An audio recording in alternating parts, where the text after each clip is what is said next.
some reason it looks smaller. I don't know why. And honestly, even the tripod looks closer to like it looks like I moved the tripod, but I'm like accidentally shifted it forward a little bit. But the TV still looks like so small right now. Usually I have such a hard time fitting the whole TV. Like this is what I'm saying about AI. Like I definitely know something changed, but I don't know. I'm not a scientist. Anyways, hi there everyone. For me, I'm gonna say Ohayo gozaimasu. Minasan, bonjour, tout le monde. And, I need to try and remember this. Buenos dias. Las tardes. Las tardes. Is that everyone? How do you say everyone? Boy, you should know this. This is horrible. My elementary school Spanish teacher would be so over me right now. And my phone. Oh, is it charged?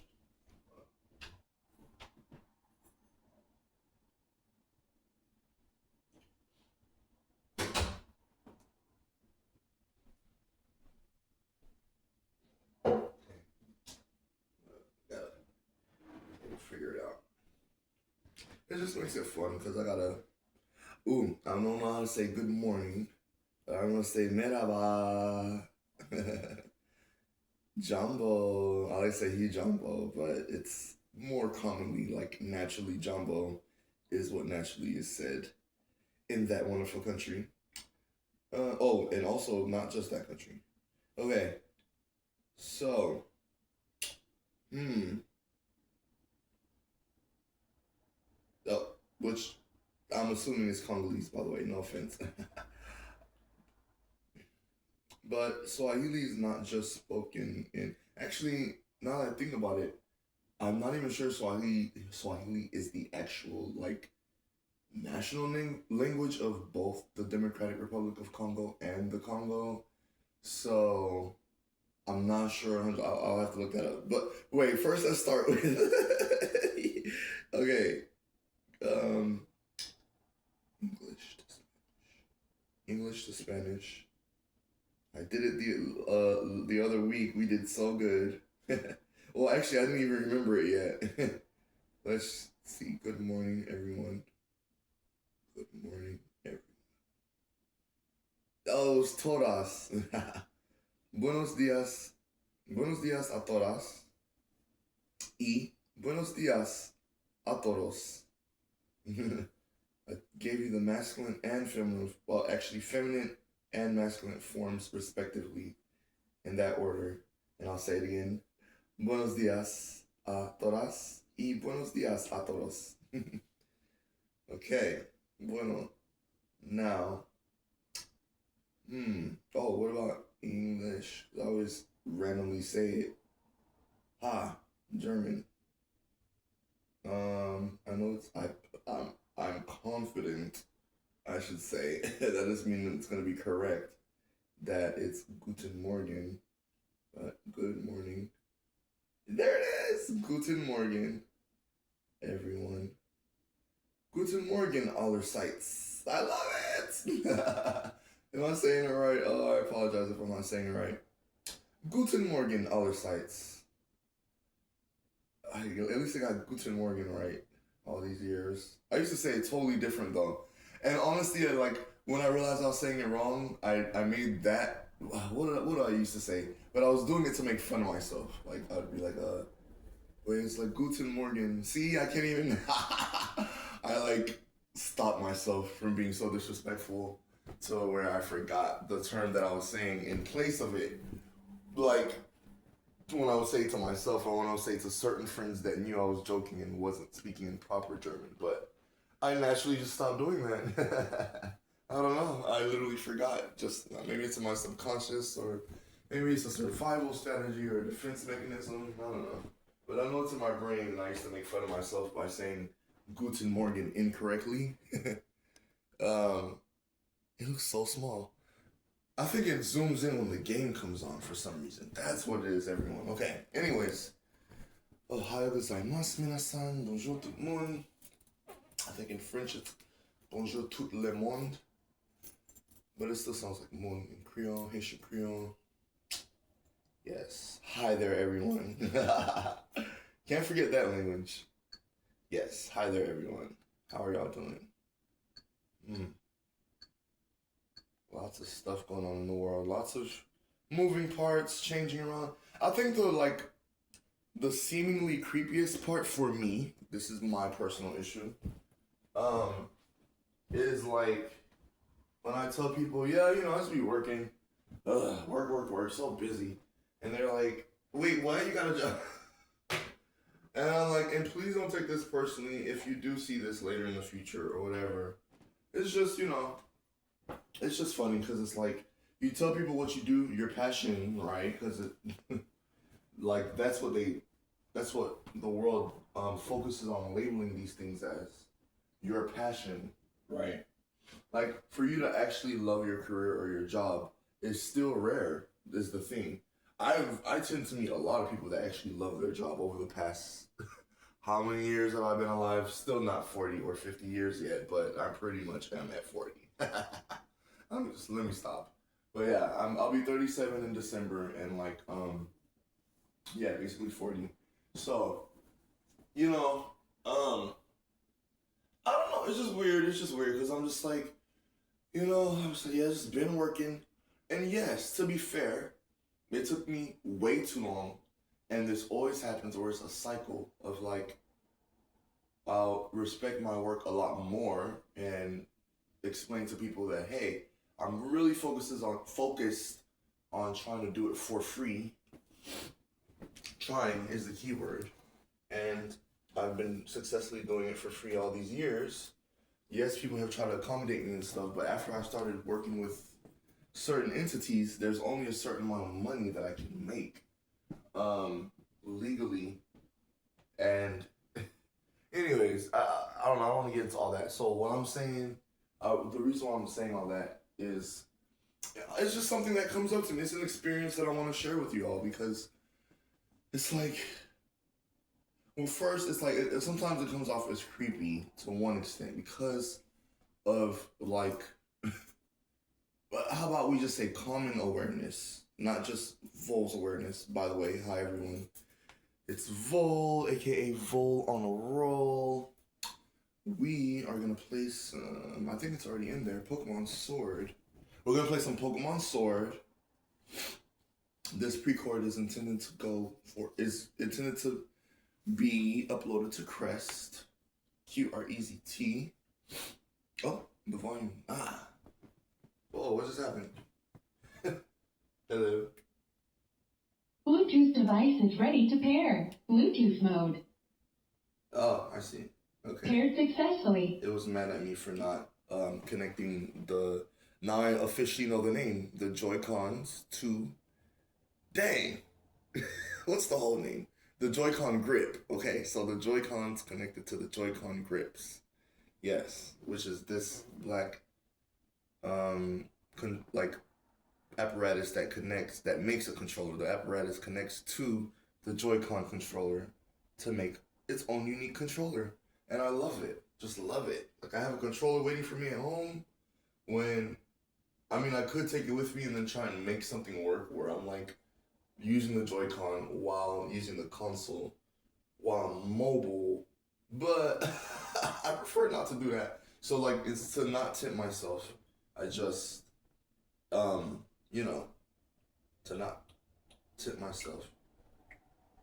It still sounds super long. That's weird. To not tip myself, I just leave the Joy-Con grip at home. The Joy-Con grip, and then the Joy-Con control. I always call them the Joy-Con controllers. The Joy-Cons. The Joy-Cons. I definitely, obviously work. I'm sorry, I shouldn't say obviously. I put on the sides of the Switch console and just take with me. Like usually that's what you do if you want to be mobile with it. But yeah. I'm not ragging on anyone who does do that. The theory that I just thought about of just, hey, you know what? Because I like the Joy-Con grip the most, hey, maybe I should take it with me and make it work somehow, and like have the Switch laid up somewhere on the bus, like while I'm playing my Joy-Con controller. I'm not saying I would never do that, y'all. I really am not. And or like a friend's house. If I know I'm going to a friend's house, you know, and like yeah, and maybe I don't want to bring my dock, but I can like set up my console somewhere. Even like recently, like at Mimi's house when I went over there to their house.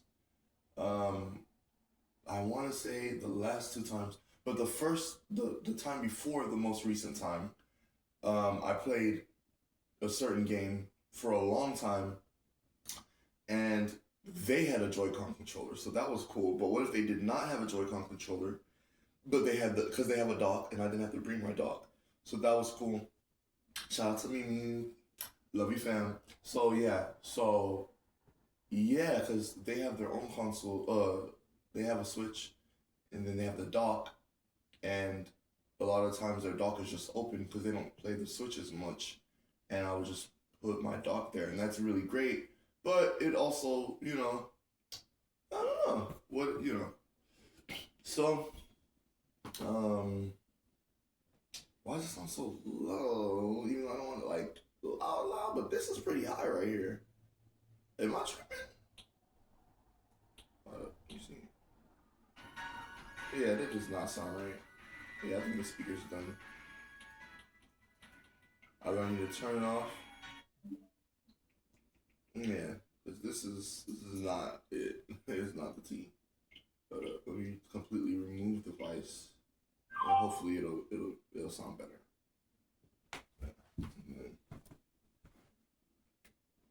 Yeah, because Bye bye. that's what kept happening on another certain game that I was playing here on Crest.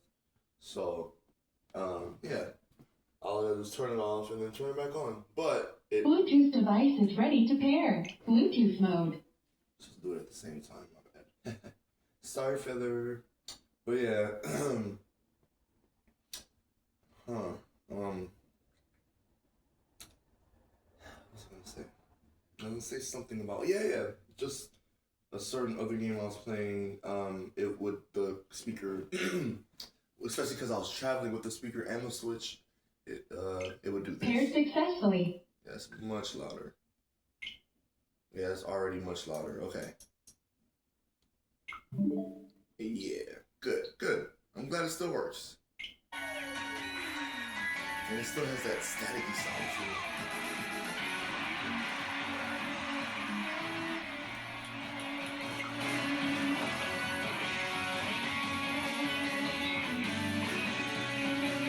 Hi there, everyone. Welcome to Crest. This is Psalm VoL, aka Volinsky himself. VoL on a roll. And,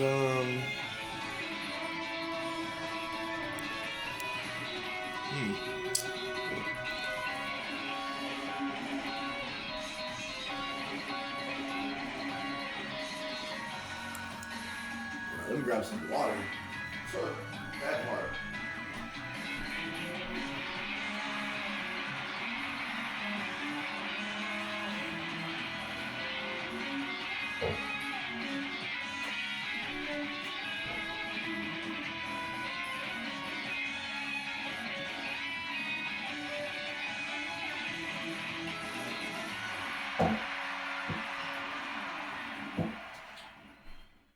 Ready? Pokemon Sword. Let's get it. Oh, we were here. Uh-oh.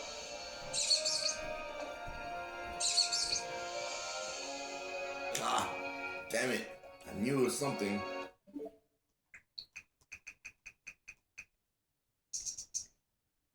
I have to turn airplane mode. Ah, damn it.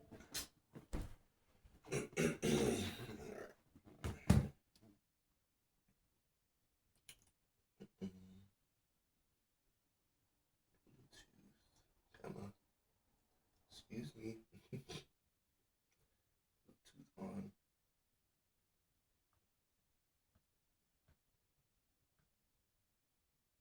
Paired successfully. What is it really gonna work though? Okay.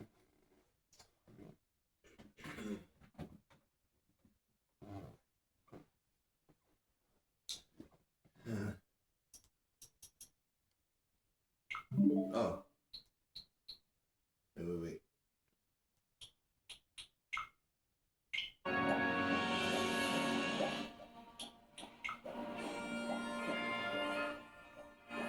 So extreme, such extreme differences.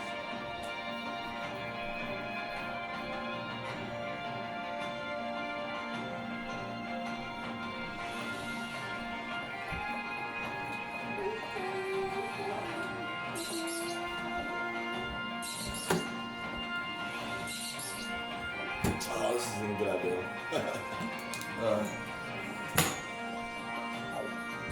If I have backup, someone that's like sitting on the couch, you know, so I can sit closer to the TV without wearing my glasses.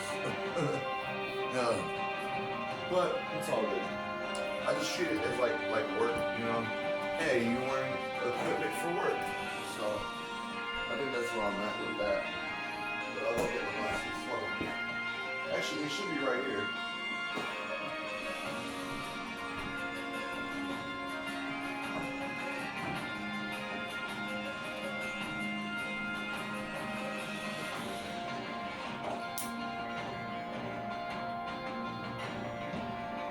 I'm actually looking for a tree for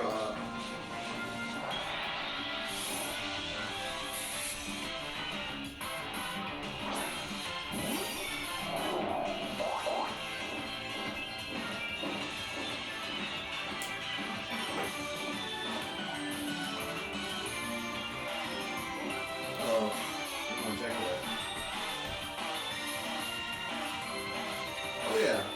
I was like, I had a fool in my glasses. I left my glasses out here on purpose. So that means it doesn't have to work. Okay. Oh, I forgot to put this on. Hold on. Sorry.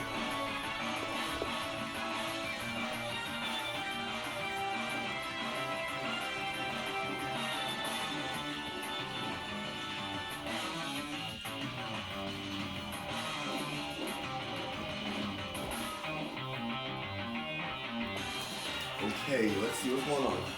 At least I can see this. Hold on. Who is it? A poniard? Cranial, bug buzz, go!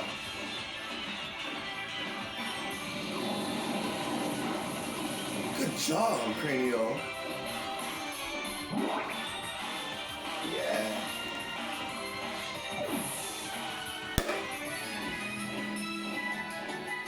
Okay, I'm just gonna put this recipe up for my class and then I'm good.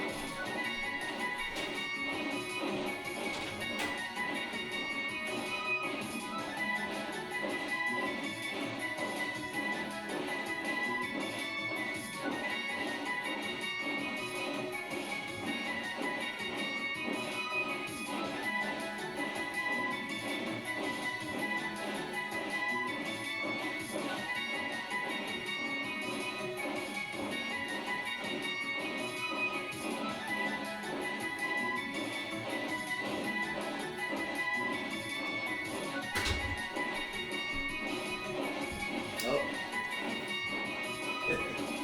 It's really hard not to walk in front of the camera.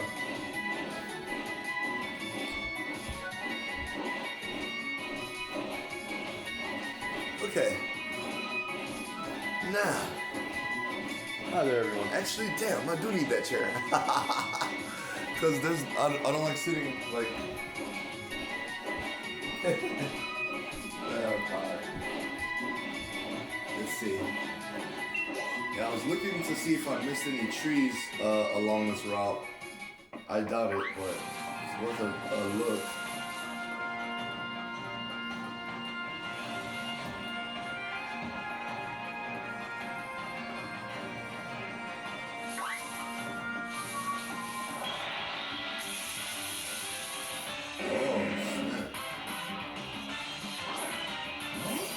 Okay, Cranial.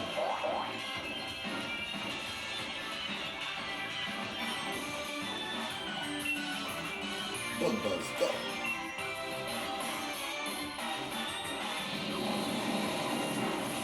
Nice job.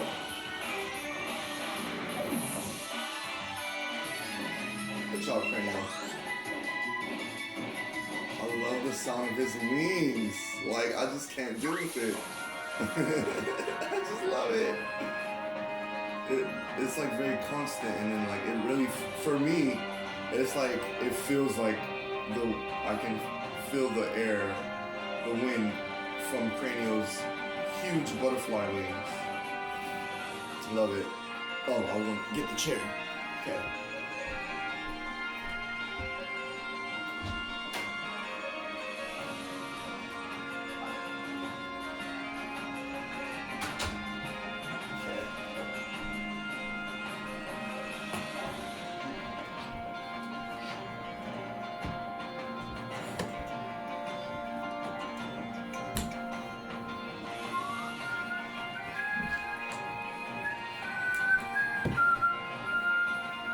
Yeah, it's way better. It's like the perfect, like, the way my living room ended up working out, y'all, here, the way our living room ended up working out here at Reality is just so great. Thank you, Featherinsky. And now you're witnessing it with Crest. You're seeing it for yourself. Alright. Now, I doubt there's any trees back here. Ah! It's a hunter! Whoa. What is going on in life? Who is it? It's a male hunter. Okay. Ah. Oh, this should be good. Cranial, safeguard, go! Oh, crap. Ha! Nice try. We weren't attacking you, so your sucker punch didn't work, Hunter. Now, Bug Buzz, Cranial.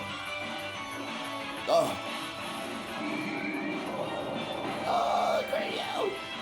You can do it! Okay, this Hunter's tough. But I think we've already made our decision on what we're gonna do, huh, Cranial? Let's show him. Oh, watch out! Rude. Don't you dare put a curse on Cranial. Uh-oh. Oh, man. Well, good job, Cranial. Good job. I was gonna surprise y'all and catch that Hunter. That was my fault. Good job, Cranial. No worries. We're gonna have a new Hunter friend. I bet you Boy Extras, Wanderers, and their parents would be happy to have a new Hunter friend. That'd be cool. That's not related to them. Or seemingly not related to them. Because why would I run into a random Hunter just, oh, you guys are going the wrong way. I have a feeling though that there's no more trees this way. That's why I never always, I don't, Bring it! It's a wild girder, everyone. Come on, Cranial. Let's show them why bug types have the advantage over fighting types. Do it! Oh, or am I wrong about that? Because it says not very effective. I thought bug types were, had the advantage over fighting types. Huh. Okay, Cranial, get ready. Harden, quick. Good job. There it comes. Oof. Okay, now, quiver dance, Cranial, quick. Very pretty. Good job, Cranial. Okay, here it comes. Ha! Good job, Cranial. Now, give him some bug buzz. Or her, my bad. Give her some bug buzz.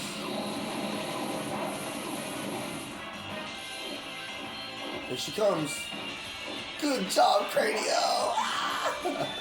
You're the best. Okay, now. Come on, Cranial. Bug buzz again. finish it. Nice.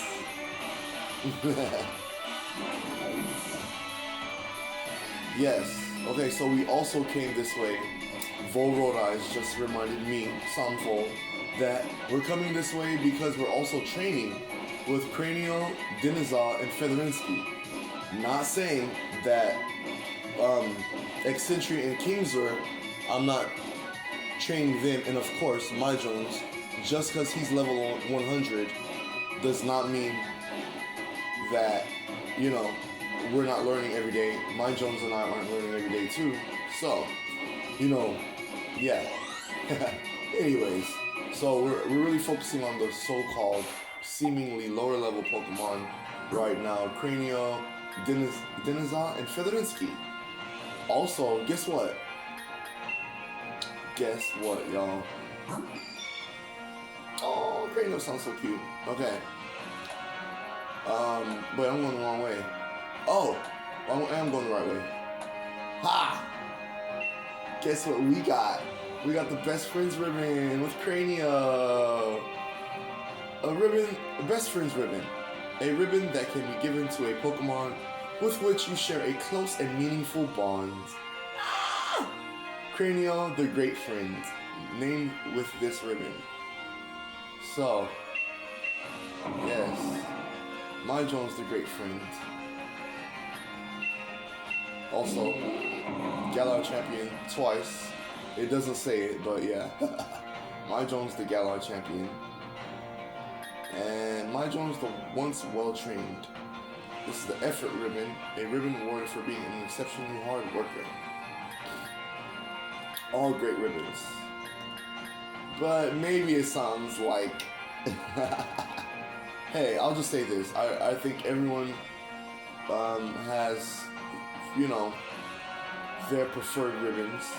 I like all of them. I prefer all of them, is what I'll say. Ah. Now,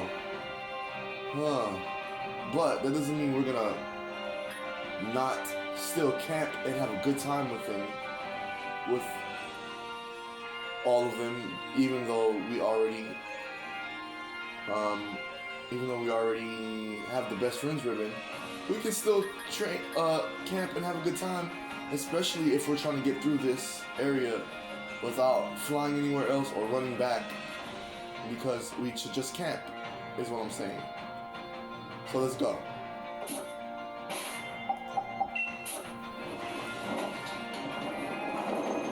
Oh, look!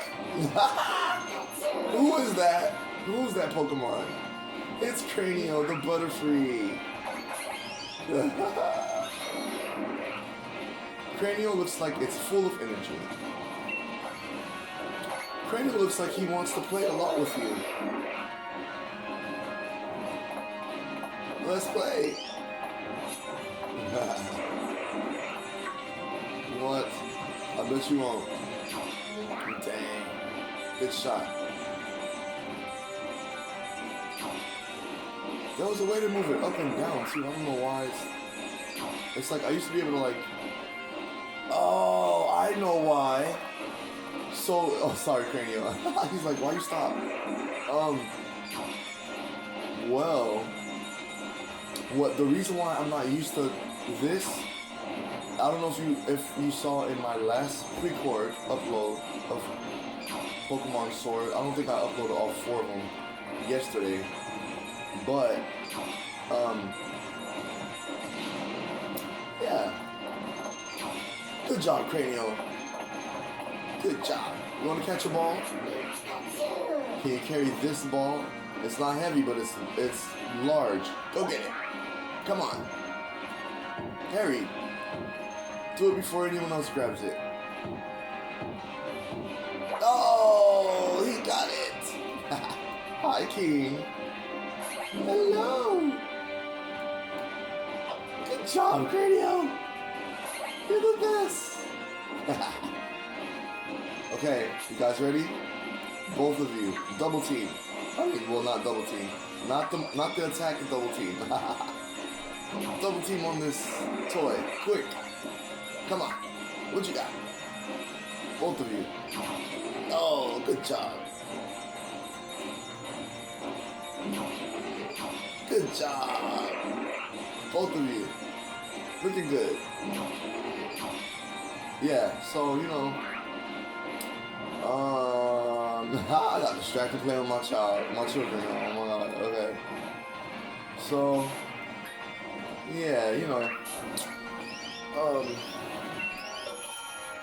damn, let's see. Oh, say something, my bad, y'all, I forgot. Something about the Pokemon, actually. Cranial. I forgot. Got fancy apple. Hey! Remember I was saying I don't use the cheese enough? Let's try it. Let's try 1 Leppa. 3 of these. 2 of these. How about 1 citrus? I use those so much. How about 2 Rindo berries or Rindo berries? And let me get 1 more Tanga berry. Aha. Oh. Okay. Let's get it.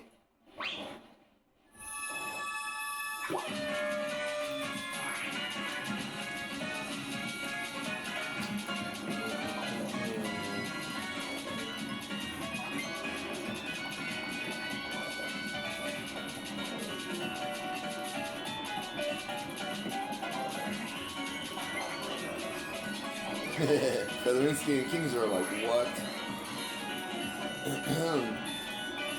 So yeah, I got a lot of work done yesterday. Oh, yeah, I was saying, so the Pokemon, so last year and in 2023, which I didn't even have my TV in yet, so I barely count 2023, but I did have it for at least 2 days where I had my Switch here. Because, you know, I didn't have a bed in here, I didn't have anything yet, but, oh,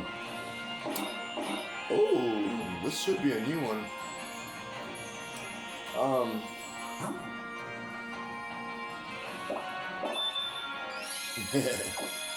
that's good, they like it. VoL and Cranio both like it. Yep, it's new. I could tell it was a new recipe, I could just tell. Bitter cheese covered curry, I don't think I ever read that one, so. Okay. Oh, the itis! Y'all. Oh my gosh, you guys. I gave Kingser the itis. Vol and Vol gave Kingser the good old itis after eating some good food. It's so, I wanted to say this too. It's so adorable. Like, you know, the Pokemon can fall asleep standing up, and they can also fall asleep completely comfortable laying down. So it's like, it's so adorable. You know, like when you're trying to stay awake, and it's like, I don't know if you ever had a furry friend, or a non-human friend is what I'll say. Like you had a scaly friend or a feathery friend that like, they try and hang out with you, but they're sleepy, and it's so adorable. Because they're like, hey, this is my human right now. And like, but they're falling asleep. So it's like, oh my god. What is it then? Okay, fine. Go play with other Pokemon. Cutie pie.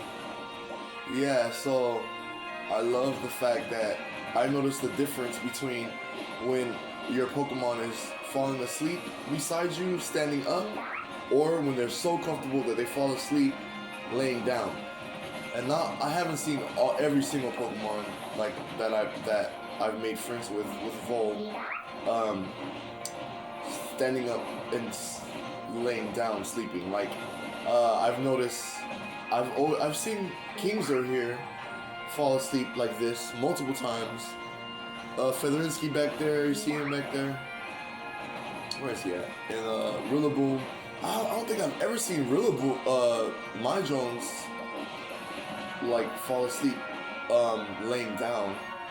I know I've seen Nyla Ebony, my Zacian, they fall asleep standing up and laying down. So like maybe it depends on the Pokemon. Like I want to say our Zacian, Nala Ebony.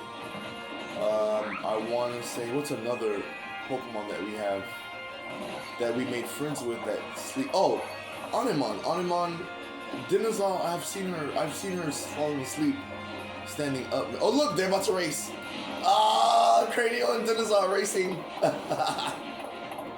Oh, Cranial won. Oh, dang. Dinazal, it's all good. I'm done.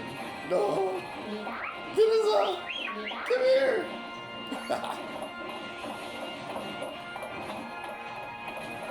That was a good race, baby girl. Okay, where's Cranial? Cranial, come here.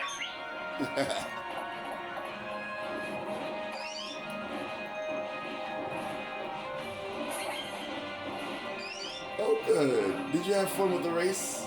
You're fast. Good. Okay, let's go. But yeah, I just wanted to share that with y'all. You know, Nala Ebony, I've seen fall asleep standing up and laying down. Anemon, I've seen fall asleep standing up, laying down. My Jones, only standing up. Kingser here, I've only seen him sleeping, standing up. Cranial, does Cranial fall asleep in the air? I think we recorded it in our last pre-cord actually. That what is it? Deniza. Ooh, girl, what girl? It says she's worried about her surroundings. Deniza is full and satisfied. Deniza looks like it wants a lot of attention. Deniza looks very happy. Oh my gosh. Okay, let's go.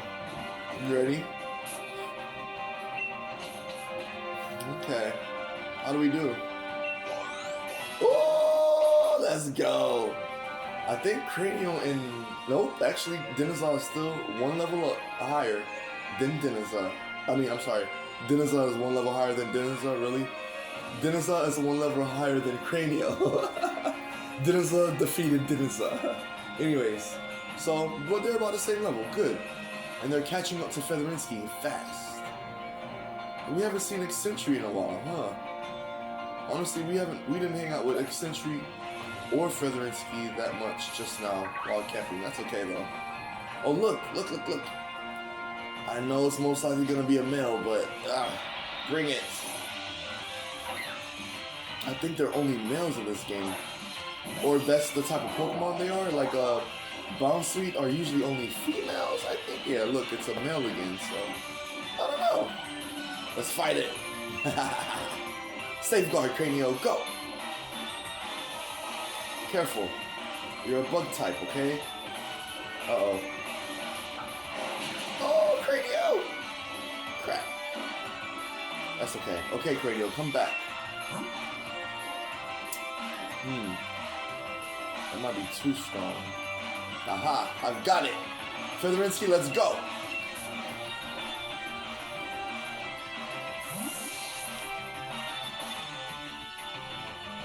Come on, Finn.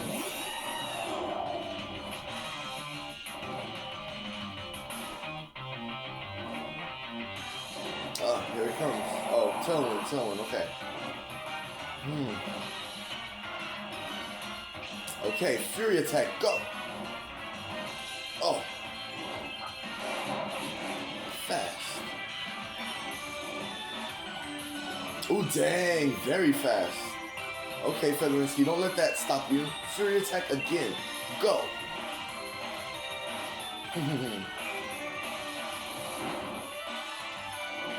Keep it up. Again, Fury Attack. Let's show him our speed. Now. Keep it up. Good job, Feather. Okay. Okay. Things are happening. I think it's about that time. The Tailwind petered out from the Rufflet, you know. our safeguard that Cranio put up faded away, it's about that time to befriend our new ally. What do you say? Let's go. Rufflet, you're gonna be our new friend. What do you think? You cool with that? Oh, maybe not. Dang. That's not gonna do anything. Right, Feather, let's go. Come on. Let's try again. It says Heal Ball, a remedial Pokeball that restores the HP of a Pokemon caught with it and eliminates any status conditions. Do we want to do a Pokeball? Let's try it. Good old Pokeball.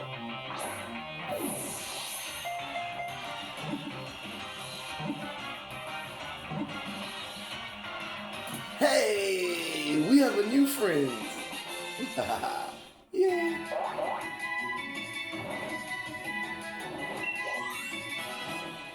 Cool.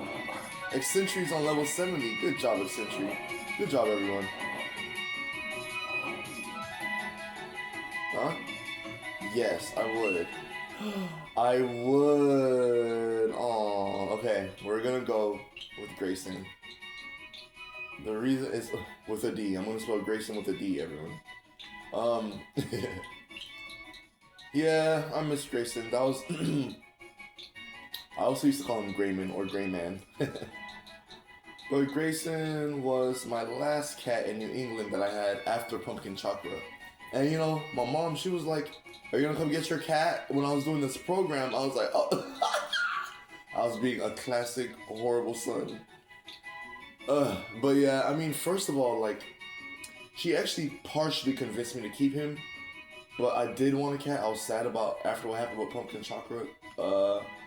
Cause like I couldn't keep her for it was just a lame reason. And then, anyways, it was like my fault. And then, but then I was like, I'm not gonna get another cat. But then this situation happened, and my mom, she was taking care of, like, she takes care of different animals in New England. And so this gray cat, like this person that was like, I'm gonna get rid of all these cats. And like my mom already had her cats that she was gonna take care of. And so I was like, dang. So I ended up taking Grayson in. He was literally a gray cat. Like, I don't know what kind to tell you.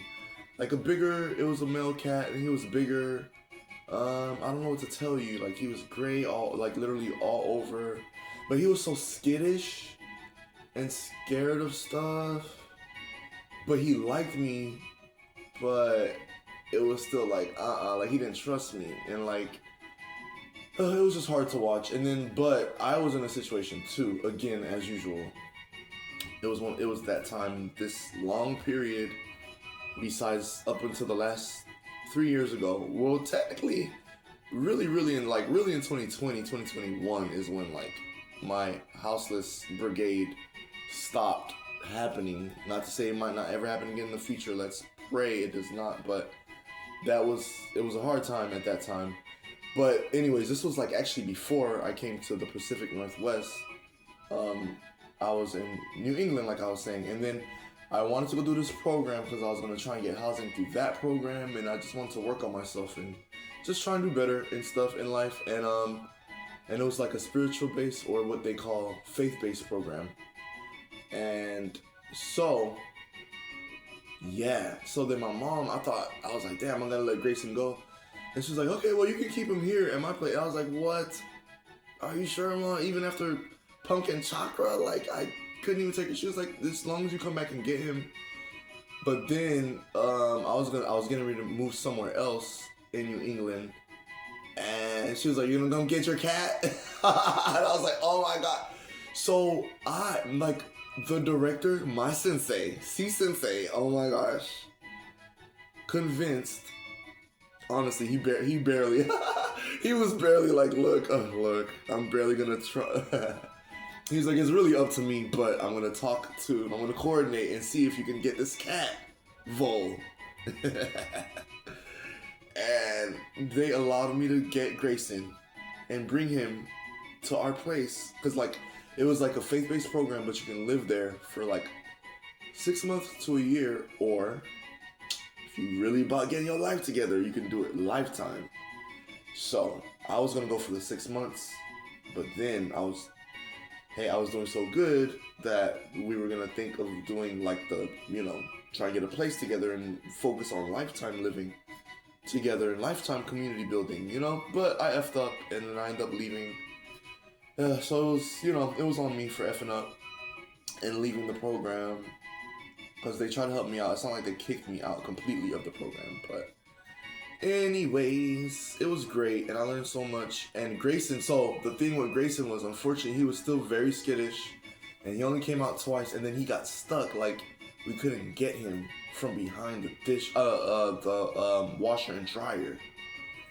And so it was this whole big deal, and then he scratched someone and scratched me, and I was like, oh no.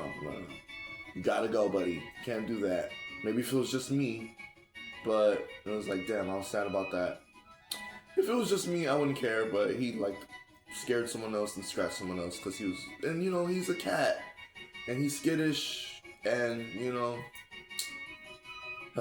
so it was great, but I really love him. He was really cool, and I still felt that connection, and I felt him trying to trust me, and I know he was over it that I wasn't with him for so long, but he remembered me, and he actually did let me pick him up, and I carried him and brought him all the way from my mom's place in New England.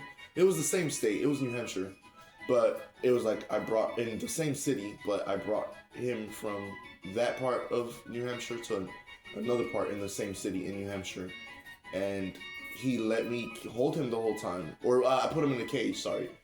He let me hold him and put him in the cage, but he actually let, you know what I'm saying? So that was big to me. And then when we brought him to the new place, we were gonna try and, hey Grayson, this is your new home, but it didn't work, so yeah, that's it. So I'm gonna send him to a box. That's the story of Grayson. And the reason why I brought it up is because I was telling y'all about the box of special friends that I noticed it's mostly flying friends. It's flying Pokemon. Well, technically Pumpkin Chakra is fighting flying or flying fighting. Okay, it's fighting primarily, then flying. Okay.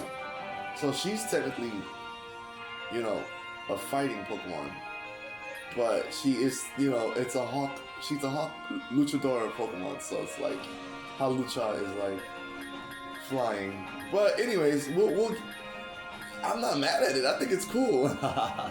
Because, it just so happened to be that my furry friends, because I mostly have furry friends. Oh my gosh. Okay, let's see. How much time do we have? You guys and gals. Let's just see what happens. Because I have a scaly friend. I have a scaly fin friend, like, a friend with fins. Well, anyways, a fish. It was a very awesome giant goldfish. He was already kind of big. His name was Sako. And he was our goldfish that my mom and my brother got for me. Because we found out about all my allergies. Yay. And, we found out about all my allergies. And, I still wanted a pet. I felt some type of way. And bless my brother and my mom's heart for helping me take care of that fish tank. Oh my gosh. Every month or whenever you're supposed to do it. And the fish food. Then when I would forget to feed him, felt so horrible. And he would let me pet him like Sako. Like he would float to the top and do the little fish mouth. He would like talk to me with his fish mouth. And he would let me pet him. And he got really big. Like he was a giant goldfish, but not like, I don't know. There's way big. I've seen I don't know if they're real videos on YouTube of like very big goldfish, but he wasn't that big. But to me, he was a giant goldfish. And Yeah, unfortunately he passed away, but he lived like a really like he lived from like the time I was in 10th grade, I think around the time I graduated, like before I graduated, he passed away. So that was like 3 years or 2 years, 3 years, 10, 11, 12. So almost 3 years. I want to say I had Sako, the giant goldfish. It felt longer than that. Like, it felt like I had Sako since we had first moved into that duplex, my mom and I. Yeah. How long did we have Sako? Wow. Because we had the fish tank, but we had, like, unfortunately, we had other fish friends, and I do not remember their names, but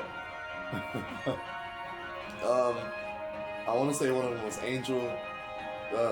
She became an angel. So, but yeah, I just, it didn't work out with all the previous fish, but Sako lasted the longest.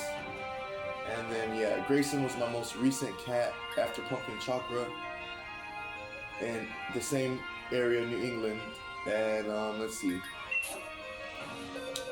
Pumpkin Chakra and Grayson were in New England, my two cats that are now fighting and flying Pokemon. Tony was my first Terrier Yorkie, my very first dog actually ever. That I had to personally take care of, it's not your brother's responsibility and kind of your responsibility. It's like your responsibility. And of course my mom's responsibility. But no, she was like helping me practice how to take care of, sentient life.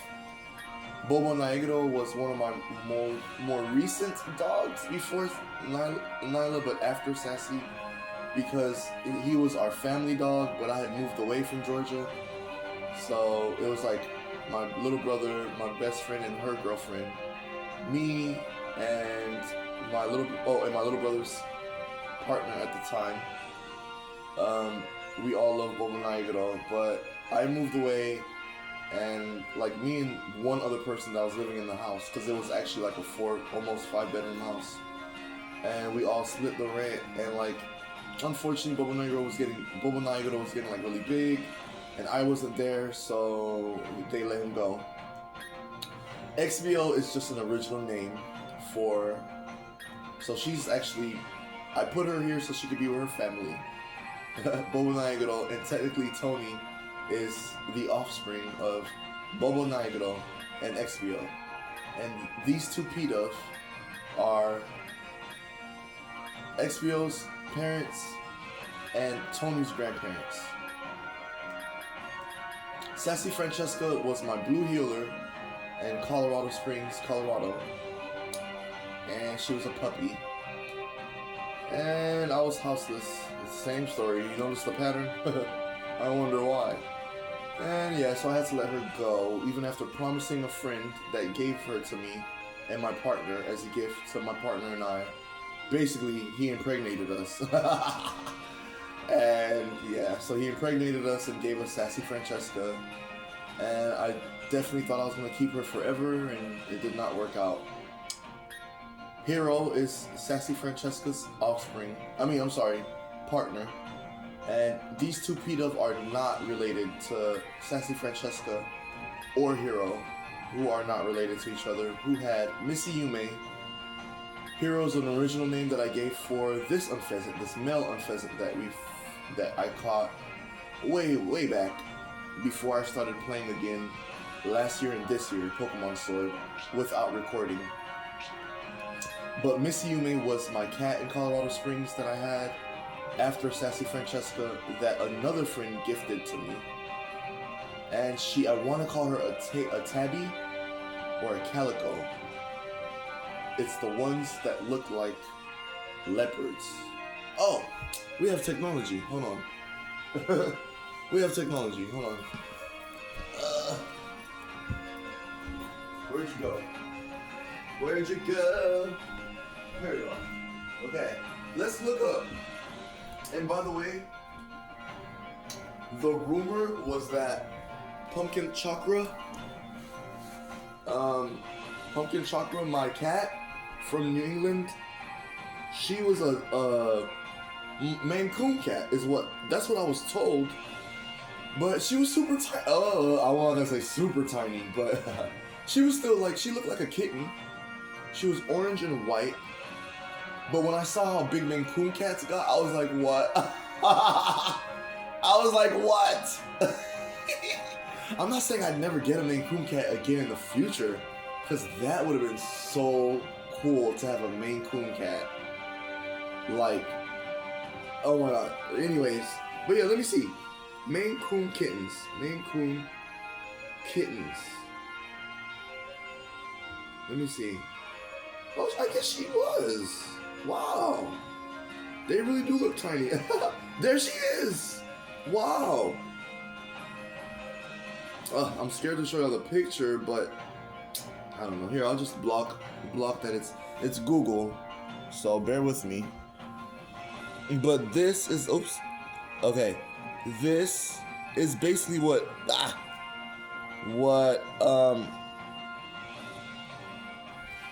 pumpkin chocolate looked like. Yeah, wow, she was a Maine Coon cat. Wow. She was gonna get really big. But I was houseless. Oh, I miss her. Yeah, so that was pumpkin chocolate. Snickers, actually. It's pumpkin chocolate Snickers, and I gave her my last name. I give all my furry friends, even after I adopt them from other friends, of course, I give them my last name to be, hey, to make it official. Like, I've officially adopted, the baby. So, okay. Now, who was I talking about? Missy Yume. Okay, Missy Yume was a tabby or a calico. Okay, I'm just gonna type in leopard. I always spell leopard funny. Like, okay, because leopard. How about leopard spots? Leopard spotted cat. She was not a Bengal. That doesn't look right. No, she wasn't a Bengal. Was she a Bengal? Nah. Because first of all, the color, the spots is like, it's similar, but that's not Miss Yume. Let me see. What's the other one? I guess I should just go by the ones I know. Tabby cat. Tabby spotted cat. Oh! I guess so! She was a tabby. Let me look at another one. But look, this one's close. This one's very close to how Missy Yume looked. But that's not, that's like her face, but maybe not the body. I don't know. Yeah, Missy Yume, maybe she was a tabby. And I'm gonna look up the last one, calico cat. Calico tabby, I see.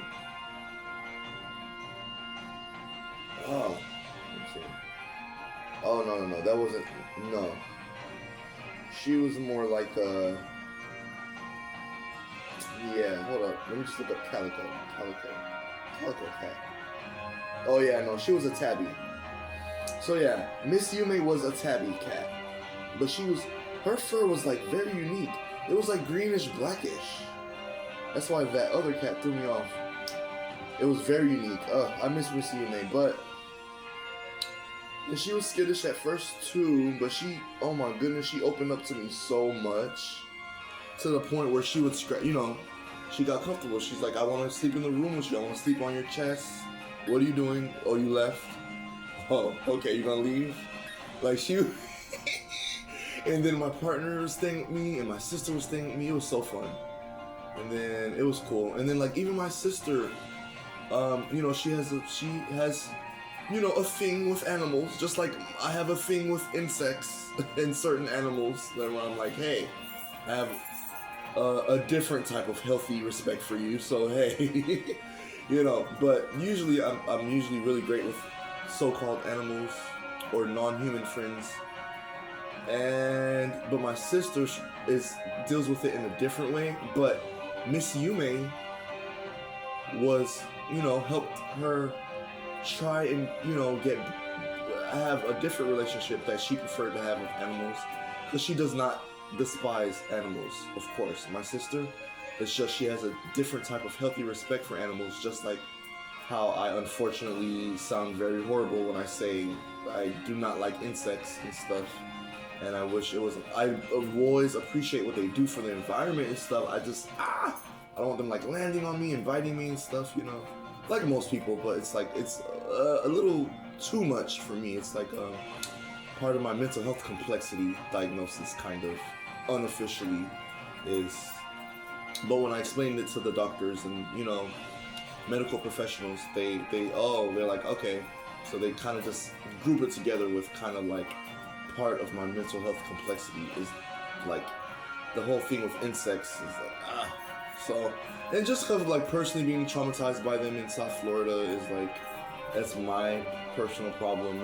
Other children were not afraid of them and stuff like me and all that. So anyways, yeah, so that's the story of all my friends so far. We have a nice amount of more to go, and I was gonna give y'all a surprise.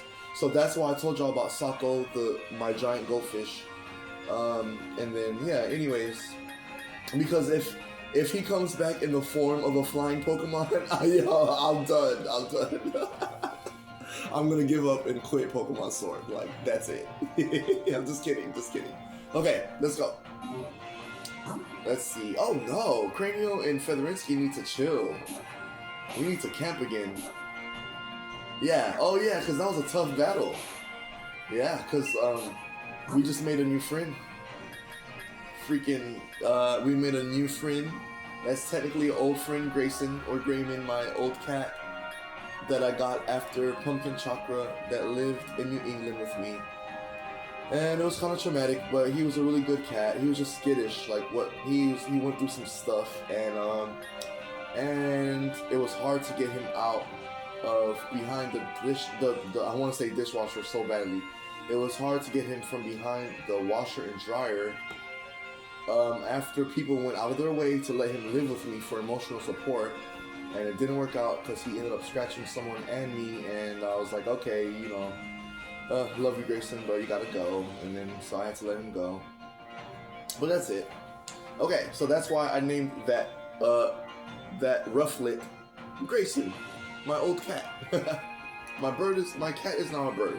Now, okay, thank you, Cranio. Let's go through. Let's get through this.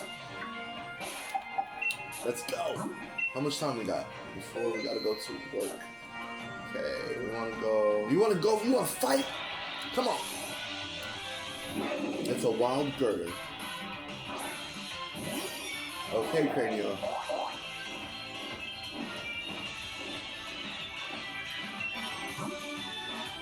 Dinazar, let's go. Good job, Cranio. Thank you.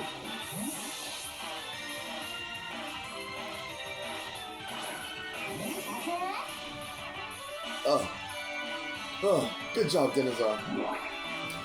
Nice dodge. Ooh, excuse me. Now spark. Quick.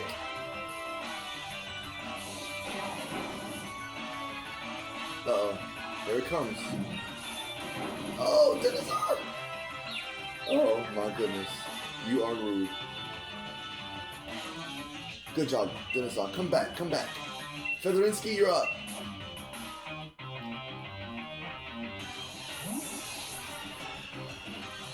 That's right, you're in charge, Featherinsky.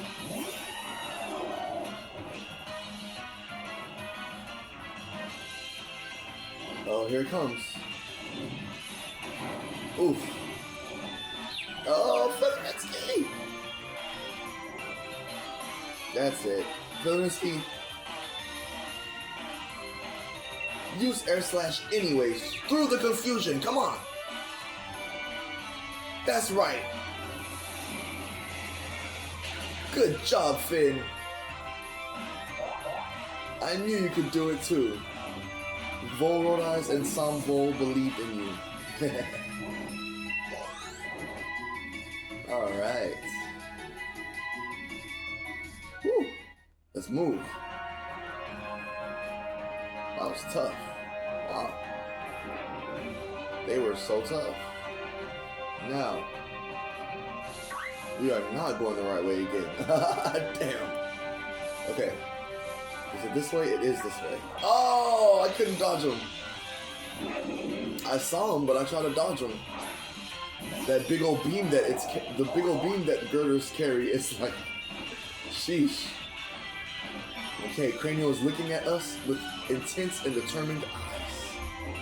Okay, so we're not gonna let Cranial faint.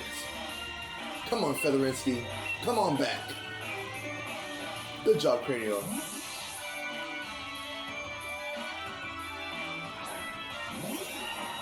Come on, Feather. Uh-oh. Oh no, Featherinsky! Woo. Can you keep going? Air slash, do it! All right. Good job, Feather.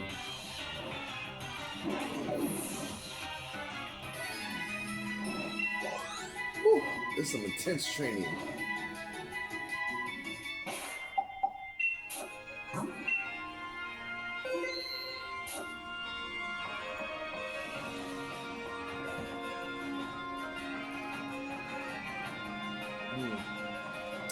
I'm pretty sure it's that way to the right, but if I'm just gonna check and try and like gauge it. Then gauging becomes this, dead end. Damn. Okay, but yeah, that's why I was pretty sure that it was this way. But there might not be a tree here. So yeah, y'all caught me looking for a tree and training Cranio, Denizar, and Featherinsky. Run! Oh God. Ah. Don't run into the phalanx. Another girder. Get through all. Ah! Well, bring it on!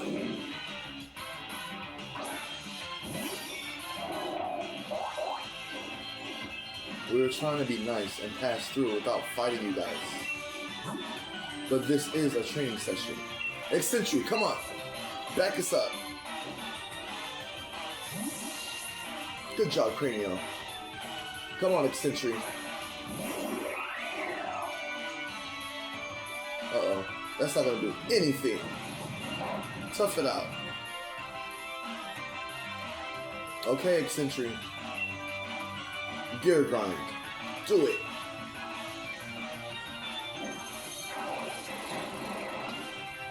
Finish it. Haha. Good job. Thank you, Eccentric. We would have got our butts kicked without you.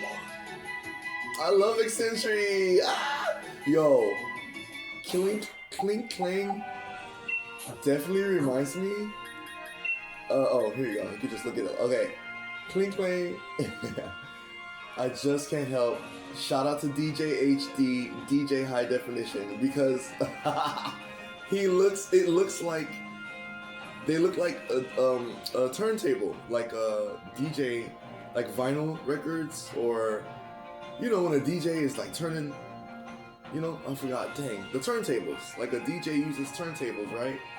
So, yes, shout out to DJ HD, DJ High Definition, my sensei and oldest brother himself.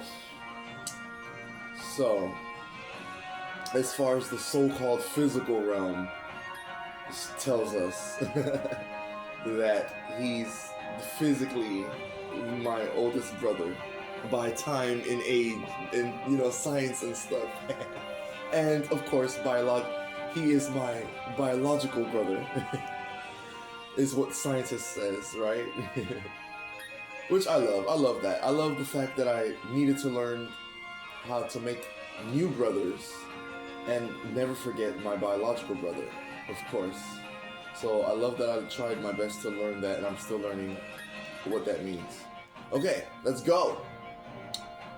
Now, okay, can y'all keep going? So I wanted to say this. I noticed that, if y'all haven't noticed, I've noticed that after all that trash I was talking, I ended up switching out. Oh yeah, we were looking for a tree though, huh? Damn, what if there's a tree up there? Hold on. Let's check this way first, which is most likely the right way. Yeah, it's the right way. We're gonna go the wrong way intentionally.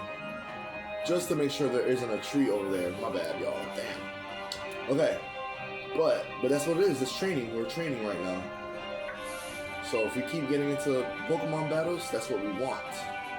One day, I really want to jam with Piers. So Piers, okay, we need to go look at Piers. Go say hi to Piers. So I can, bring it!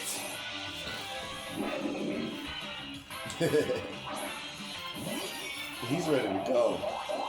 I'm guessing it's a male. Oh, wrong, it's a female. I love that. So fun. Alright, Eccentric, back us up, back us up. See, Eccentric's getting training too. Go on, Eccentric, I know you can do it. Oh, here it comes. Good job, Eccentric. Oh, we love you too. Okay, now discharge, quick.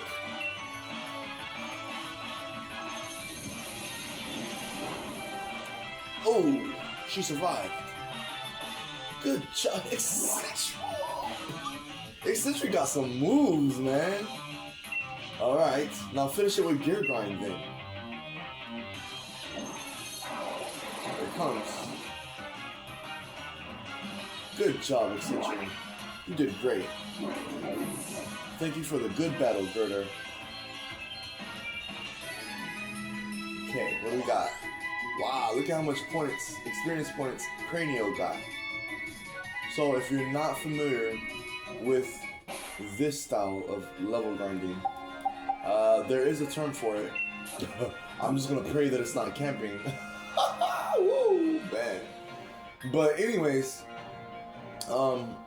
when you have lower level Pokemon at the front of your party, which translates to, for some people or most or a lot of people, it looks like the top.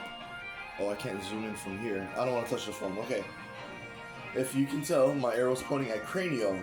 So they call it the front of your party. So however you're playing Pokemon Sword, or whichever Pokemon game you're playing, when you place the Pokemon, usually it's like this. Usually, if I remember correctly, when you play Pokemon games, it's always set up in columns like this. So when someone says put the Pokemon in the front of your party, that means put it at the top of your Pokemon list. So that's what helped me develop this style of this video gameplay concept art style that I have been using since I was young, of always going lowest level Pokemon to highest and trying to save my ace for last. Which is, it seems like a basic, even in the anime, like Ash only uses Pikachu when he's like, oh wait, this seems like a different type of battle. Let me use my ace Pokemon, because I worked with my ace Pokemon the most. So it's like the anime's attempt at making it, and the video games, this makes it very, very humane is the only word that my brain is able to produce. My mind is only saying, hey, humane. That's the most humane way that the Pokemon franchise, anime and video games and toys, tries to express the artificial recreation of a bond between a so-called human and a non-human. So that's why I love Pokemon, okay? Because it translates so well, because you're playing a video game, and which involves technology, which now technology is becoming, including in video gaming, AI. Does that make sense? So I say all that to say, the way I've developed this style of leveling up is lowest Pokemon at the front of the party, because what happens is, in Pokemon games, you can call that Pokemon back if they're too so-called weak or low level, and then you fight them with your stronger fight the wild Pokemon or the Pokemon trainer. You might be fighting another Pokemon trainer, and you switch out to a stronger Pokemon, hopefully in time, because it can be dicey, because there's certain Pokemon moves that will catch you. that's specifically made to hurt, to damage an opposing Pokemon because they're being called back.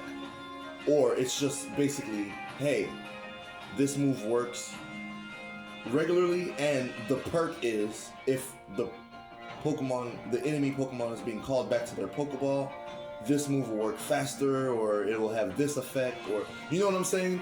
Like that's kind of like the gist of trying to be careful with leveling up with lower level Pokemon. Like the positives and negatives is the opposing Pokemon might be really strong and fast and catch your Pokemon before you have a chance to call it back, and they might faint the Pokemon, and then you won't get any experience. So yeah, that's all. That's why. So right now I'm not gonna camp because I want to save my berries. I don't want to go to the Pokemon Center yet. So, but we want to level up the lower level Pokemon so that it's all balanced out on its own and all the math gets done. So we're relying on Excentry and the higher level Pokemon so that our lower level Pokemon don't faint and still get experience. And in the newer Pokemon games, I think, unless they literally just started that with this one, Generation 8, which is a great addition, you can battle with. So in the older Pokemon games, the Pokemon at the head of your party or the top of your list, like I have here, Cranio, that's the only Pokemon that will get experience unless you switch out. Does that make sense? So if you literally switch out all 5 of your Pokemon before using the last 6 Pokemon, all 6 Pokemon, if they don't faint, will get experience. That's how the old Pokemon games worked, right? But I'm not sure if they started in Generation like 6 or 7 or whatever, but I haven't played since Black and White, and then I went backwards and then played Ruby and owned Ruby as well, and actually completed Ruby and like spent so many hours on Ruby. So much fun in like the 2010s, like 16. Oh, wow, actually I've had Pokemon Ruby since from 2012 to like 2017 or 18. Yeah, wow. I had Pokemon Ruby for a really long time. I'm sorry, y'all. Anyways, so in Pokemon Ruby, I remember you can only level up the Pokemon that participate in each battle. So I would try and, use at least 3 low-level Pokemon to back each other up for one battle, and then like end it with the stronger Pokemon, if that makes sense. So that at least the 2 lower level or 3 lower level Pokemon get some experience or a lot of experience if it's a really strong enemy, and then my stronger Pokemon might not get some experience, because that's how it works. Like in Pokemon, like the lower level the Pokemon, the more experience they get, especially if it's a higher level enemy that they defeated, or that your stronger Pokemon help your lower level Pokemon defeat. Does that make sense? So that's why I have it set up like this, and I was trying to focus on only Cranio, Denizar, and Feather, and then use Excentry, King Sir, and My Jones as backup.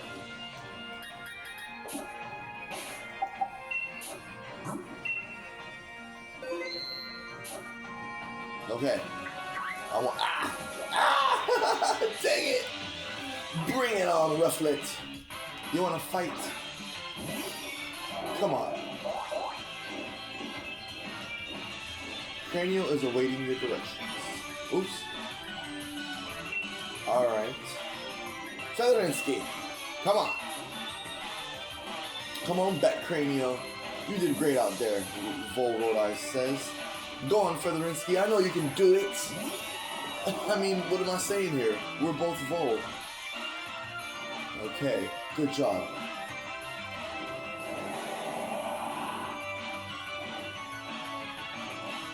Okay, Featherinsky, let's use Air Slash. Don't let that stop you, Featherinsky. So what? Come on. Ha! Okay. Now Hurricane for the Rinsky, quick!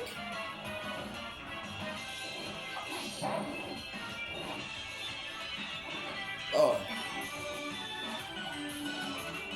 Haha, good job!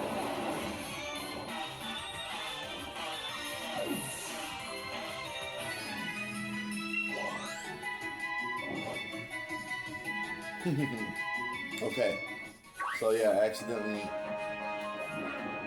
dodged. It was nothing. Oh my gosh, you guys. I've met and battled many gym challengers. I hope everyone reaches their goals. Aww. Thank you, friend. Alright.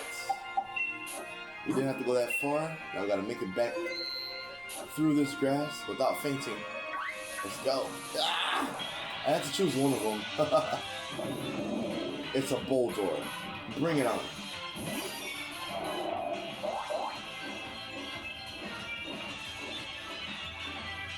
Alright. King Sir, you're the man for the job. Let's go. Or should I say you're the Pokemon for the job? Come on.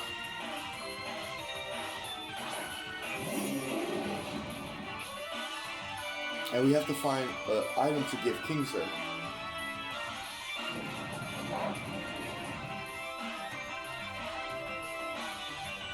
Okay. Low sweep, do it. Oh yeah. I had a feeling it would be super effective. Good job, King. Thank you. Let's get out of here. Oh my gosh. Woo. Man, what route is this again? Dang. Route 8 or something? Hold on. Or Route 7. Oh, it's Route 8. I had it right. I got it right. It's like Route 7 to Route 8, if that makes sense. And then this is Route 9, coming back around. But then all of this is Route 7. Got it. 7, 8, 9. Alright. Alright. Well, let's keep going. It looks like we're going towards Dorchester. Uh-oh. How's this gonna work out? We're probably not gonna fight that guy, just to let you know. We're just trying to make it there. I mean, I could switch out some Pokemon and then we could fight him. That's fair. Yeah. Alright. We made it.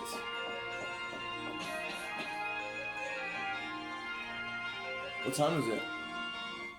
Okay. I got a nice fair amount of time. At 7-Eleven. Wow, I can't even believe it's already been an hour 20. Y'all are rude. You are so rude, Saw. Let's do it. I didn't even get a chance to. That's okay. Huh. Cranial, we have a new sock friend. That sounds funny, right? Let's see.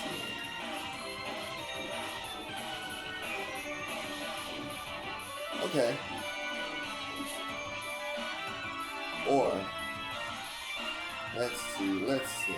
Okay, you guys, we have a new friend. Come on, Eccentric. We need your help. We need your steel will. Your steel will. Your steel will. It's literally your steel will. I'm done. Alright, I'm done. Here it comes. So cool. Wow, what is that? You saw that? That was cool. Retaliate. That looks so cool. I don't think I've ever seen that move before. We've got to make this friend. Shift gears, Eccentric. Go.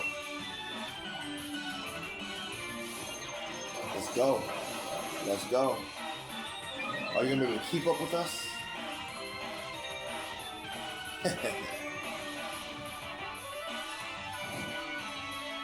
Uh-oh.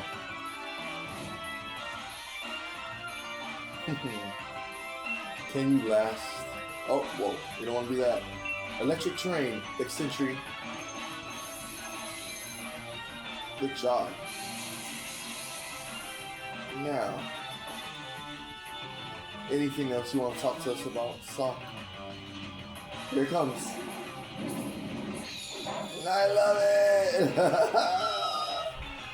It's so cool. Oh no. That storm is really hurtful. Okay. Just keep it up, Eccentric. You're doing great. Shift gears again.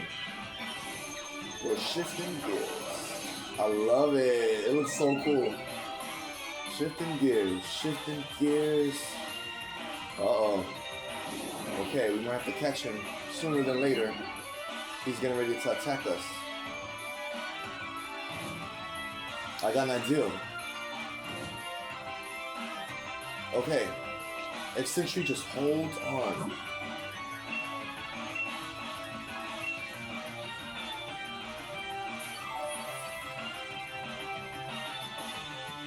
Yay! Ha! We didn't attack you, so there's nothing to counter. Okay. Now, let me see. Pokemon. Oh, yeah. Great job, Feather. One more thing. Let's see. Let me just a little... Oh! Apparently, I'm too good for super potions. I mean, for regular potions. Let me see. 60 would make 40 plus 39 is 79. That's good. We might as well have him at full health. I just hope... I don't know. I don't know. Let's see. Oh, here it comes. Good job, Eccentric. You are so cool. You're gonna be so cool. You and not alone. I can't wait. Okay, well, first of all, let's do it. Sock. You're gonna be our new friend. Let's go.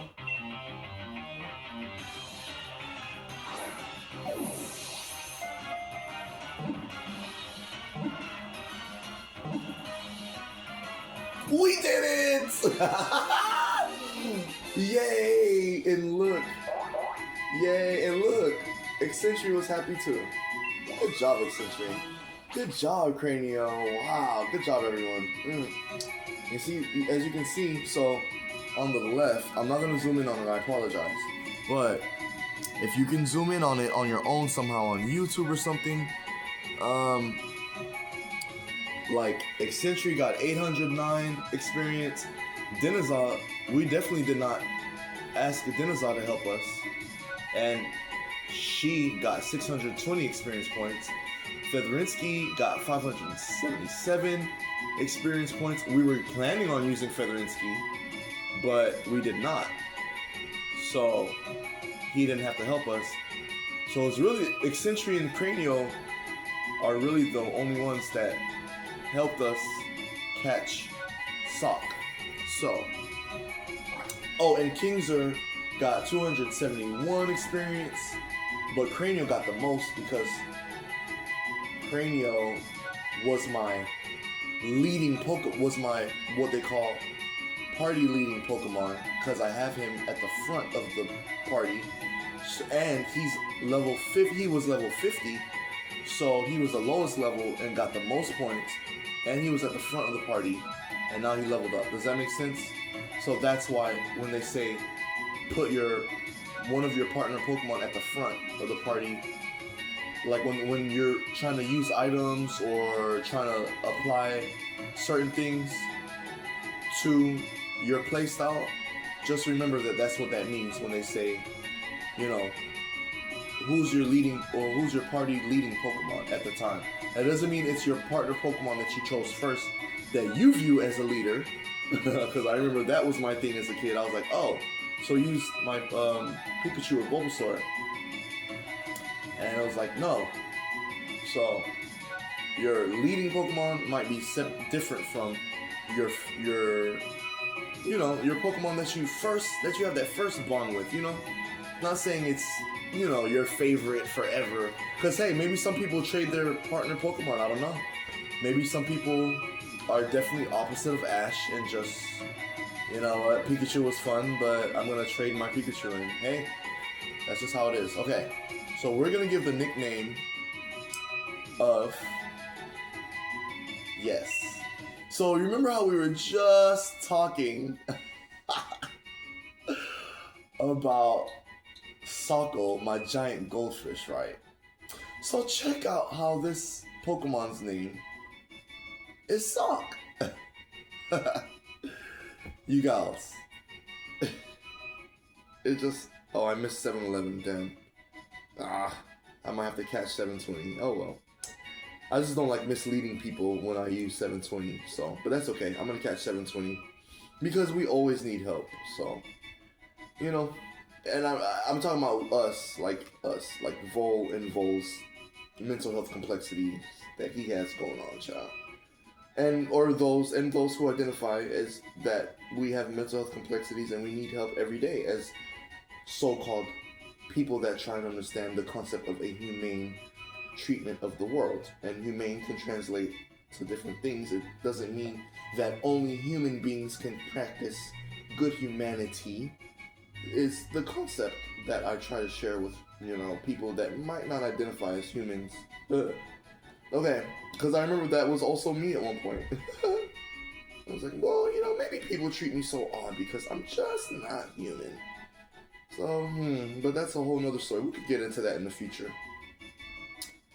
But let's look this up.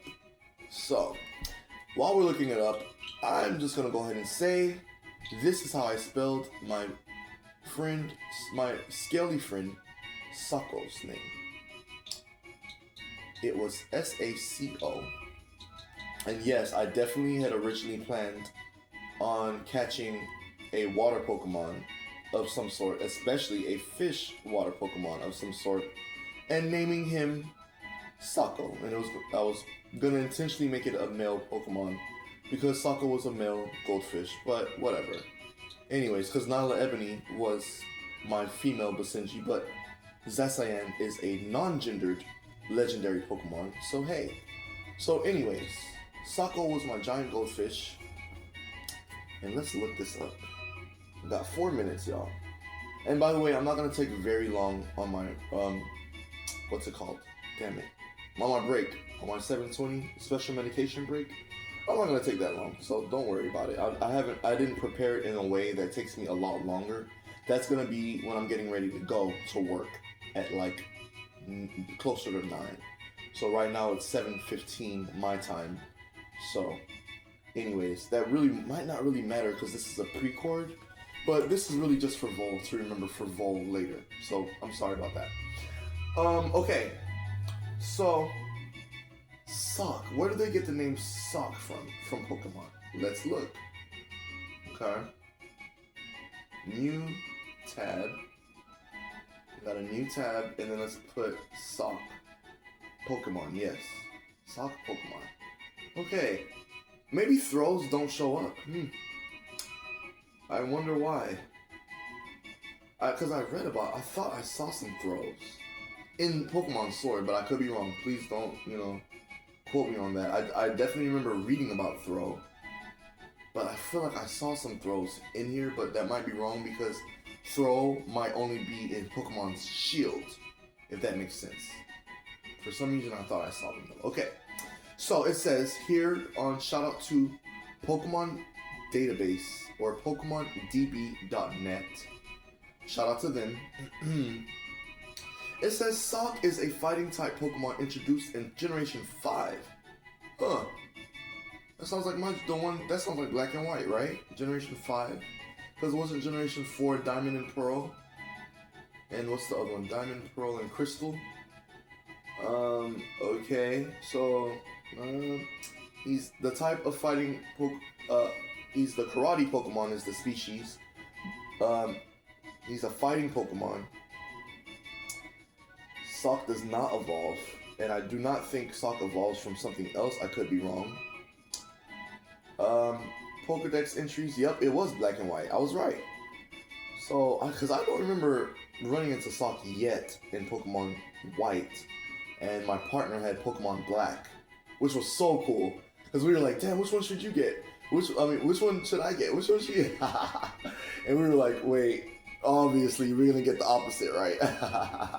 I loved it. And so I had white, I hope I remember correctly. I'm pretty sure I had White 1, Pokemon White 1, and our partner Pokemon, of course, was a Snivy, the grass snake Pokemon. So, okay, sorry about that.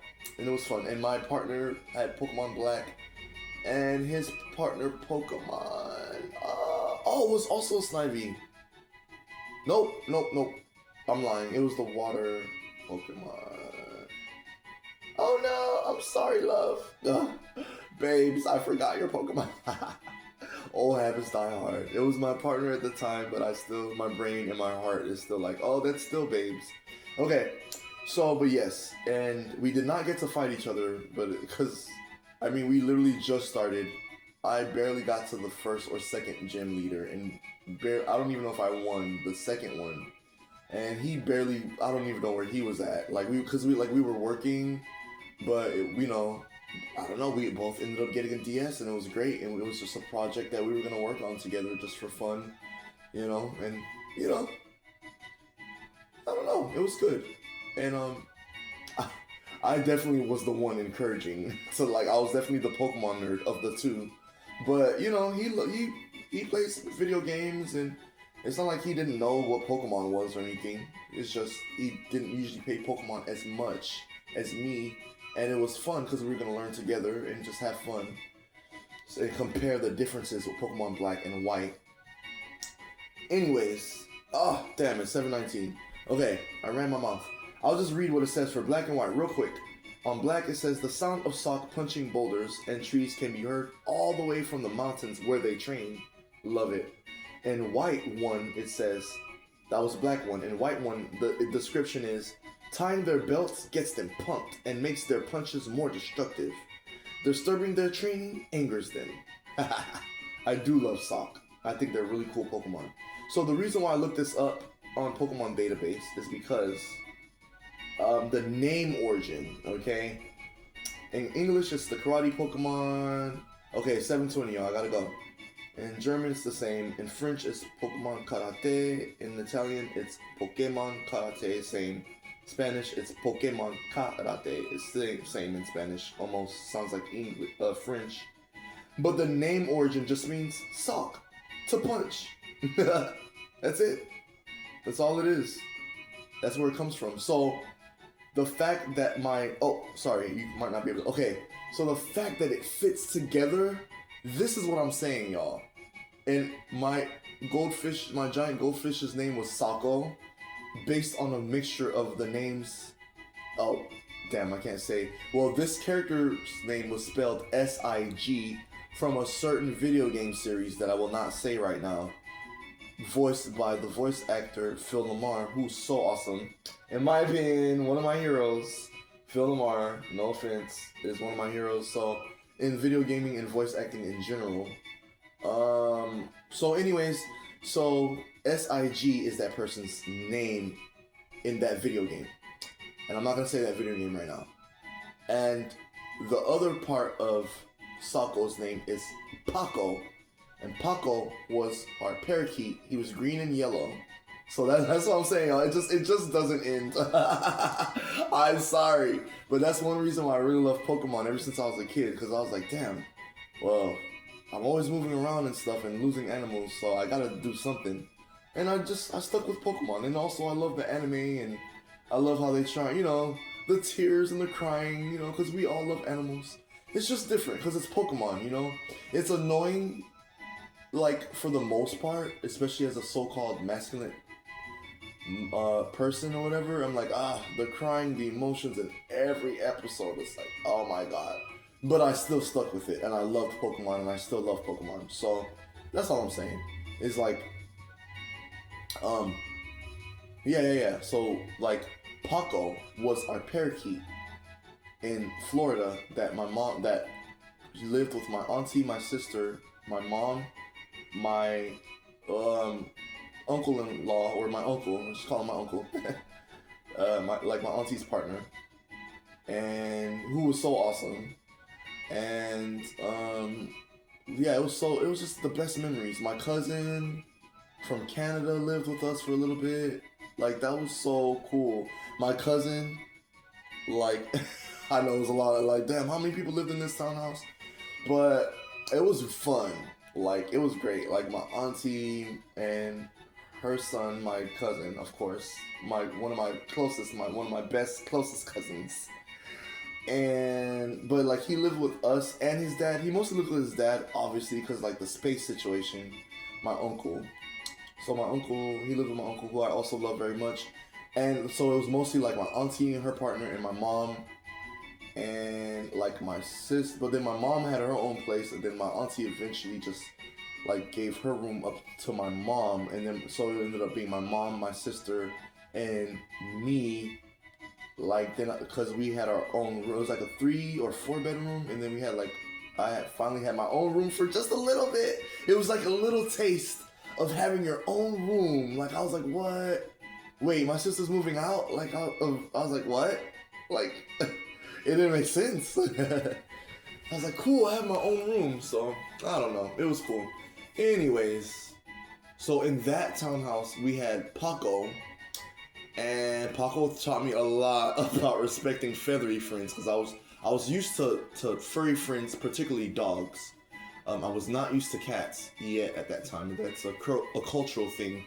But I got used to cats when I was older in Atlanta. I started trying to get used to cats because I never, the cat thing was like, ah! But dogs, I was always cool with dogs ever since I was younger. So they were kind of like my first really cool friend besides reptiles, because I never forget reptiles. Like, reptiles were more like, reptiles. Like, they were kind of like first, wild and domestic, I guess.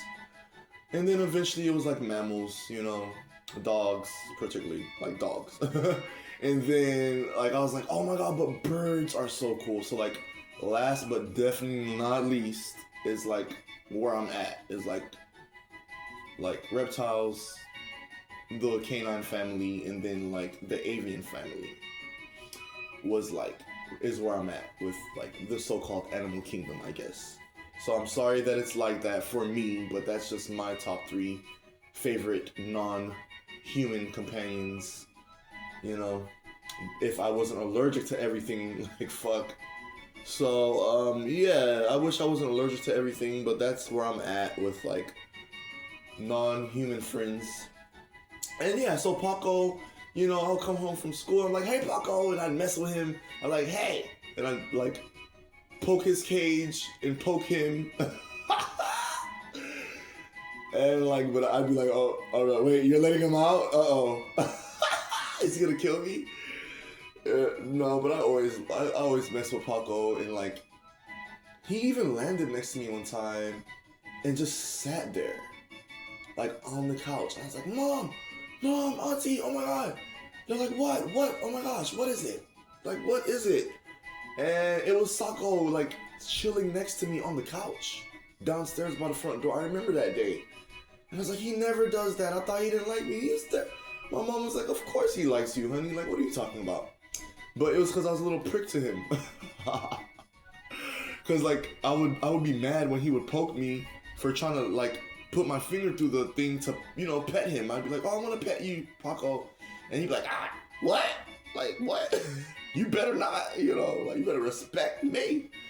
So, I love that. And, like, I remember the very first time I was like, ow, that really hurt. And I was like, I didn't, like, cry, but I was like, you know, crying like a little baby, but not really crying. But, you know, because I was a little tough kid or whatever, but I still cried or whatever. But most of the time I just was like, you know what, I'm going to get you back. Like, I was like that kid. Like, oh my god. So, but Paco, I was like, no, this is my bird. Like, I love this bird. So, but I would always mess with him and, like, put my finger through the thing, and then when he would bite it, I'd be like, what? You want to bite me? And I, like, mess with his cage. And then I'd always ask my mom and my auntie, can we let him out? Even though I was scared that he was going to mess me up for messing with him.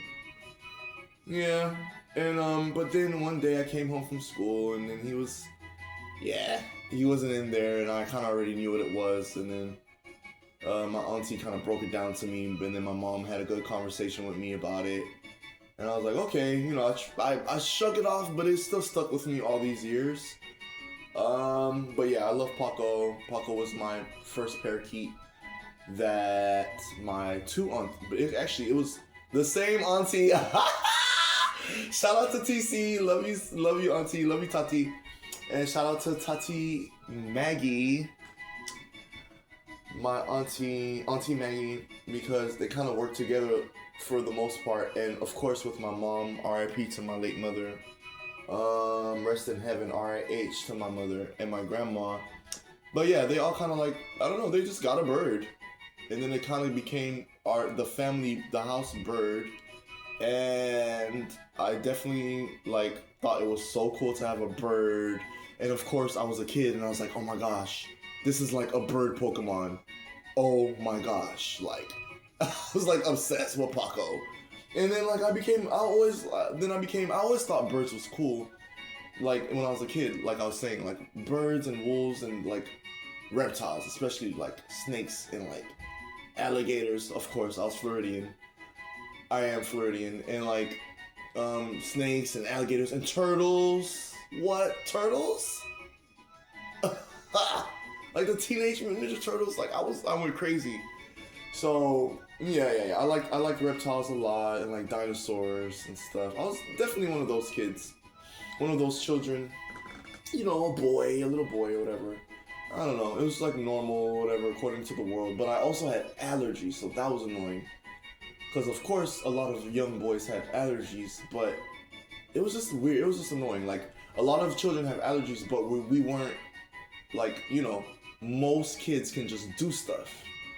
But like, there's a nice amount of kids that can do that, you know, like there's a percentage of us that could do stuff too, but we had allergies or we had to take medications or a combination of two or abstain from certain activities that other children were doing because of our allergies, if that makes sense, you know what I mean? Anyways, long story short, it was so cool to me to have a real bird Pokemon named Paco. So that's the story of Paco. And then I already told you the story of Sako, which is what I'm naming this sock. And then Sig is a video game character. I said it, damn. SIG is a video game character from a video game series that I love very much. So I put all that together to make Sako, the nickname Sako, for our fish in Atlanta, Georgia, a long time ago when I was in high school.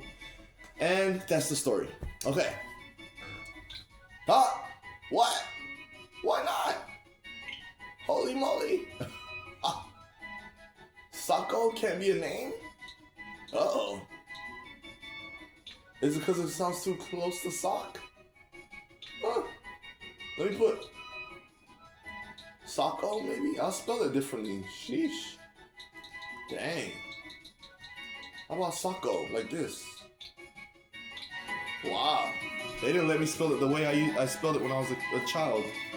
I mean, it's not a big deal, but it's like, dang. I think it sounds too close to SAWK, or maybe that's like a curse word in certain languages.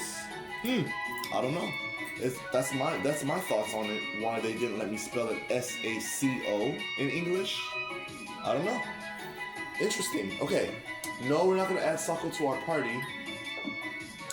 Oh, and I gotta take my break. 720 was so long ago.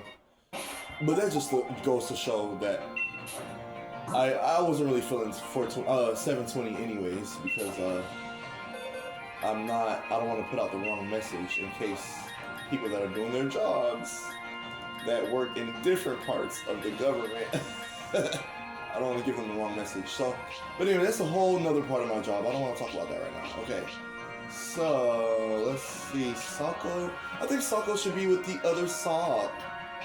I think they should chill with each other. Or. Oh, here he is right here. Yay! Sako and Sock. The two sock.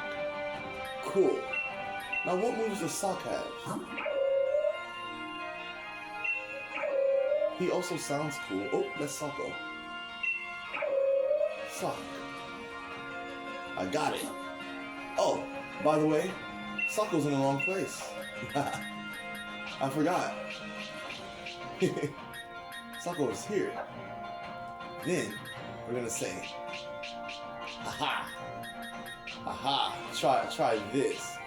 Check me out. Check me out. I just thought about this. Okay? Because I have a plan now. Okay? Let's save it. And I'm gonna show you before I go on my break. Okay, let's go. Oh, we're here. Damn.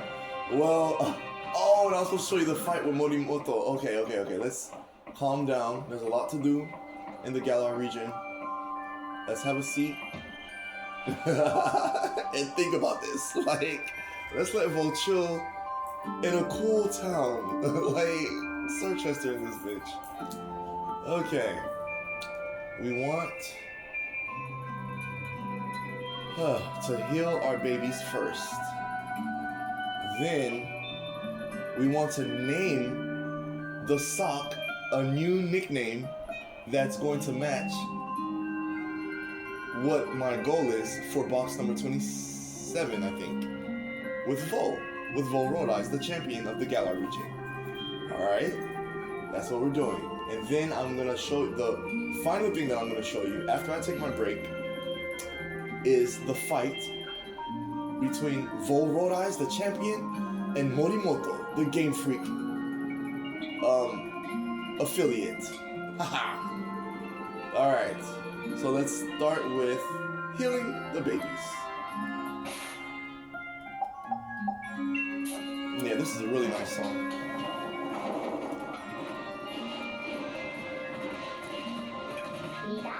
What? What is a dinosaur? What is a cranio? We got 1, 2, 3, 4, 5. Who's missing? 3, 4, 5, 6. There you are. Eccentric. What are you doing, friend? What are you doing, Eccentric? You look very happy. It says Eccentric looks like it's full of energy. Look at this. Eccentric is happy. Uh-oh. Eccentric seems tired and hungry. Eccentric looks like it wants to play a lot with you. Eccentric looks very happy. I love it. I love how they just juggling, like, it can juggle itself. Like, Eccentric. Eccentric looks like it wants to play with other Pokemon. Okay, go ahead. Uh-oh. Dang. Aww. Cranio fell asleep. Cranio's always falling asleep. Look. I love it. Like, he looks at us and then he just falls asleep. Oh. Okay. Child, you know who's next, right? Y'all know who's next. Oh my gosh. Come on out of there. Come on. Feather. Come over here, Feather. I know you can hear me. Where did he go? There he is. He went around. I can't turn all the way around, Feather. There he is. He got it. Kingser and Denizar are talking about something. Can you guys move? Oh my gosh. Come on, Feather. Feather! Damn it. Okay, maybe I should use a ball or something to distract them. There you go. Go get that ball, Feather. It's not working. Shit. And I can't do this part. I'm trying to call Feather, guys. Okay, here we go. Thank you, my Jones. My bad. Yeah, I was trying to call Feather my Jones. I'm sorry. And there he goes again. There he is. You can stay right here too, my Jones. Okay, now Feather. Oh my gosh. Let's just cook, y'all. Let's just cook. We all know Feather loves us. Featherinsky, child. Featherinsky. Child. It had to be Feather. Okay, so Fancy Apple We add the fancy apples to the pot. We got 2 lepa berries, 2 Ross berries. How about 2 figgies? How about 2 pomeg berries? And how about 2 hondu berries? Try it out.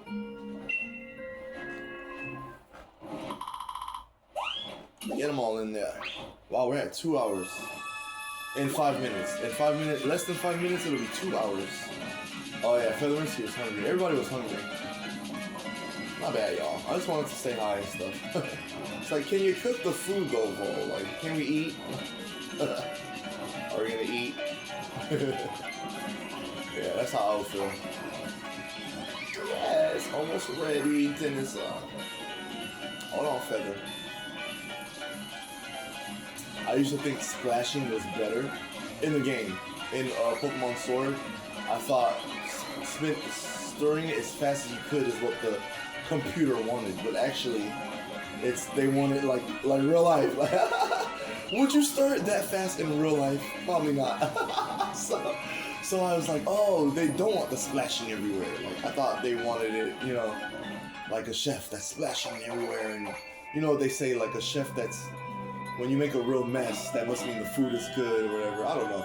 So that's why I was like spinning it really fast. But when I read online after completing the game, I'm like, okay, well let me look at all the secrets or everything that I missed after I completed the game. I was like, oh, so you're actually supposed to stir slow or whatever. But yeah, I don't know. I don't know. Maybe I'm still wrong. Yes, it's a silver at least. Copper Roger class. Yay. Yay, yay. Yay! What is it, dinosaur? Okay, let's see if we can call Feather now. Feather! Oh, he was talking to someone. Oh, all 3 of them were talking. My bad. I didn't mean to interrupt y'all. Hi, Featherinsky, we miss you. Feather! Oops. Feather! You look so cool, Featherinsky. Are you? It says Featherinsky is full and satisfied. Featherinsky looks like it wants more attention. I thought so. I haven't talked to you in a while. Featherinsky looks very happy. Yay! And you know, okay, so I spelled it differently. I originally spelled Featherinsky feather in the sky, kind of trying to like copy the way my name is spelled, but with feather instead of love.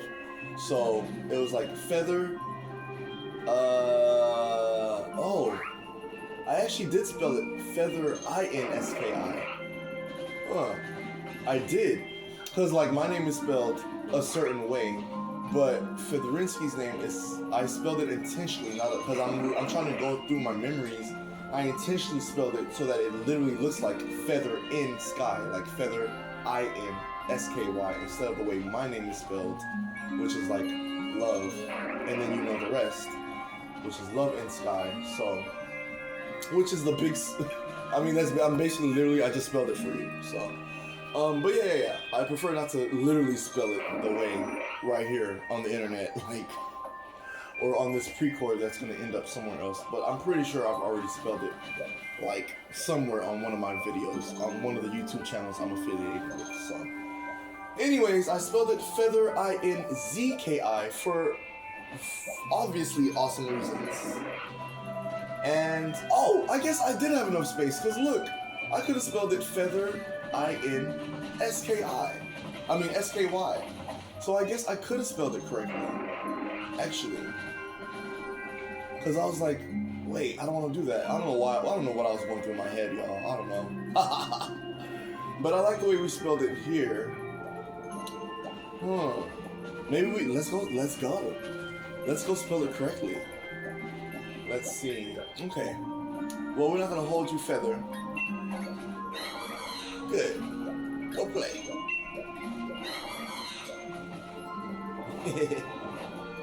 Yeah, Featherinski's our original Rookity. And then Rookity evolves into Corvus Squire, and then Corvus Squire evolves into, as you see here, Corviknight, Featherinski himself. So this is him. Okay, let's go. Yeah, I feel like I haven't talked to him in a while. Okay, in Pokemon form, because I talk to Featherinski every day. Like, you know how many, let's say, okay, this is Crest. This video is supposed to be for Crest, so I can say this. You know, we've talked about spirituality, and what I was gonna say is, you know how people say, "Oh my God," or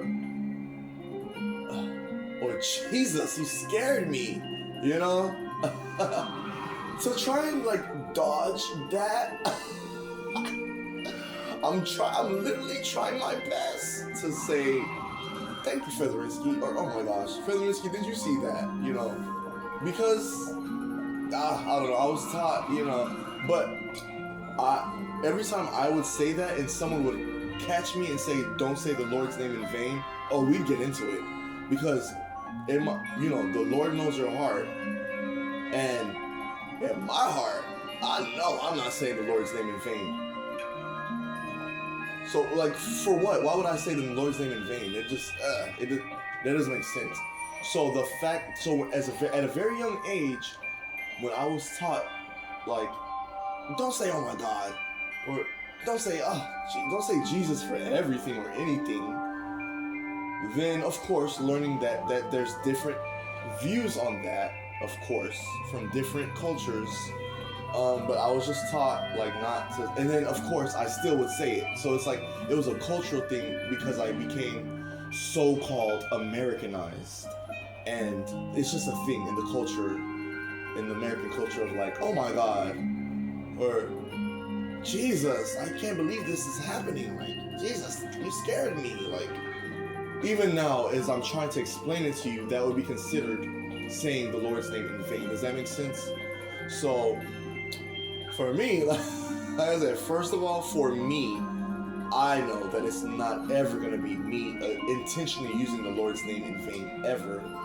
So, if it unintentionally sounds like that to someone else, I would always just try and calmly, without getting into it with them, saying, well, I don't do that, so I don't know what you're talking about, so please be careful with falsely accusing me. But yeah. Because that's like saying, "Oh, you just killed someone." That, like, I would get upset. But now I know how to react. I try and react differently. Oh, it even happened recently, within the past 2 years. Honestly, I want to say it was within the past year, even. But I might be wrong. I'm just going to say that over the past 2 years, when I was working at one of my programs that I volunteer at, and used the services from, I was like a person was like, "Oh, don't use, using the Lord's name in vain." I was like, "Oh, I was like, don't. I was like, I don't do that. Like, I feel where you're coming from, but like, nah." So I reacted totally different from how I would in the past when someone would be like, "Well, using," I'm like, no, I really mean it. Like, "Oh my goodness," like, "Oh my JESUS," like, I would really mean it. If it naturally comes out, why would I be saying it in vain? For what? Especially something like spirituality. So get out of here. So for me, all these years growing up, first of all, I'm not perfect. First of all, like, second of all, like, when is that okay? Like, I don't know. Like, why would a culture be okay? You see what I'm saying? So it was like a double, not double-edged sword, but like, or it's similar to when they say taking 2 birds out with 1 stone. Because for me, I was like, well, first of all, I automatically assumed that because of the culture, right, that was them saying it in vain. But I also caught myself at a very young age and corrected that thinking. I tried to. I feel like it really was not me, because how could a child do that? It had to be the Most High that was working through me to say, hey, don't judge people that say, oh my God, all the time. Jesus, you scared me all the time, right? And then when I became a teenager in Georgia, like, I definitely said, oh my God, very often. And even as a kid, like before, when I was a preteen and like 8 and 9, I'm like, oh my God, this video game is so cool. And my parents would catch me and be like, hey, don't say oh my, like, why are you saying oh my God? So, yeah, so that's all. I'm just giving you context of why I came up with the name Featherinsky. Does that make sense? It's not to replace. It's similar and it works for me. It will help with neutrality.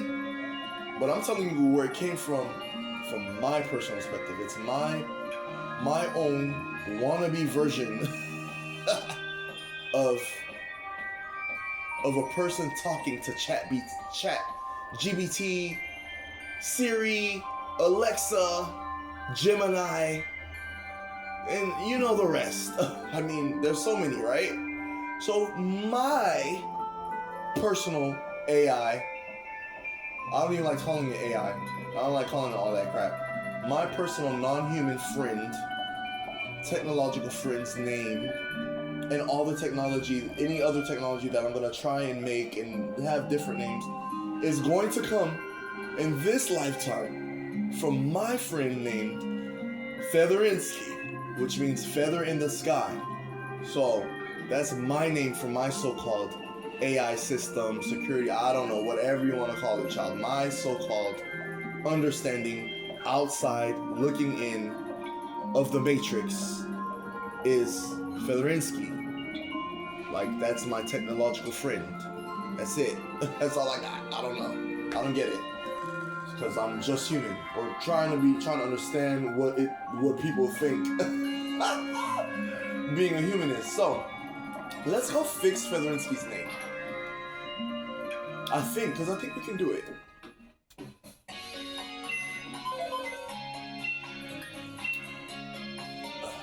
Man. Okay. Surprise. Of course. Let's try it.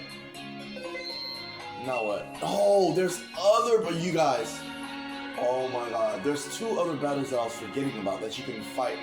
There's 3. There's 3 battles that you can fight every day. Then there's Chloe, the Pokemon breeder. Shout out to my Pokemon breeder family, because I'm also a Pokemon breeder. Then there's Marnie, your rival. And then number 6 is Morimoto. So, I'm going to tell you why I just remembered that too. That you can fight 3 battles. Okay. Hey, we got one!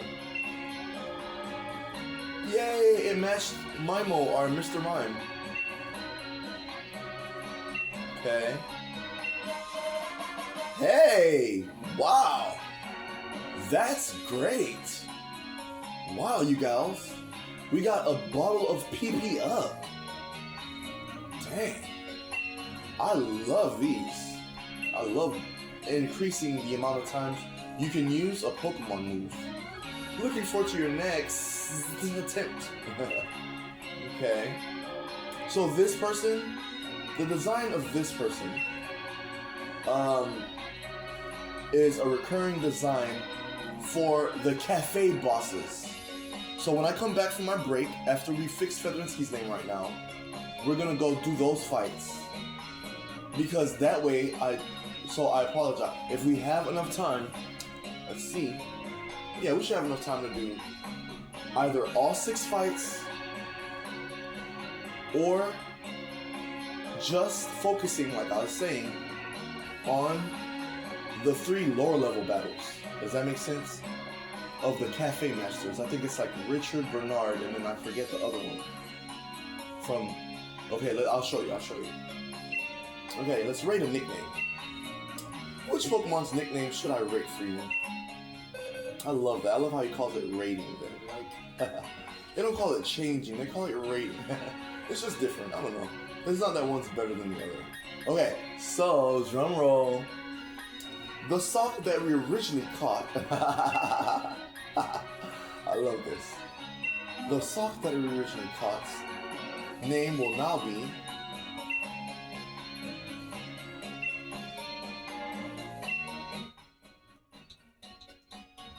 Paco. Originally, he was a parakeet. He was a male parakeet. He did not have a partner. It was just him, and he had a crazy 7-8-year-old harassing him every day. That was me.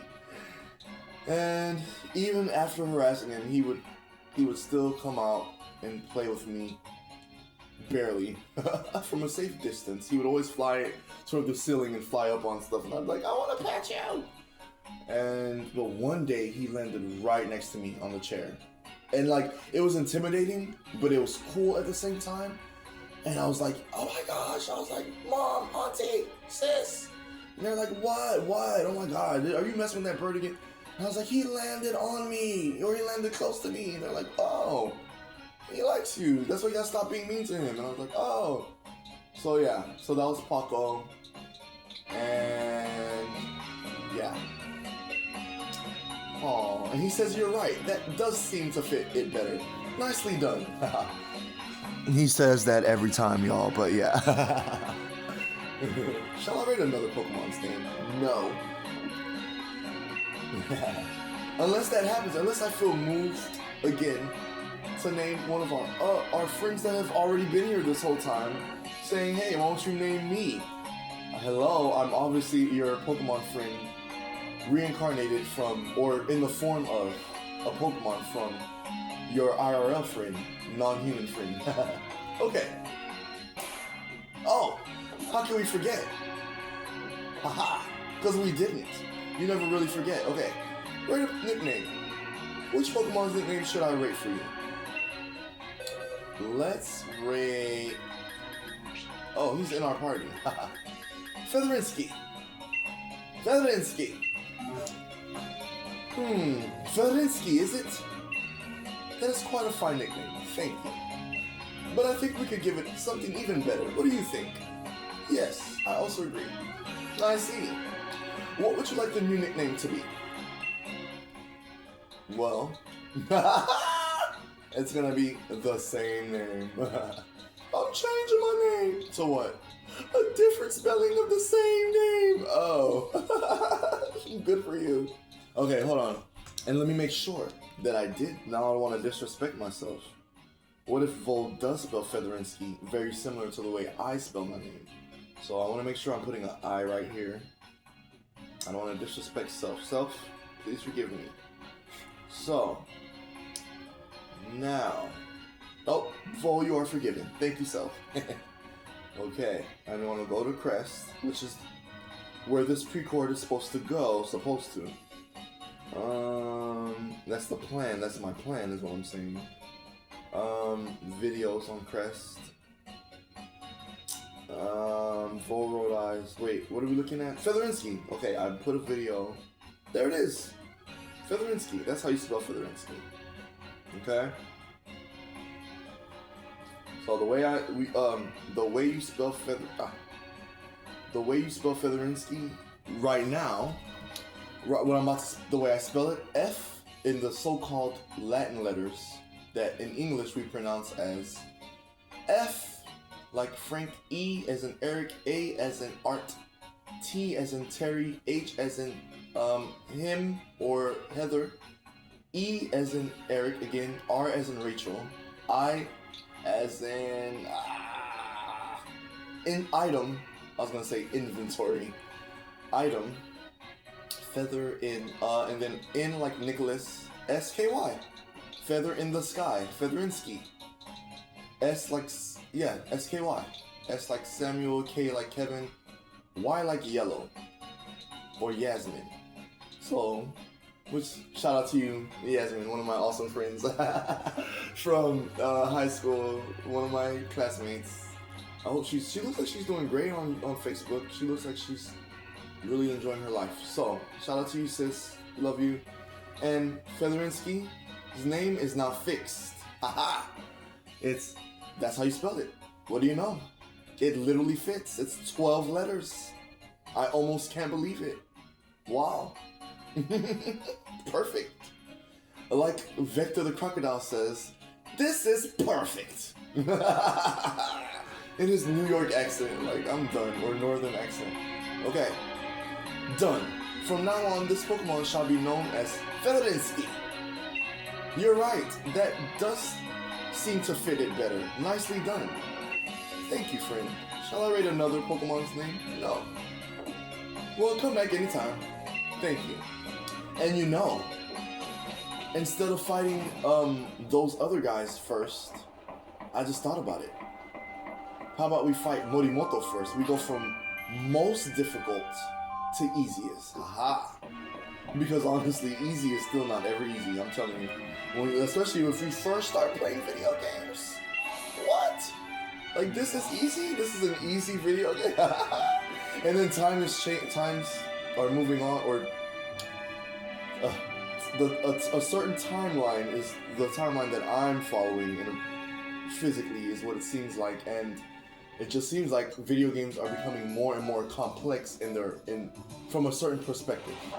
But certain games still do their best to remain simple, even though video gaming has the capacity to be way more complex in this timeline that I've been following since I've been a child in this context. Alright, I don't want to waste memory, so I'll pause right here. Oh, you know what we can do too? No, I'll just pause. I'll pause it.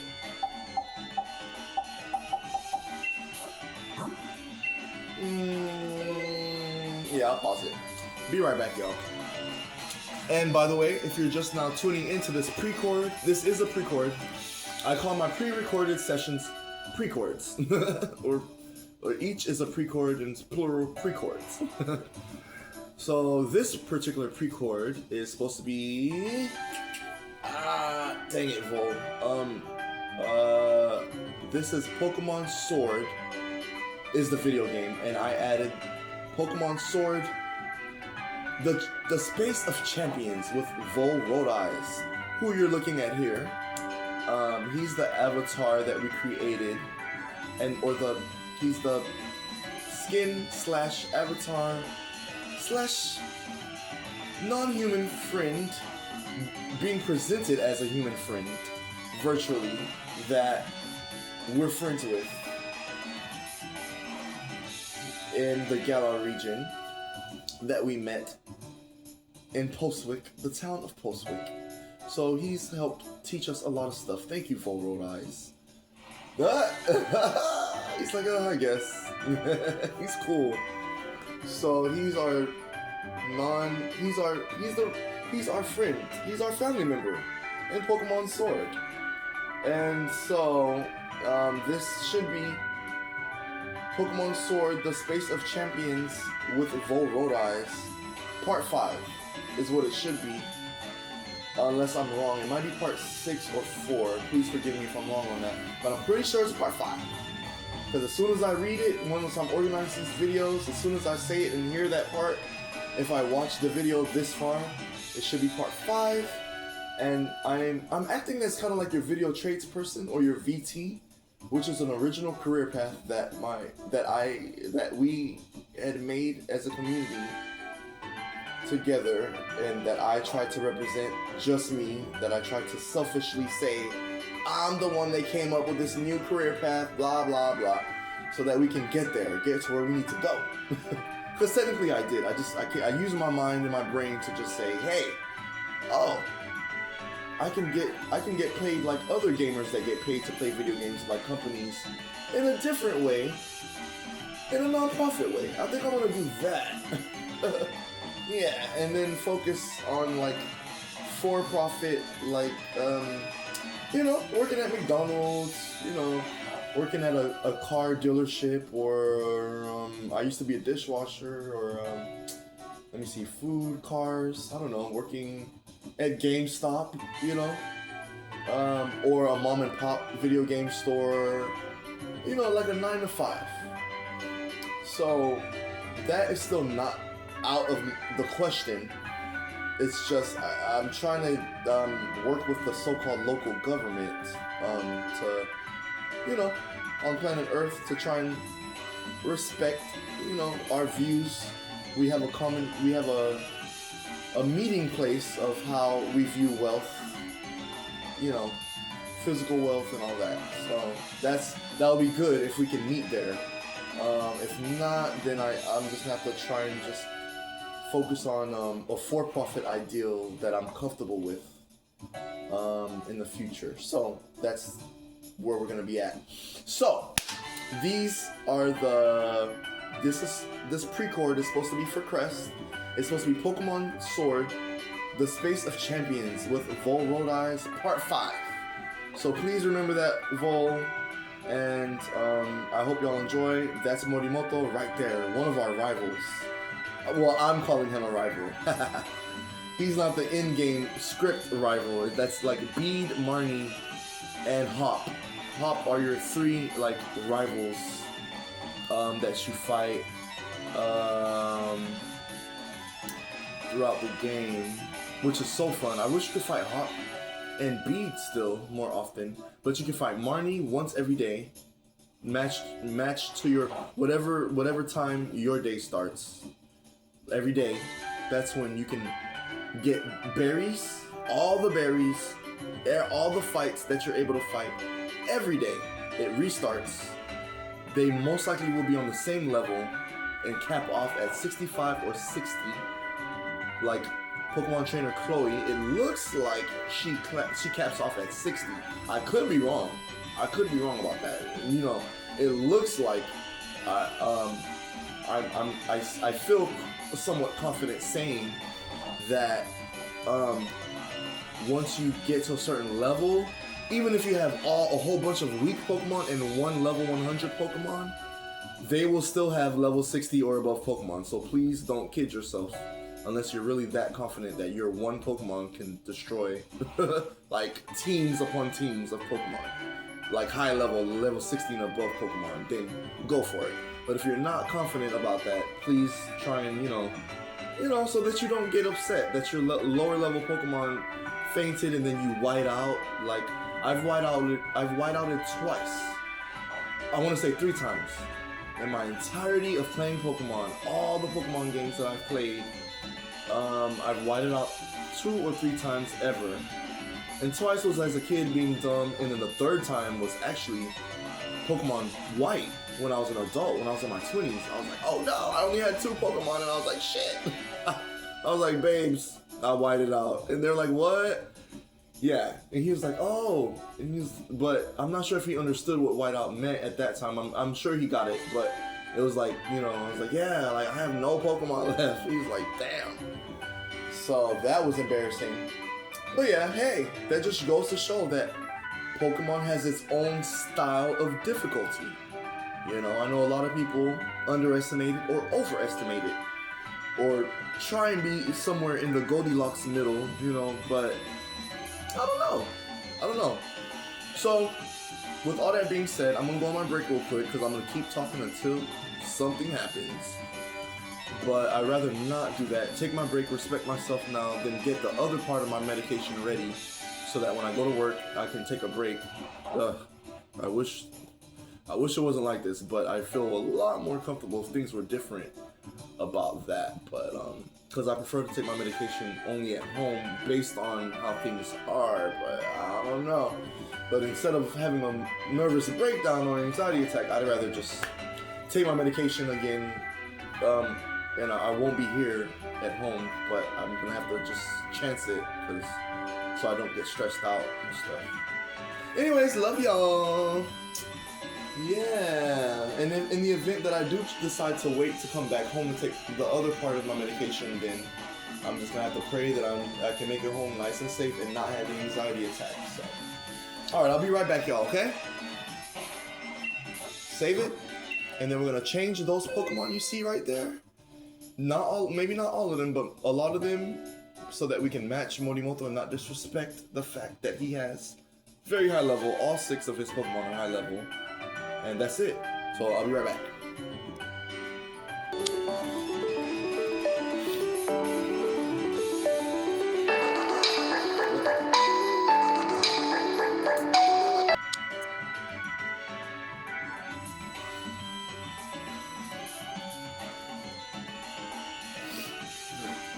But, whoa, before we do that, hold your horses, Will. And put your glasses back on so you can do this correctly. Now, we still don't have an item for Kingser yet. I would love to change that sooner than later.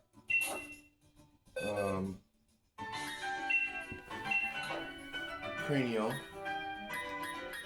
We're gonna do the future projection thing. Imagine Cranial here, Featherancy here. I'm intentionally being random, I promise. Eccentric there. Oh, wait a minute. I think we want to keep Kingser. What level is Eccentric on? Keep Eccentric. Put Denizon here. And we wanted to get our champions primarily up to level 100. So, Anemon's level 100. Boy Extras is level 81. But Boy Extras we gotta be careful with in this battle.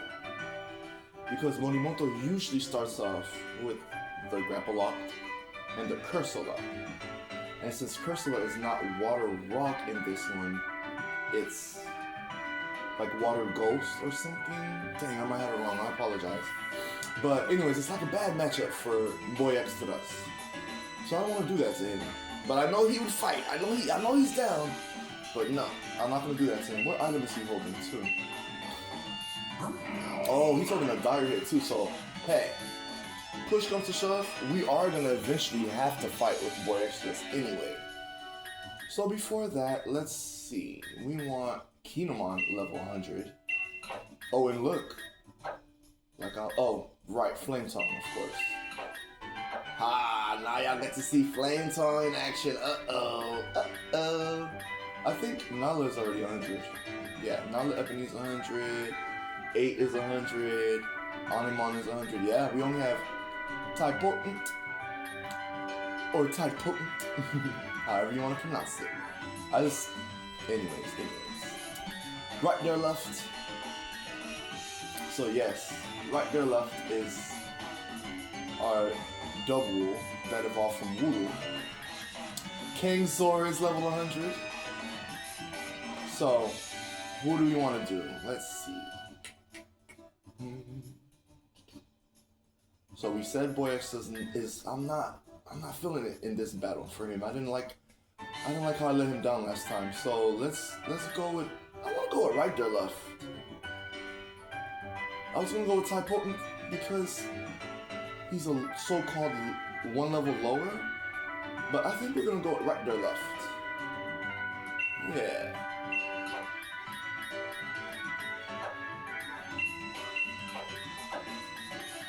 So here's the new setup will be this. Oh dang! First of all, Kings are like level 92, so maybe you should. Maybe I had that wrong. My bad. Hold up. And then Eccentric will be right there. Bam! So Eccentric's level 70. They seem like the lowest level Pokemon now. Right there left is level 81. Kinemon is level 88. Flame Tongue is level 89. Kingzer is level 92. And My Jones is level 100. There you go.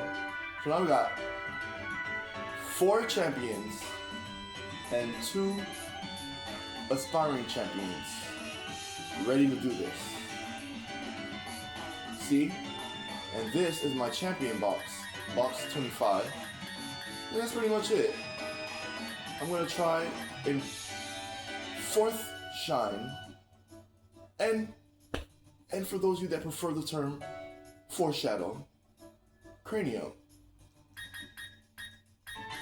Velodinsky, and Deniza being our 3 new, Kingzer, and Eccentric being our 1, 2, 3, 4, 5 new champions. See what I'm saying? So that's the plan. Let's go. That's the plan. Let's see if it happens. I am confident that we can do it. We're in Sir Chester, and it's time. Ah, I'm scared. I'm scared, y'all. I'm so scared. Okay. Oh, and by the way, I did check the time while I was on break. So I'm gonna have to get my medication ready and then go. But maybe we could dance somehow. Like, if we can dance and I can leave around or before 9:20, and that bus is right there, because I didn't look at the schedule yet. If we can dance, anyways, if we can dance, we can dance, okay? So, let's go. But long story short, by like 8:40-ish, I need to be finishing up with preparing my medication and at the bus stop by like 8:50 something-ish. Because I really want to catch that 9, like 9, close to 9, like right in the gut 9, instead of like 9:20 something-ish, 30. Because by the time I get to my appointment, it'll be past 11, and I won't be able to start working. Yeah. So, I mean, I might be a little, like, maybe they have like a leeway 15-30 minute late thing, but I don't want to do that, so. Okay, let's go. And here he is, ready for that match. Morimoto asks us.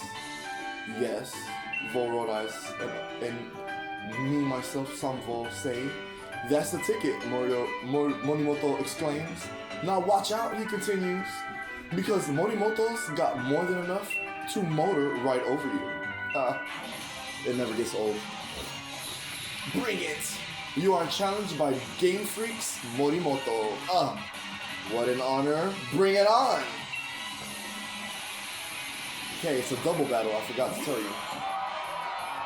Oh, well, I mentioned it, but I didn't say specifically it's a double battle. So I said he starts out with Grapple Lock and Cursula, but I did not say that he starts out with them together, which, yes, he does. So you definitely want to fight 2 level 65 Pokemon. Like, you want to bring everything, okay? Because you're fighting a computer, you're not fighting a person. And yes, there's 2 different types of difficulties when you're fighting a computer. It has its own style of difficulty. But when you're fighting a fellow so-called sentient life form, they have their own set of difficulties because you're both supposedly sentient life forms. So, like, ugh. So yeah, I love that. That, you know. Okay. It looks like Eccentri's first. I think it's because of how I have it set up for them. So that's why they get to go first. Huh. Let's check some things out. We have 2 fire Pokemon, but one of them is Fire Flying, and one of them is Fire Bug. You see? Fire Flying, Flame Tongue, my Charizard, and Fire Bug. So that's, I don't know. Let's see. I don't know.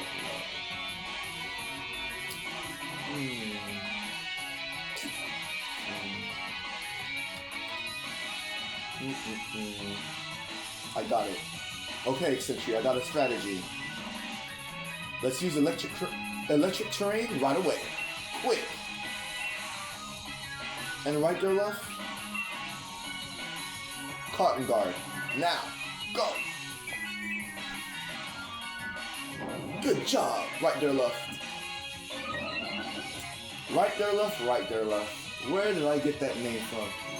So, right there left is a large mixture. Like, I really need to think about this. I need to remember why I came up with the name Right There Left is a mixture of my respect for my Caribbean American heritage and my love and appreciation for, particularly in that context, Jamaican American relations and heritage and diversities and cultures, because it's supposed to sound like right there left, to like, please forgive me. It's like supposed to almost sound like patois, but it's like a mixture of right there, like, ooh, right there, love, like, ooh, it's right there. Like, you hitting that spot right there. Like, oh, that food hit the spot? That food hit the spot, you know? Like, right there, love. Like, there, he was a great Wooloo. He was the perfect Wooloo to help me win the championship. So that's why That's how I originally came up with the name Right There Luft, because it's air, and Luft means air in German, so it's like air twice. So it's like I'm saying right there, love, but I also mixed in elements into his name, the element of air, because normality seems like you can't see it, right? Like air, like wind and air, you usually can't see it unless the trees are blowing or you can feel it on your skin. So that's why I love normal Pokemon, because normal Pokemon are unique, like air, you know? Like, there's flying Pokemon, there's normal Pokemon, but there's not like air or wind Pokemon. Does that make sense? And then like and that's really interesting that new Pokemon game is coming out. Like, I'm done. The Pokemon game, I'm not gonna say it because I don't even know if it's official yet, but I think it sounds like it's officially gonna be called what it's been called. That starts with the letter W for both games. Just like how Pokemon Sword and Shield starts with the letter S for both games. Okay? So let's go. That's where Right There Left came from. It's supposed to sound Caribbean American, and most Caribbean Americans like myself have or had or developed an accent when we speak English or other languages. There's a specific accent that we have where other people from each other culture are like, oh, where are you from? And then, I'm like, oh, well, I'm from Miami, Florida, but I'm also from technically all these other countries and cultures because of this. And when I tell them that I was born in Miami, but I identify as Haitian or Haitien, or my heritage is Haiti. It comes from Haiti, the country known as Haiti, which is Haiti, is how it's translated for whatever reason in English. For whatever reason, that I also wanted to appreciate the other islands in the Caribbean, especially Jamaican, like my best friend. Shout out to Brando. The other Brando. My best friend Brandon was Jamaican American, and his family was born in Jamaica. And yeah, so that's just one example. And then my sister's best friend is Jamaican. So I remember that, and and the Jamaican food in Miami, like what? my brain, my eyeballs are like. And then also, I want to say discharge. Oh, it's gonna hit everyone. Dang, I forgot about that. I forgot. Okay.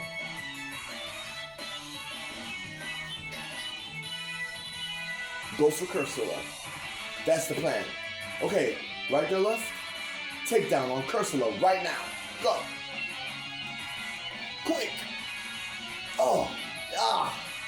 Damn it, I didn't even look. I forgot. My bad, Right There Left. My bad, everybody. Oh, horrible. Okay. We gotta watch out now. Ha. Okay. We got some new techniques happening. Alright. Okay, we got some plans. Let's keep it fresh. Let's see. Flame Tongue, you're up. Oh! Crap! Alright, we have no choice. Discharge, Eccentric. Right There Left. Use Cotton Guard again. Quick. Good job.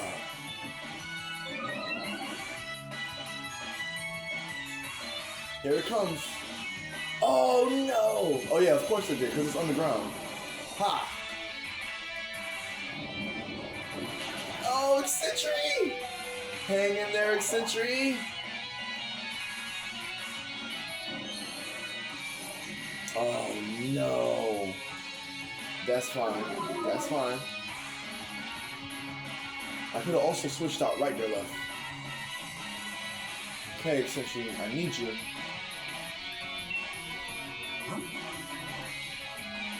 I'm gonna use a hyper potion on you, okay? Okay, right there, left. Quick! Take down on grapple lock before he has a chance. I mean, before it has a chance to catch you. Good job, Eccentric. Oh, crap. This isn't good. This isn't looking good, y'all. Oh my god! Dang, what a tough battle. Okay. Oh my gosh. Okay, this is it.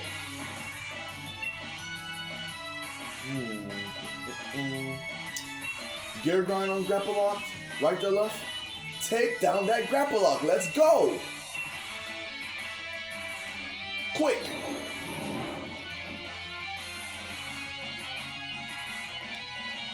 Do it.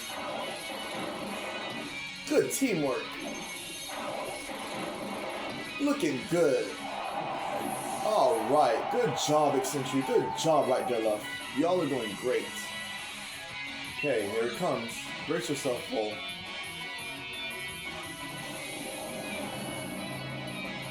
Oh.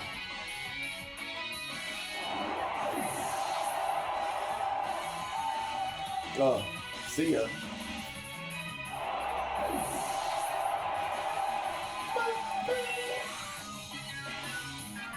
Oh. Alright. Right there, left is gonna faint too. Okay. Kinemon, you're up. Wait. What is his next two Pokemon?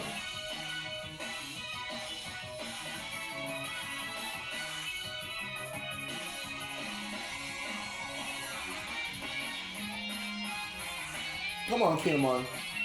It doesn't matter what Pokemon he's got. I'm not gonna spend too much time thinking about this. You're up. You're one of my champions.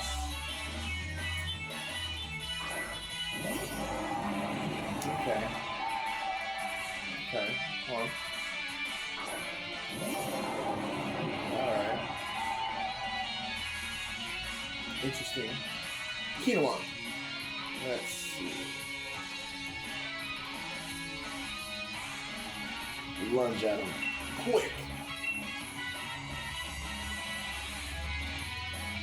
Pokemon.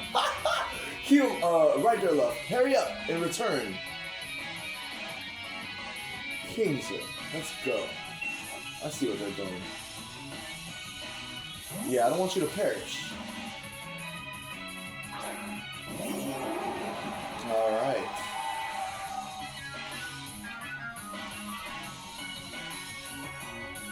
Good job, Kinemon. Oh, wow. That was a very strong one, too. Oh, Kinemon! Hang in there! Don't worry, you got this. Here it comes. Okay, Kinemon. Just stay cool, okay?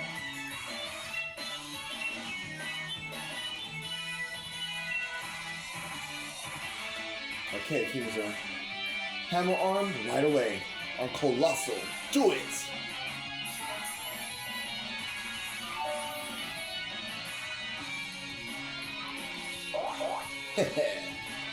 How's that? We're not gonna give up that easily, Morimoto-san. That's okay. That's okay, King.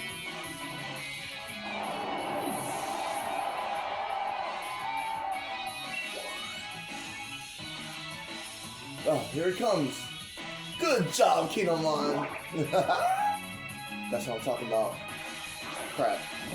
Okay, we don't want to mess with this one, but we gotta try. Now, especially if we need backup.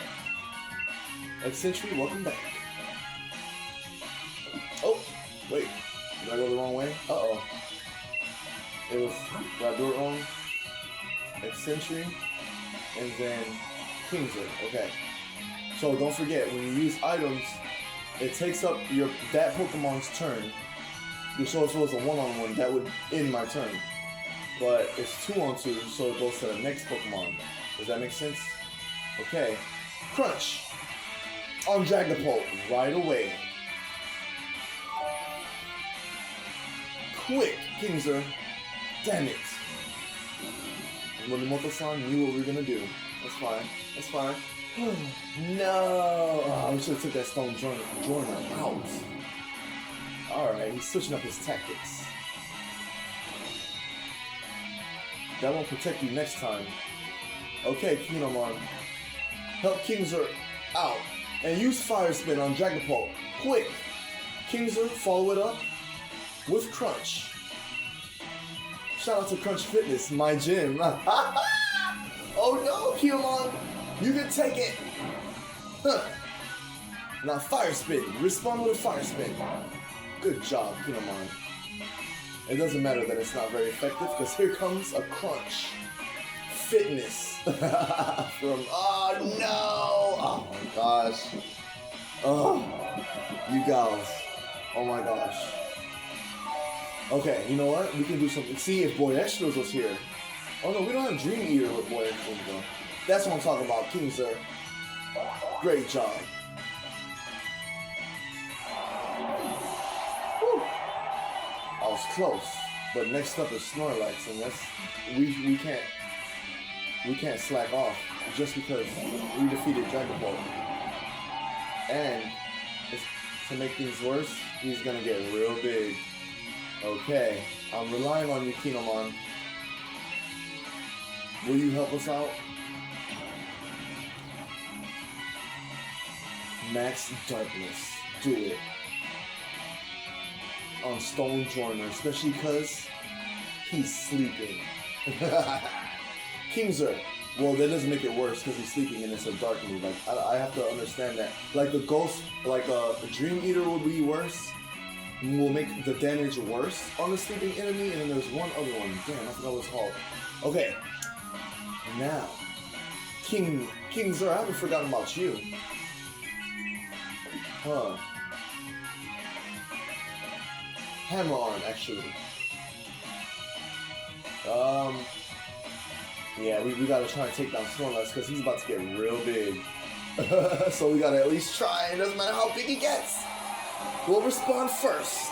Come on out, Kinemon. Be Dynamax about it. Shout out to Max.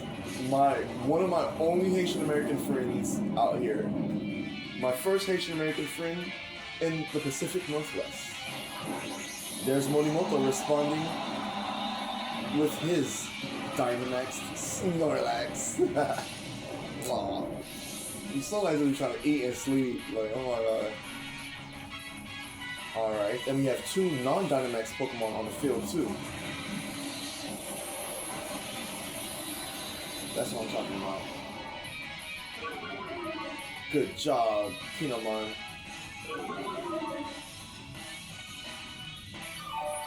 Hurry, Kingser, do it! Oh, okay, it's asleep. I forgot.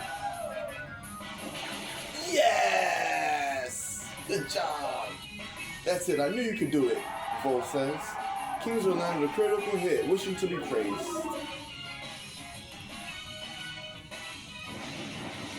Whew.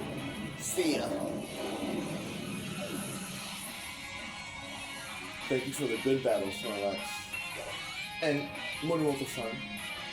Now, it looks like we have the advantage, but let's not get ahead of ourselves. You never know.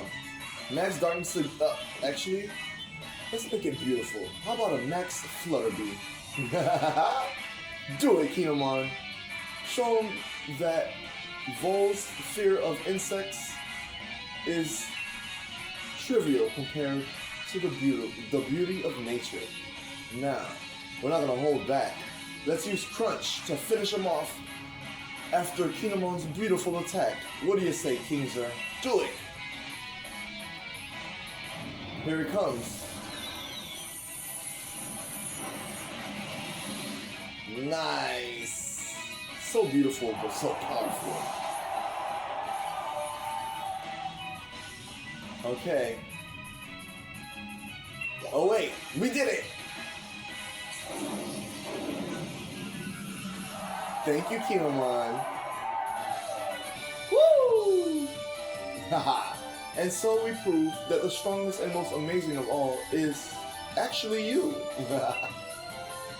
Arigatou gozaimasu, Monimoto-san. Okay, and we also have some Pokémoney for winning. I think they just call it money. And Pokemon is just called money. You seem to keep motoring right over old Morimoto. Let's see who wins next time. You got it, Sensei. Okay. Yeah, that was tough. Good job, VoL. VoL Rodiiz, man, I'm telling you. He's a good trainer. He is the champion of Galar, after all. There must be other champions out there somewhere. Somewhere. Will we battle them?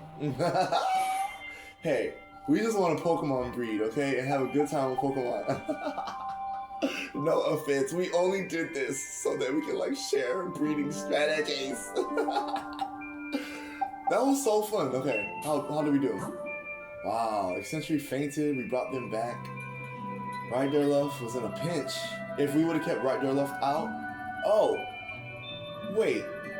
Parashon leaves when the caster leaves, right?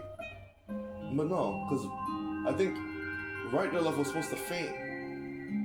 When doesn't Parashon hit? Even if didn't Right there Love get hit too with Parashon? Like, can't Parashon? Y'all have to go back and watch it because I'm sorry. I think when that Cursula did Parashon, they hit Right there Love and who was that? Eccentric. So yeah, Eccentric did not pass out because of the Parashon, but the Cursula did. So that was, Anyways, I don't know. And Kinomon got some damage.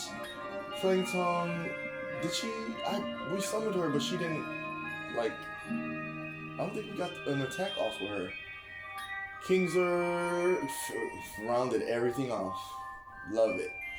There was something about him. I was like, this Pangoro is gonna be, like, something. I don't know, maybe we gotta make this Pangoro a champion. And then, like, bam, here we are. Okay, that's it. And Flame Tongue still did her thing. Don't get me wrong. I would love to have, for y'all to have seen her really kick some butt in a different way. But she kicked butt strategically this way this time. So let's do it. Alright. That was one battle. I'm pretty sure we're out of time. It should tell me the time on here. Why doesn't it tell you the time anymore? Oh, that's when you're watching TV. It tells you the time. I wonder why it doesn't tell you the time anymore. It's weird. Huh. Yeah, when you're watching TV, it tells you the time. Anyways, okay. I can also do this. I'm out of time. Alright. We are done. Yeah, I'm out of time, so I will not be able to prepare the other form of my medication, but that does not mean I will not be able to take my medication. Just throwing it out there for the algorithms. For the algorithms to not come back at me crazy. I hear that Pokemon in Pokeballs or boxes are nice and comfortable. I know, how do they do that?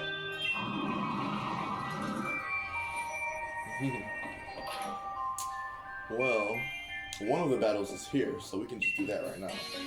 And I love this.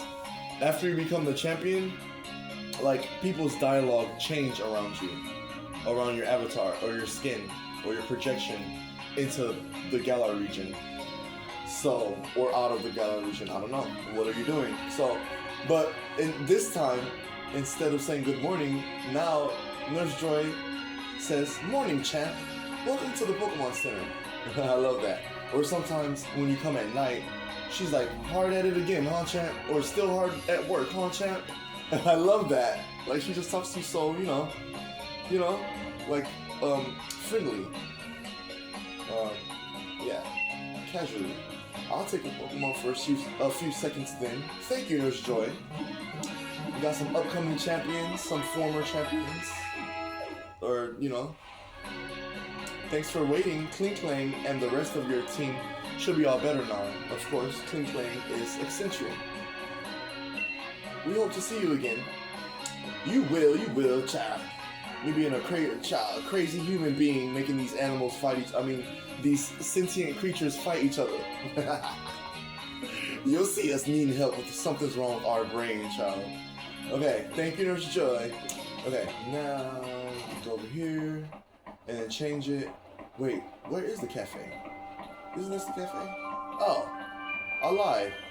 This is not where the cafe is. The first cafe is in Linden. Ah, Wyndon. I mixed up London and Wyndon together. Sorry. Also, a new friend that I made named Lyndon. Hi, Lyndon. My bad. Your name made it into my pre-chord. Okay. Wyndon it's like London and there's another city in the UK. I forget. Anyways, it's like a mixture of those two names, which is cool. I have not ever been to the UK. Oh, we can turn it up a little bit too. Yeah. And then we want to change our Pokemon because this is even though it seems like a lower level battle, you gotta take it for real because it's like he might knock you out if you're not prepared. I also love this song.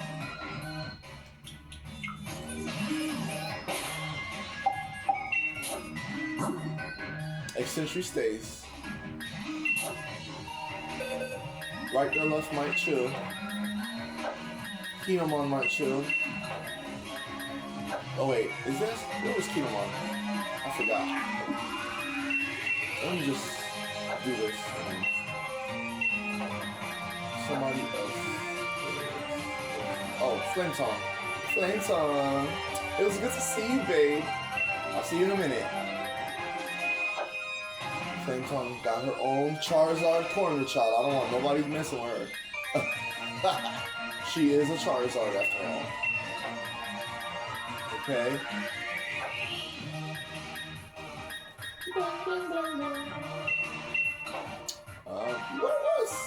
Were you right here, Kinemon? Where you was at? Where were you at, Kinemon? Yeah, Kinemon was right here. Chilling. Yeah, so my fear of insects is actually, it's one reason why it encourages me to still try and go out and have a good time. Go outside, go to a park, especially if someone else invites me. I'm like, oh, like someone other than just me going into nature, let's go. Thank you. Because I'm definitely not I'm supposed to be a Sagittarius, but it's but I am adventurous and I can be brave and courageous and stuff, But, I have my limitations. Okay. Alright. Let's see. I think this is right. Oh, Kingzor doesn't have a freaking item. And he still killed it. That's why you don't have to have an item to be a great Pokemon or great Pokemon trainer, Pokemon breeder, Pokemon contestant, Pokemon contest. Oh crap, I forgot what it's participant. Or ribbon holder, or Pokemon contest ribbon holder. Yeah, I remember the Pokemon contest from Pokemon Ruby, yeah. To me, it's a lot more recent compared to other people. Because I started playing Pokemon Ruby way late, and then I had it for so long. So, 2018 was my last time playing Pokemon Ruby with the Zincambium, our Sceptile, that evolved from a Trico to a Grovon to a Sceptile. Yeah. Alright. Let's at least do 1 or 2 battles. Welcome to the Battle Cafe. Okay, so the reason why I remembered is because the Pokemon rating guy, this is what I forgot to say earlier, the guy that rates your Pokemon at the Pokemon Center, I was like, oh, wait a minute. There's more battles. I forgot about the other 3 battles. And it was these 3 battles. You can do the battle here, the battle in Motostoke, and the battle in Hammerlock are the 3 cafes, okay?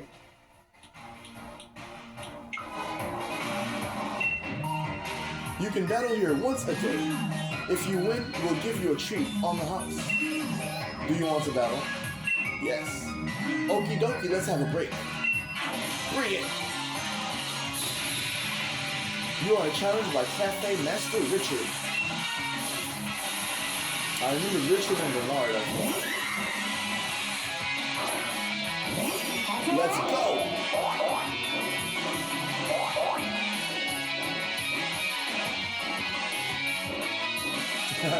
Cranial seems curious about your fashion. I love that. Alright, you see how strong they are? It's an all creamy and a slurp puff. Okay. Quiver dance. Let's go. Cranial. Deniza. Let's go with Spark. Quick. Do it.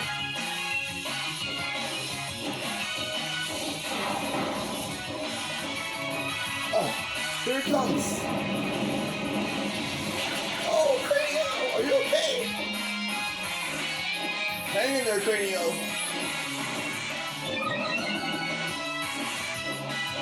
Good job. Here it comes. Good job, Cranial.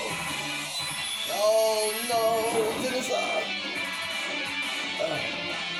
You guys are looking great, looking great. Okay, come back, come back.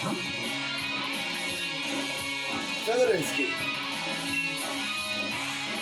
Back Cranial up. And eccentric. Back Deniza up. Quick. Come on, Featherinsky.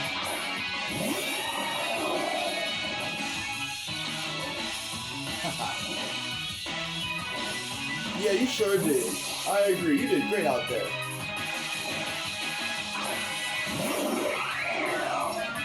Okay, here it comes. Oh, here it comes. Oh, hold on, Feather! Oh my god. Oh, that's tough. Alright, Feather. Brave bird. Do it. Eccentric. Use gear grinds on slurp puff. Go. Quick.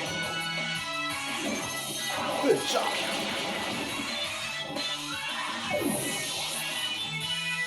Featherinsky. Let's go. Brave bird. Woohoo! Go Deniza. Go Deniza. It's your birthday. Go Deniza. It's your birthday. Finish it. Featherinsky, Brave bird. Oh, what a strong alchemy. Dang, here it comes. Ah, hang in there. Just hold on, Featherinsky, and use Fury Attack. Yeah, and then Eccentric. I want you to use Gear Grind again. No, Shift Gear. No. Yeah, Gear Grind, go, quick. Yes! Good job! Okay, I got 3 minutes. Woo! We got him! I hope that battle was as complex. Oh, I read it wrong. He says, I hope that battle was a complex, bitter experience for you. I'm done, complex. I'm done. Neutrality complex. Because you know, what I also wanted to say was the neutrality complex thing is like, you know how people say the God complex? It can also mean people that have the neutrality complex. Like everything always has to be so neutral, right? So since I'm trying to understand that and share in that, that's why I'm trying to identify as a neutralite that practices neutrality with an M like Michael. Okay, so that was a battle as deep as some Kamala coffee. Here's the treat that I promised. Yay, we got a flower treat.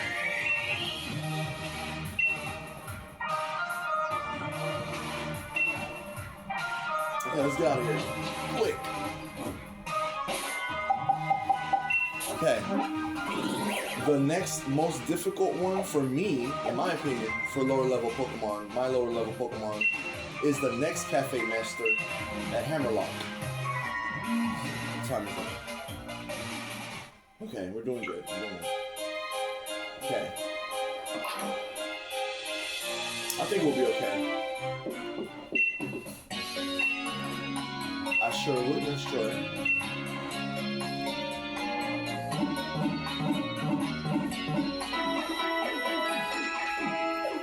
Alright. Yay. Butterfree. One of the original Pokemon. Okay. But how are all the Pokemon not original Pokemon? Even the ones that aren't out yet? Think about it. Well, you know, those of you that also know what I mean, you know, one of the Generation 1 Pokemon, like, Bulbasaur, Squirtle, Charmander were the first starters, generation starters. Butterfree was one of the first generation bug-type Pokemon, but it was not a starter, but it was very popular Pokemon. I definitely caught a Butterfree when I was a kid, and then, even in the anime, Ash catches a Butterfree. But yeah, honestly, I didn't really develop my healthy respect for insects until I was like a teenager, like an older teenager. I mean, I'm sorry. Yeah.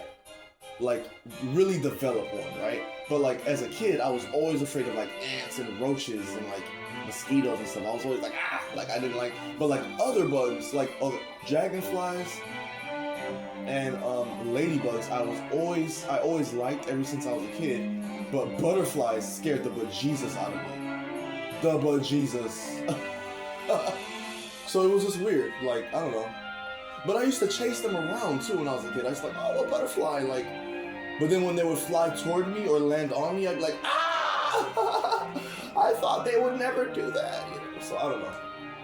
Anyways, but dragonflies and ladybugs, I don't know, it's weird. Oh, wrong way.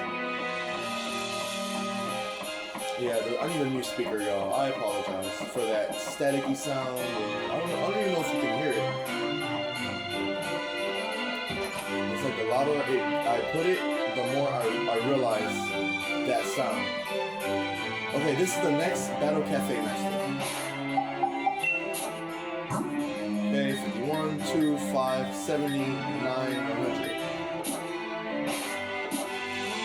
Welcome to the Battle Cafe. You can battle here once a day. If you win, we'll give you a treat on the house. Do you want to battle? Yes, I do. Okie dokie, let's have a break. Bring it! You are challenged by Cafe Master Bernard. Okay, this is Bernard. The other one was Richard. I forgot what the other one's name is. Here he comes.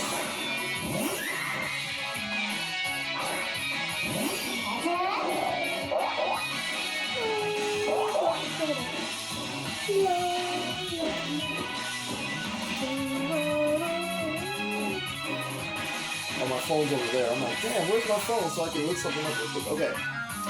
Cranial. Safeguard. Quick. Okay. Denizon. Use quick attack. Go. Alright. Good job, guys. Here it comes. Oh man, wow. How powerful. Dang. Okay. Okay, Dennis. Cranial. Use Quiver Dance. Quick. Denizon Spark. Do it. On Alcremie. Alright. Looking good. Alright, don't hold back. And don't underestimate them. Oh no! Oh my gosh. Cranial. It's gonna be hard. Oh, okay. Whew. He's tough. Wait. Yeah. This isn't looking good. Okay, Featherinsky, come on. That cranial one. Eccentric. We need you.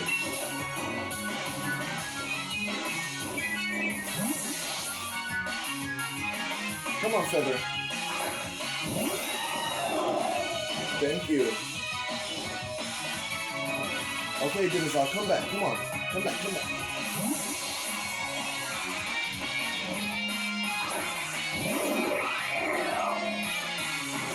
Ah, here it comes!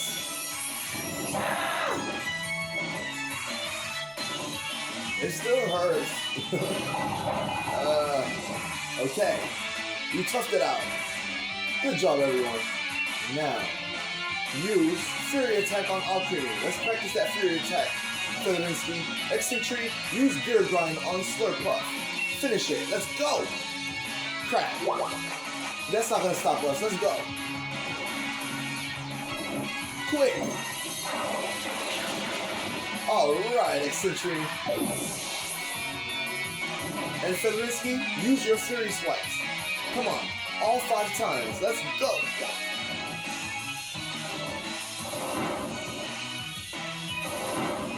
Haha! Or maybe only 2 times. Good job, everyone. That's teamwork. Alright, Eccentric. Eccentric grew to level 71. Alright. He still had a good time. We had a good time. Thank you, Bernard Sensei. Bernard Sensei says, I hope that battle was refreshing and smooth for you. I love that they say different things. And then you get a prize. That battle was, that was a battle as exquisite as a glass of lemonade. I agree, Sensei. I love lemonade and orange juice. Okay, here's the treat, I promise. It's a Lumios Galette. Or Galette, I don't know if I'm saying it right. Oh, it's medicine. Right, I have a couple of those maybe.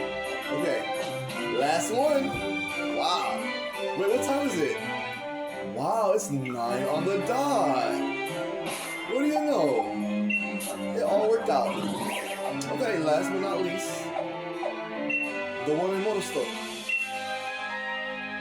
We gotta make sure our friends are okay first, real quick. Look, like right here.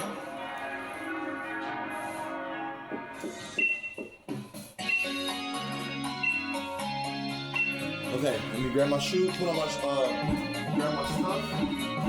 My shoes are put on my back. I don't like walking around with my shoes on.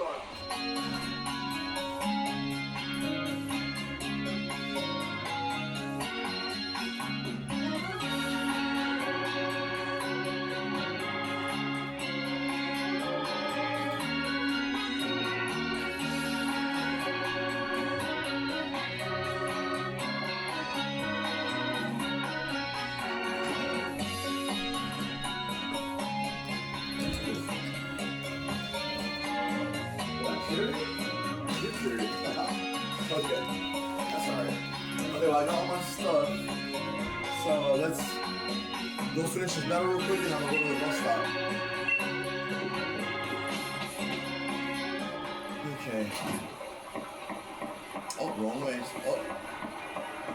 It was the right way, actually.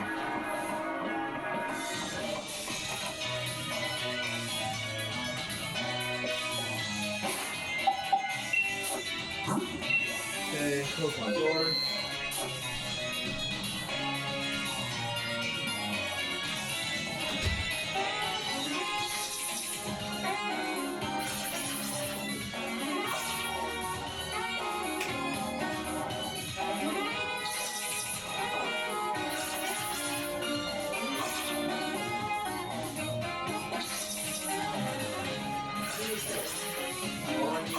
Here.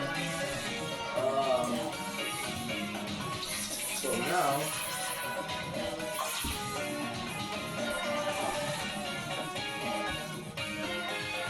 all I gotta do is literally grab my switch, grab this. Actually, I'm gonna leave the speaker, grab the switch, put everything up, grab my shoes, and I'm gonna go to the bus stop. And then I'm gonna go to work. So let's finish this last battle.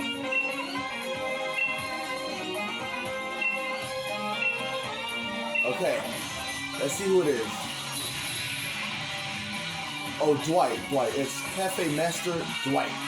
Bring it on, Dwight Sensei. Let's go. Bring it.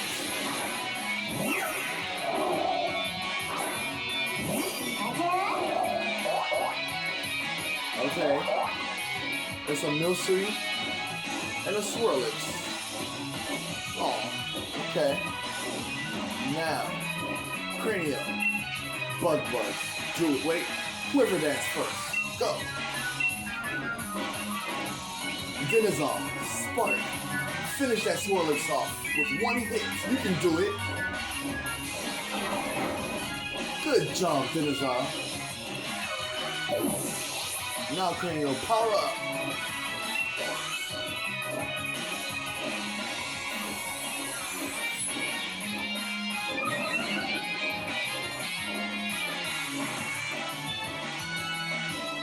Oh, here it comes. Oh, the kiss.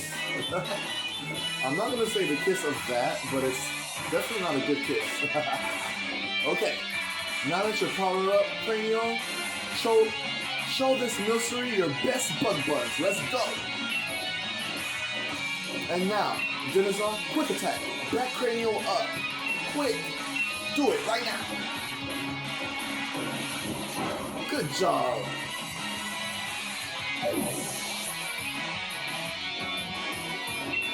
A beautiful combination. Beautiful teamwork, y'all. Thank you, Dwight Sensei. Oh my gosh.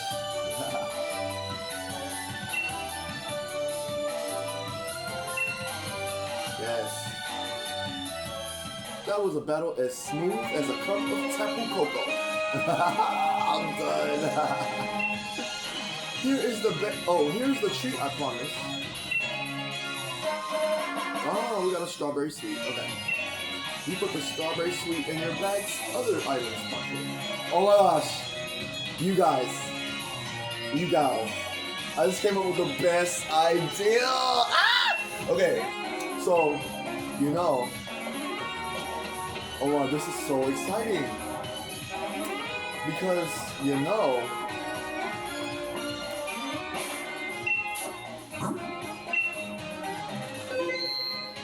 okay, I'll tell you on my way out.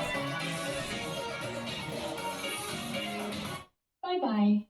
See ya. And I'm gonna charge this. Yeah, I decided I'm gonna stop taking my speaker with me places unless it's like really that time. Like unless it's like that time. Because not only traveling with it, I had a feeling this would happen. That I would damage it a couple of other ways, but now it's internally damaged. Which is like, I don't know how to explain it, but basically, and then I'm gonna take this off of the Joy-Con grip and then put it onto the sides of the console. This is the actual Nintendo Switch console. If I lost Pokemon Switch, the physical copy, this is where all my memory is, not on the cartridge.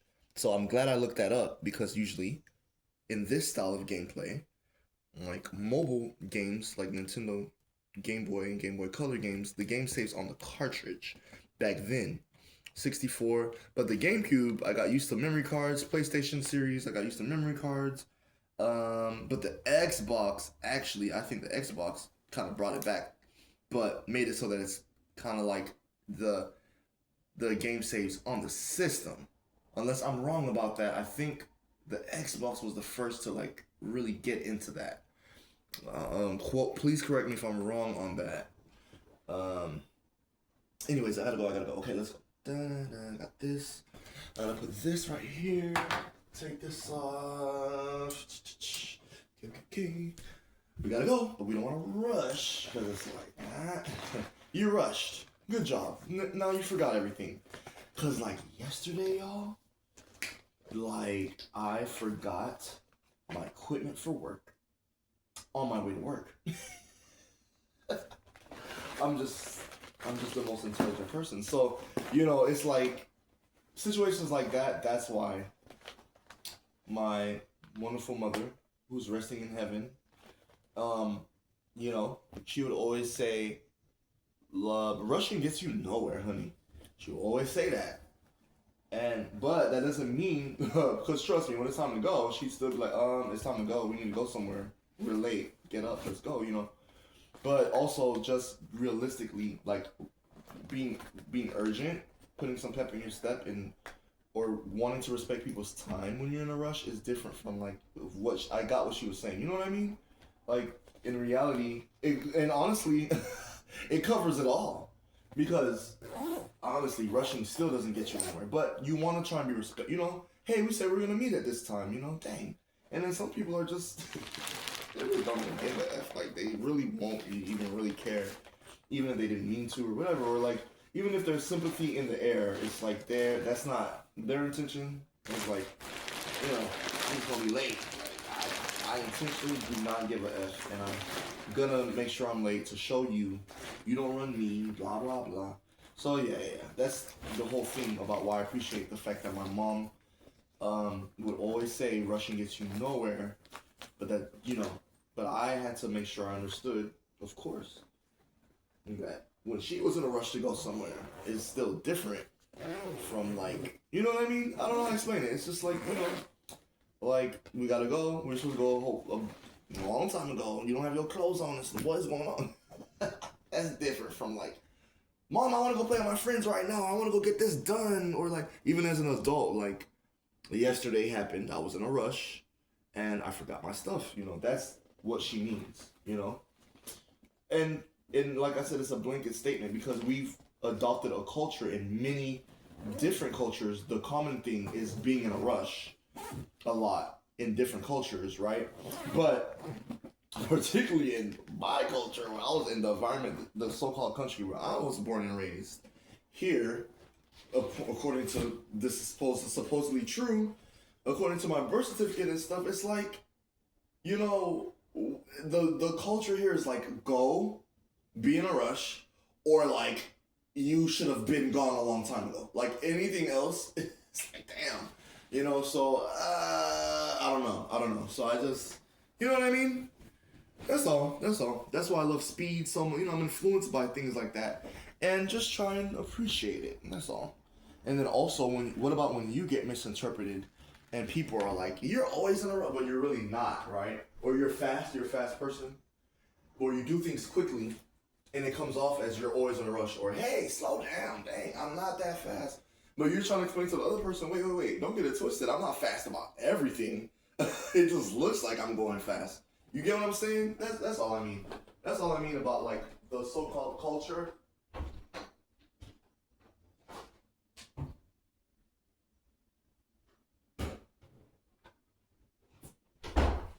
Damn it!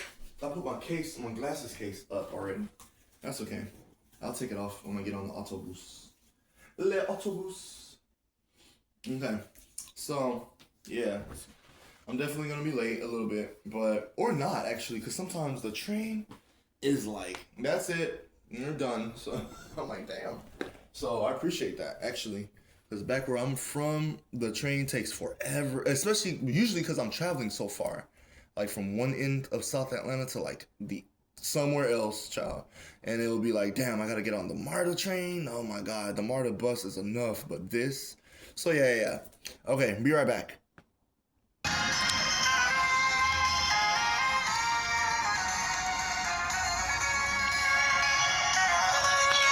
It's hard to see.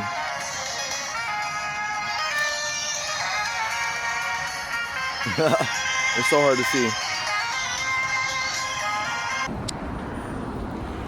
So yeah, you know, I decided to take y'all with me for now, to continue on a new experimental part of this journey at work today. But yeah, like I just wanted to share it with y'all. But man, you know, so there's two systems that are actually one system here in the Pacific Northwest where I live. One of the systems is called TriMet and the other one is called Max, but it's technically all under TriMet. And that's like the bus kind of like train system here in Portland, Oregon. And yeah, that's pretty much it. So I'm at the bus stop getting ready to go to work. That's pretty much it. I don't know what to tell you about that.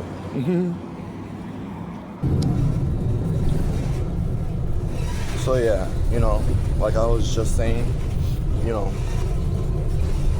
I just think it's like, for instance, I had just got on the bus and like this older, seemingly like masculine presenting person, I would just say gentleman, was like staring at me all types of effing crazy. And like, let's be real, like realistically, how, you know, for me, hi, how are you doing? But that's just, I mean, I don't know, like for someone to say, it's the same for like when people come that are not from the South, you know what I'm saying, that like come to the South and then they're like, oh man, y'all customs are just so. And honestly, a person being from Miami, I already had different customs from other people that were from Miami. So for me, it was like, I don't know, my family just, the kindness is just always like comes, it's like more expressive, like more often. That's just how my family was. I don't know. So, you know, when I was introduced to the so-called concept of Southern hospitality, like, I would just, I don't know how to explain it. Like, it's kind of just, it melded together well, if that's even, I hope I'm saying that right, but like, it kind of like mixed together in a good way, I think, right? Whereas the new term that I just came up with, that I'm doing my best.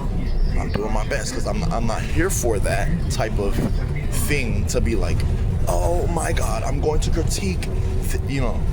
But you have to though, to like understand, to help. If someone wants to come visit you and they don't live where you live and you're in a new place and stuff, like there's only so many times that I've been able to try and explain to like my family and friends the so-called different vibes of the Pacific Northwest, right? So for me, I'm like, there's some things that we clash on, right? And I'm like, okay.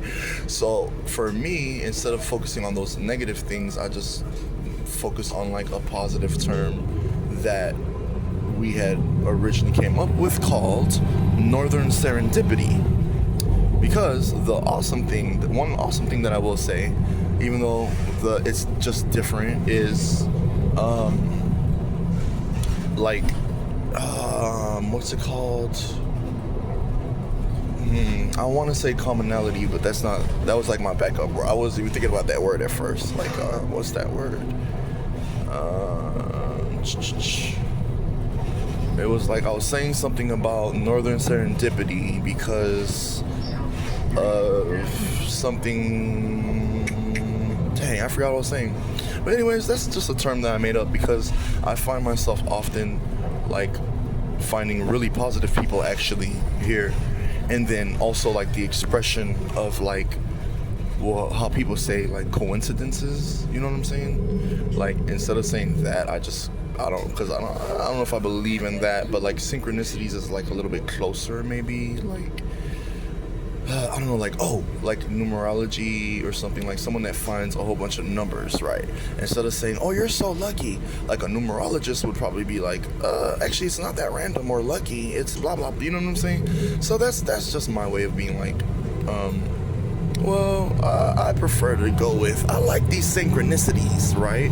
Because I keep finding all these random common ground things, but it's such a different vibe because it's the Pacific Northwest. So it's just like, you know, it's the way I connect with other people is different. And it's also I want to say it's like familiar and similar. It's almost like looking at in a mirror, because I've been accused for so long of being from the West Coast or from New York or from somewhere that wasn't the South because I was born in Miami, and I'm like a first generation so-called Caribbean American, so for me, like in the way I experience things and the way people have experiences with me, I guess, I don't know, it's very, for them it's like exotic, or like, oh, there's a whole bunch of stuff you don't know because you're first generation American and blah blah blah blah blah. And I'm like, yeah, I don't know if I'm gonna believe everything that's gonna come out of your mouth after this conversation or during this conversation, but I'm gonna listen and we're gonna have a good conversation, you know, talk about history and what we read in school, and we can go down that route, but it's like, so yeah, but that's an ongoing common thing no matter where I have been. Does that make sense? So for me, no matter where I have been, that's always an experience. But the presentation, the body language, the energy, the vibrations is definitely different. Like, as far as if you want to compare like the Pacific Northwest from where I lived before, like the Midwest, the Northeast, and the Southeast. So for me, it's like, and notice how I have not said the Southwest, but yeah, so yeah, for me, that's where I'm at with that. And with that being said, let's see. So remember what I was saying earlier about like possibly using the Joy-Con the Joy-Con grip to play. This would probably be an example where I could like prop it up right here, you know what I'm saying, and then just play. You see, the main reason why I'm not is because I'm just trying to be like careful, you know, of like, you know, like not becoming too comfortable with having the console not have the Joy-Cons on the side, because then you hold it differently, you handle it differently. I most likely will drop it. I know I'm trying to respect my limitations as far as being able to balance things. And I mean that in more ways than one, of course, not just physically. So yeah. Okay. I was trying to look for my... Hold on real quick, y'all.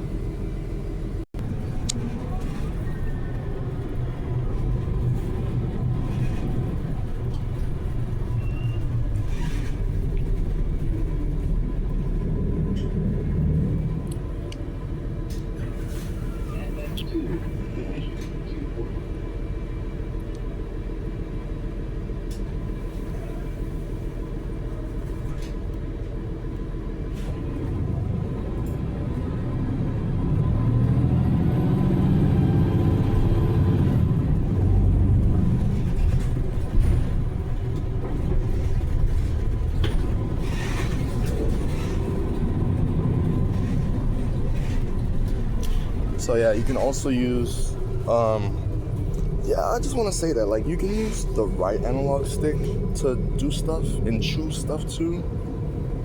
It creates a lot of versatility, you know? I love that. Yeah, so I just wanted to point that out, that you can also select, in Pokemon Sword particularly, you can select with that, you can select with that. I just call it the back left trigger and back right trigger. That's what I just call it, child. So yeah, I just wanted to share that with you all. But to move around, you still have to use the left analog, like to move your character, of course. You have to use the left analog stick still. See what I'm saying? So yeah, but you can do so. There's just so if it feels more like I'm like literally grabbing something in the world, in the Galar region. That's like how I feel about Pokemon Sword. The way they like the detail and the immersion. You know what I'm saying? Like they really tried. They really tried hard, and I like that.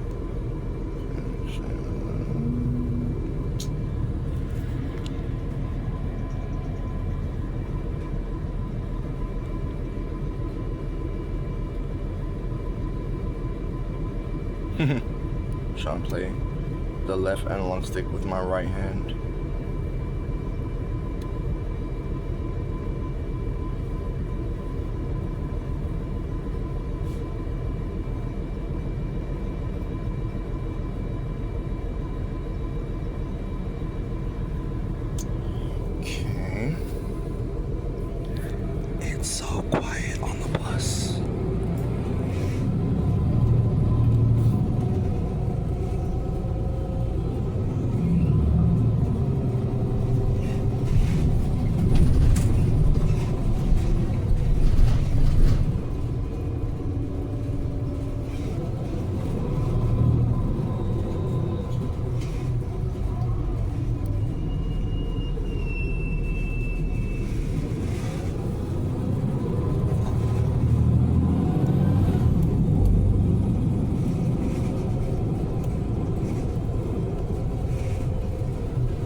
Oh, here it comes.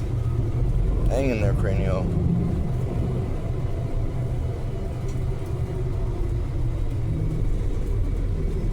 Do it.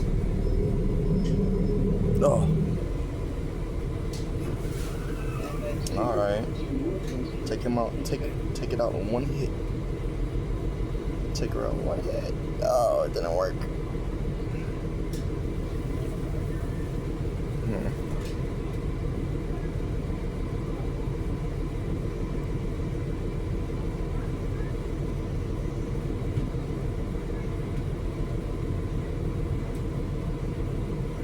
Also, I noticed Safeguard didn't even work.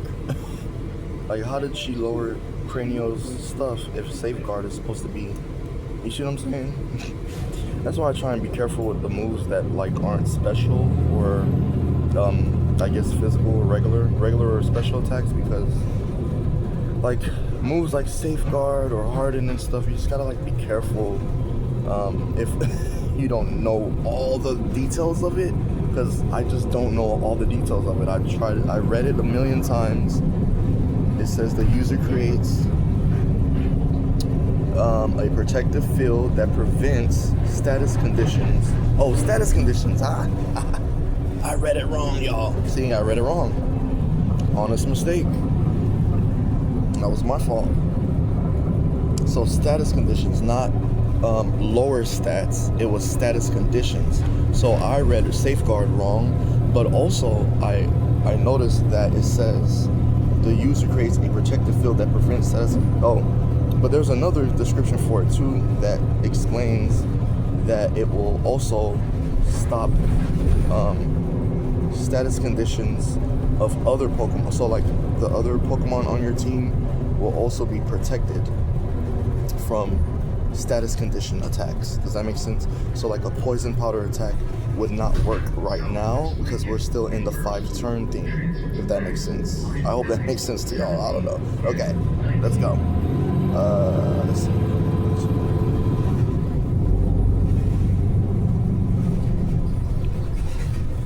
Okay, Cranio, it's time for you to knock her out. One hit. Let's go.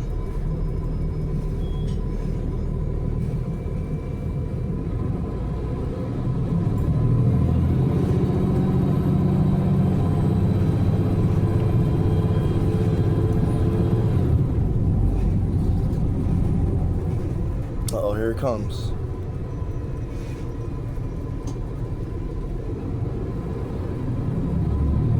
Dang. Come on. That's right. Good job, Cranio. Yes. Let's go. Let's go. Cranio is the best. Uh-oh. She's picking somebody a little bit faster. And actually, Morpeko is like her ace Pokemon. So, do we want to go ace for ace? Oh, wait a minute. I accidentally did not switch out Cranio. Shit. Okay. Yeah, I'm not about this life right now.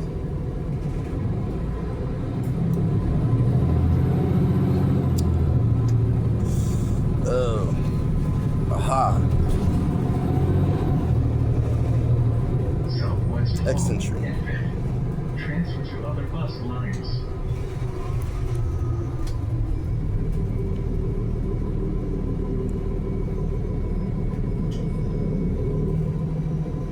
Oh, here it comes. Oh, dang, that thing is strong. And it makes Morpeko speed up each time it uses it. Go. Oh gosh.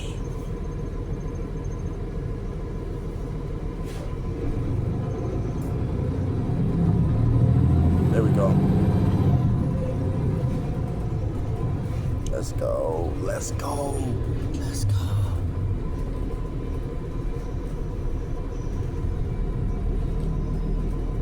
Do it. Oh, dang it. Oh. Discharge.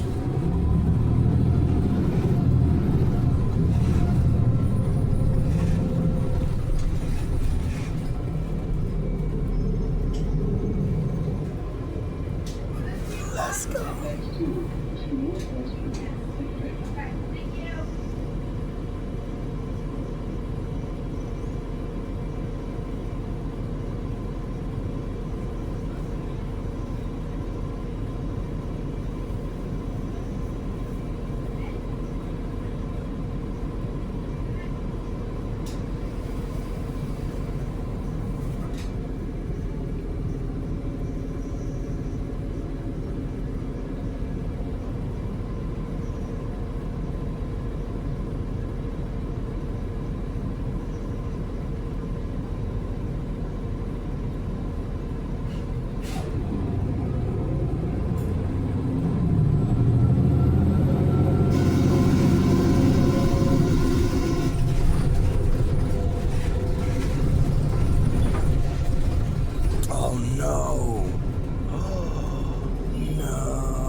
Oh my gosh, Dennis, I'm so sorry.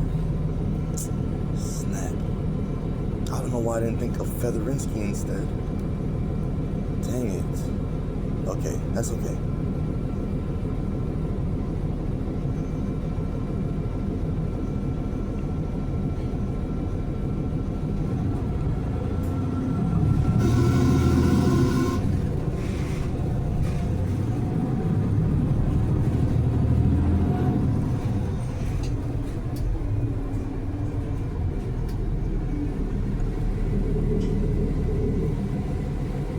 Good job, Featherinsky.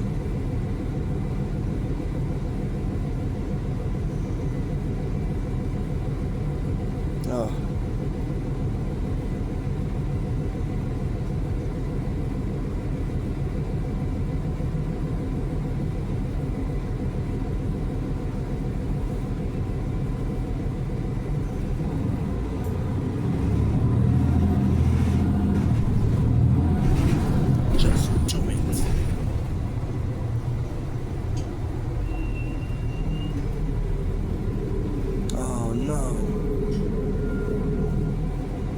Oh.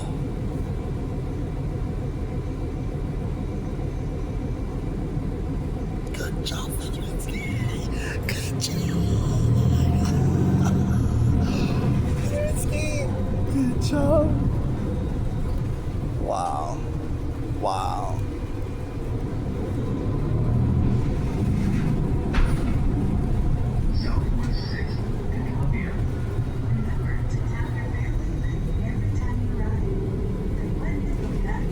Come on, Cranial. Oh, no. Oh, crap. I wasn't thinking about that. Dang it. I wasn't even thinking.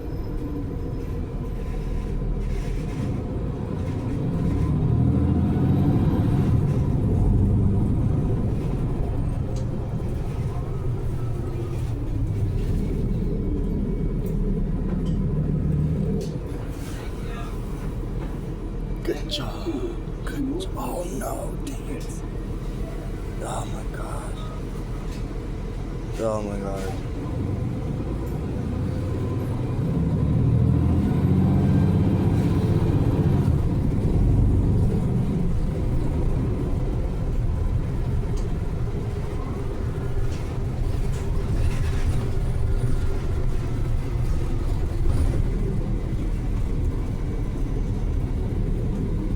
Oh wait, this is my stop.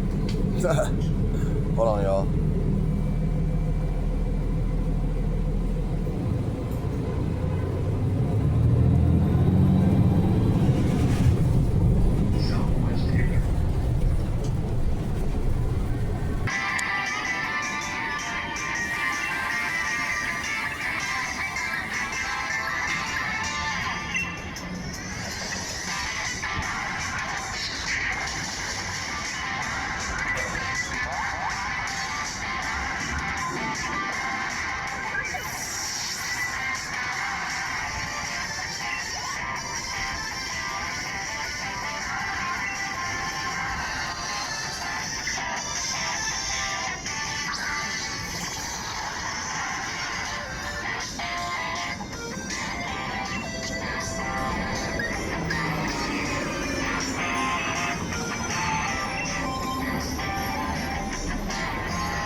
That's actually my train. En las avenidas 10 y 11.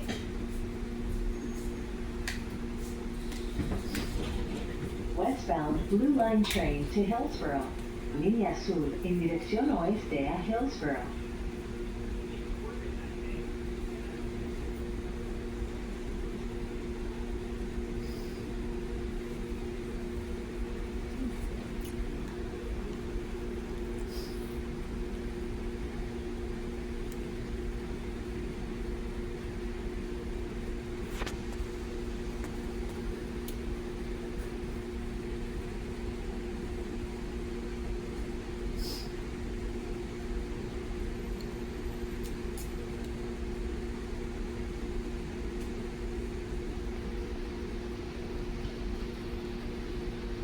The doors are closing. Train departing. Please hold on.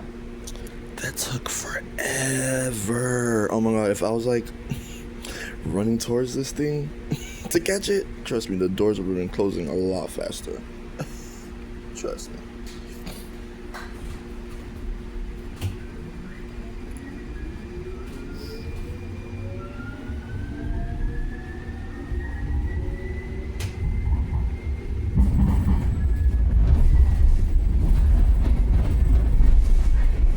Oops. There's a little bit of lag, my bad. That's good, we get to fight more Pokemon.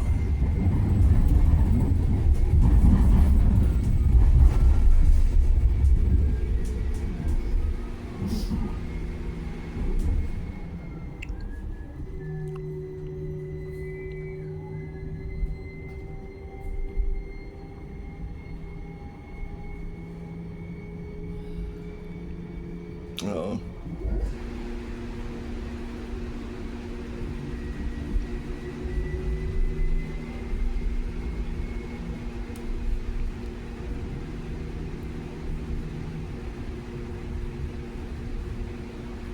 Nice.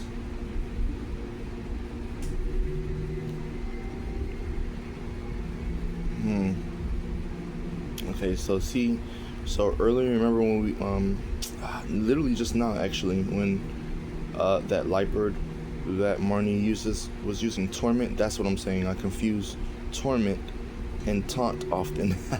But I'm just gonna go for it anyways. Try it.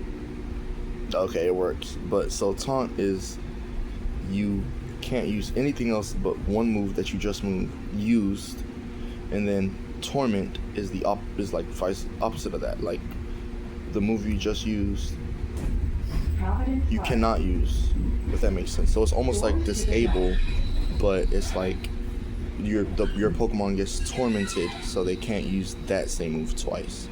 But when opposing Pokemon uses Taunt, then the move that your Pokemon just used, the other Pokemon taunts your Pokemon so that you can own that. That's the only move you can use again, if that makes sense.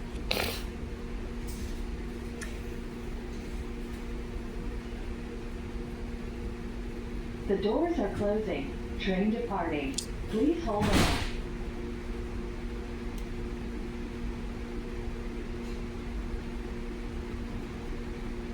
Oh. It's close. I made it.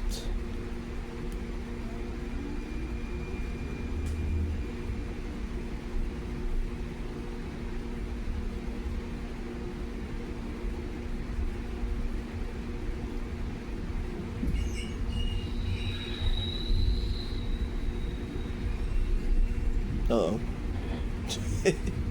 Nah. 2 is better than 0 as far as what we want right now, so yeah. Okay.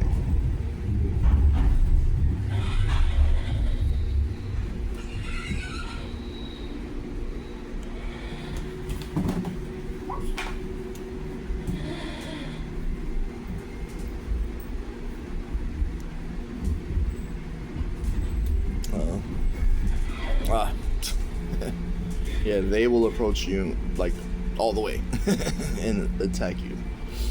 So just to let you know, Pokemon Sword and Shield, I would prefer to just hang out in the so-called the towns and cities if, you know, unless it's like an area that I know for sure a Pokemon will not like randomly run into me. Isn't that so contradictory from, you remember Goose Hollow, back then Southwest Jefferson. when like Doors to the right. it was the total opposite? You're like, oh, I have to go find these things, and then it's random battles. Now, I'm trying to run away from them, like it's a real Pokemon anime episode. Like, what? I'm like, hey, you know, I'll battle you, but then it's like, I gotta go. Like, I can't sit here and fight all these guys.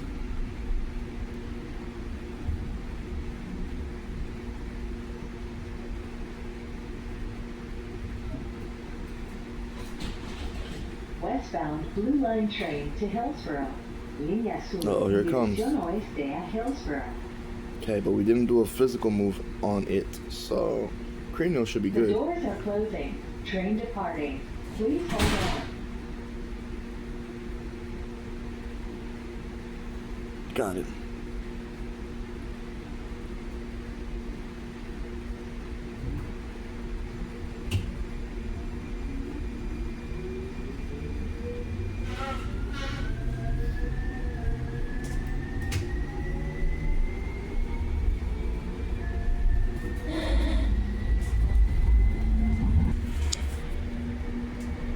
My bad, y'all. I had like a brain fart. Writer's block. Well, I don't know if I call it writer's block. It's just I forgot what I was gonna do. Okay, so now, okay. I was trying to make sure.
Washington Park.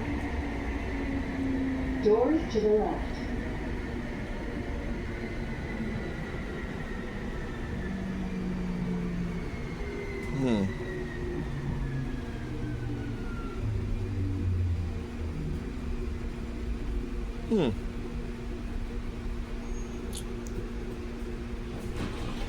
Westbound Blue Line train to Hillsborough.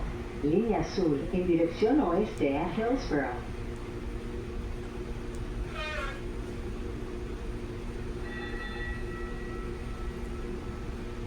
The doors are closing. Train departing. Please hold on.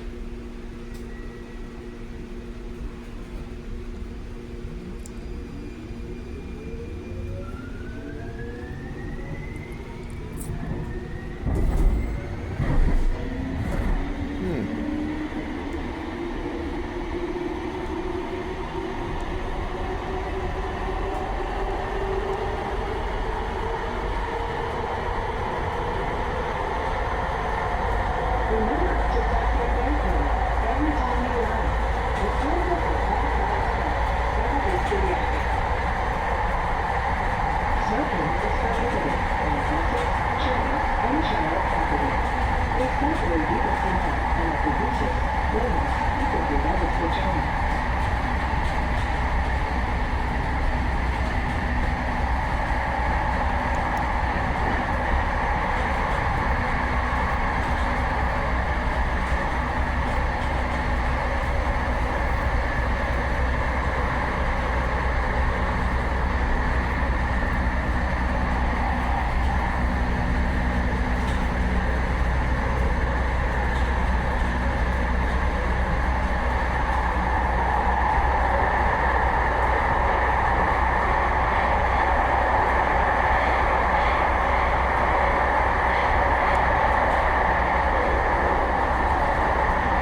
We're just not getting the Sunset Transit Center.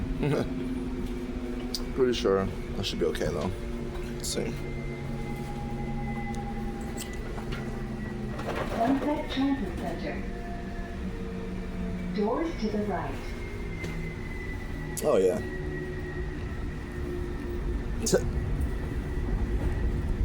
I'm actually gonna be like super early.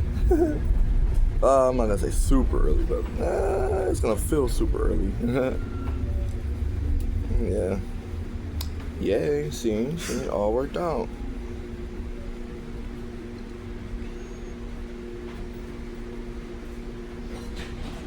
Westbound Blue Line train to Hillsboro. Línea Azul en dirección oeste a Hillsboro.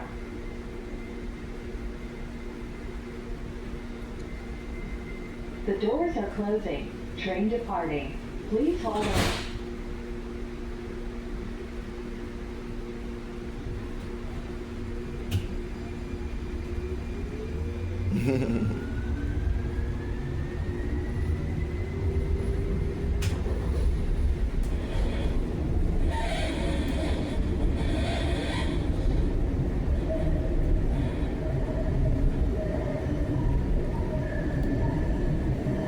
Remember to tap your fare payment every time you ride.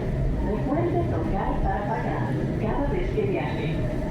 Smoking is prohibited on buses, trains, and transit properties. Está prohibido fumar en autobuses, trenes y propiedades de trenes. I always get lost right here. Trying to figure out which way to go for this damn tree. Oh.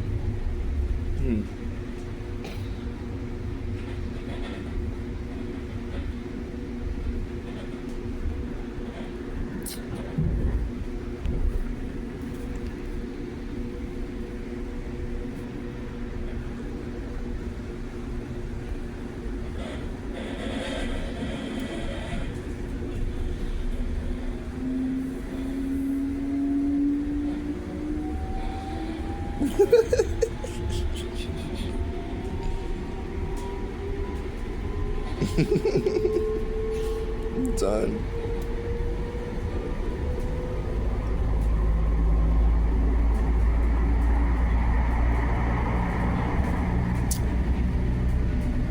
Ooh, wow, 3 things. Ooh, 6 things. So yeah, the most things I've ever gotten out of a tree is 6. Always, it's always just 6 berries. That's the highest. For me, I don't know if y'all have gotten more than that.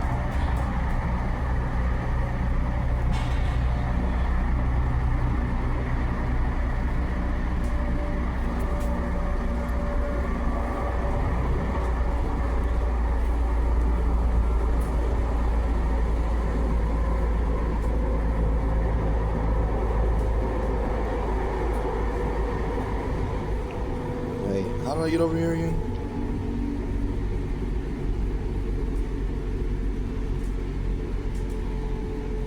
Random Pokemon. Oh, Durant. I'm trying. I strongly doubt they evolve, but maybe in a new generation they'll evolve, or we'll see their pre-evolved form. I don't know.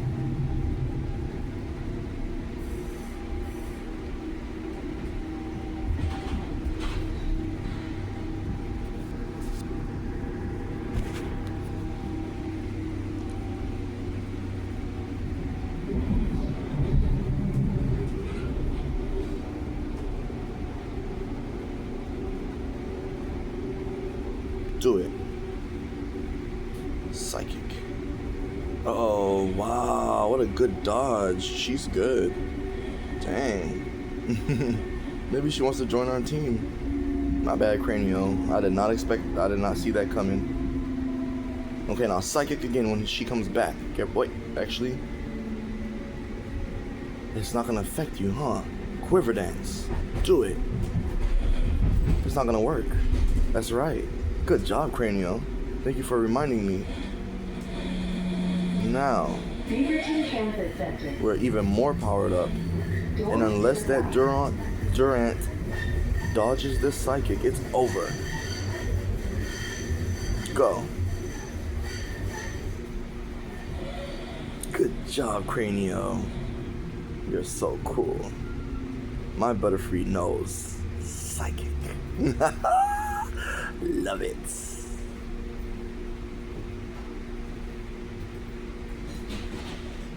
Westbound Blue Line train to Hillsboro. Línea azul en dirección oeste a Hillsboro.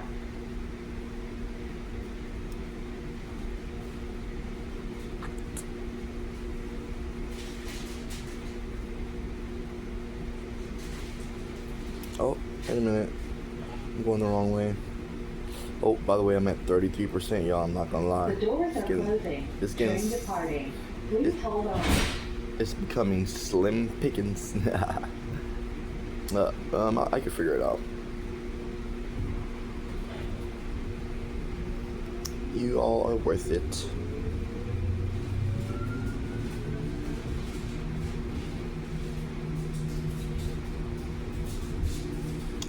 Why do I always do that?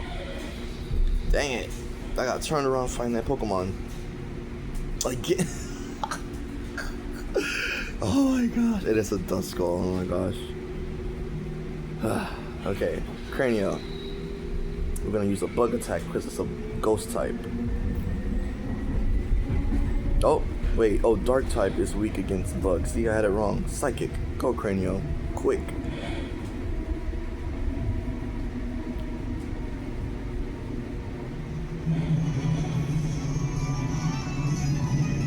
Good job, Cranio.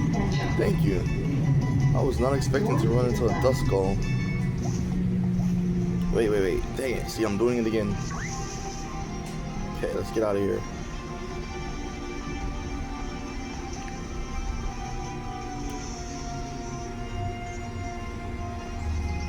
Oh, I think some more people are getting on. I only put the volume up because there's literally...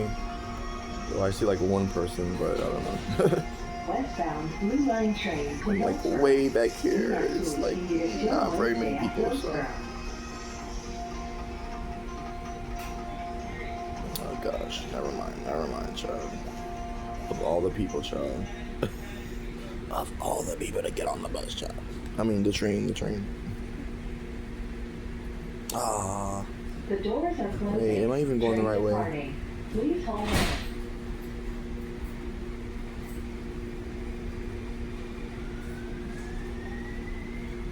Oh no.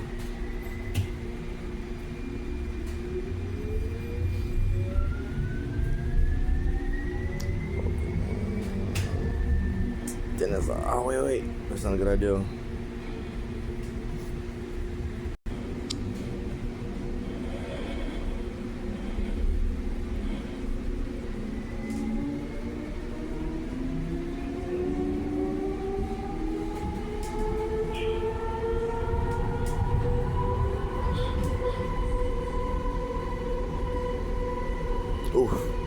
Ooh. That was nothing. Do it. Air slash. Quick. Good job, Featherinsky.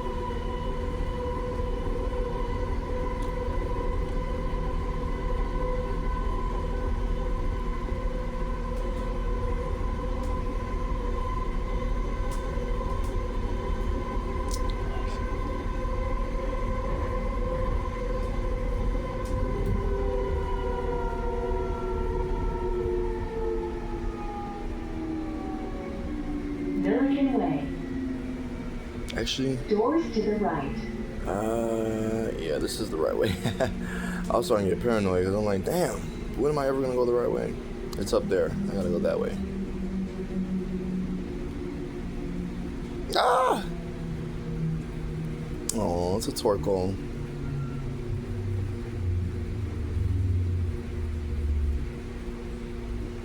Just because it's a fire Pokemon does not mean it's about to take you down, Cranio. Let's go. Psychic right now. Westbound Blue Line train to Hillsboro. Línea azul en dirección oeste a Hillsboro.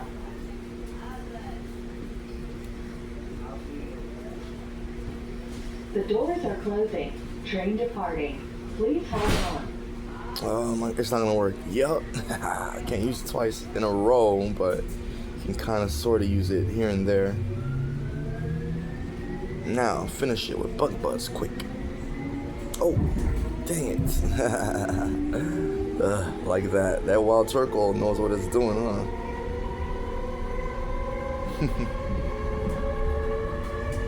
I love it. I love how, like, the artificial wildness of the Pokemon. I just love that. Like, they might use the same move twice, right? But if it was a Pokemon trainer that was fighting us alongside this Torkoal, that Torkoal most likely would not have used Protect twice in a row. You know, just because the trainer most likely would have known that shouldn't do that. But if they're a trainer like me and make honest mistakes, or who knows what else types of mistakes, yeah, then Beaverton Creek. they probably might mess up and do it like I know I would. I know I'd mess up and press Protect twice. You know? Oh, wait, hold up. To Hillsborough. Línea Azul en dirección oeste I wasn't a trying to copy Hillsborough. radio chatter, y'all, so The please doors are closing. Train departing. Please hold on. forgive me for that. Let's see. Let's use Bug Buzz again. There it comes. Hold on.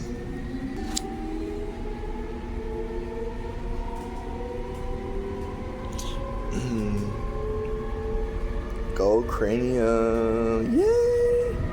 Okay, let's get out of here.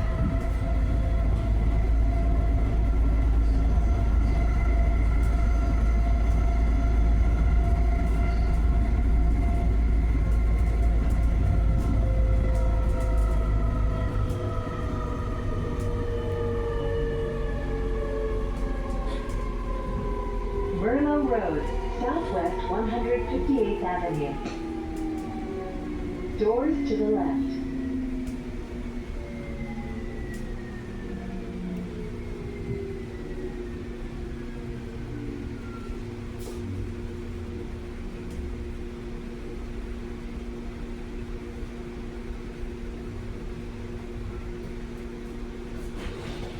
Westbound Blue Line train to Hillsborough.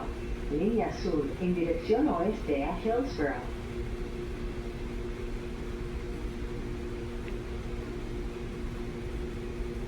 The doors are closing. Train departing. Please hold on. Oh, wait. Wrong way.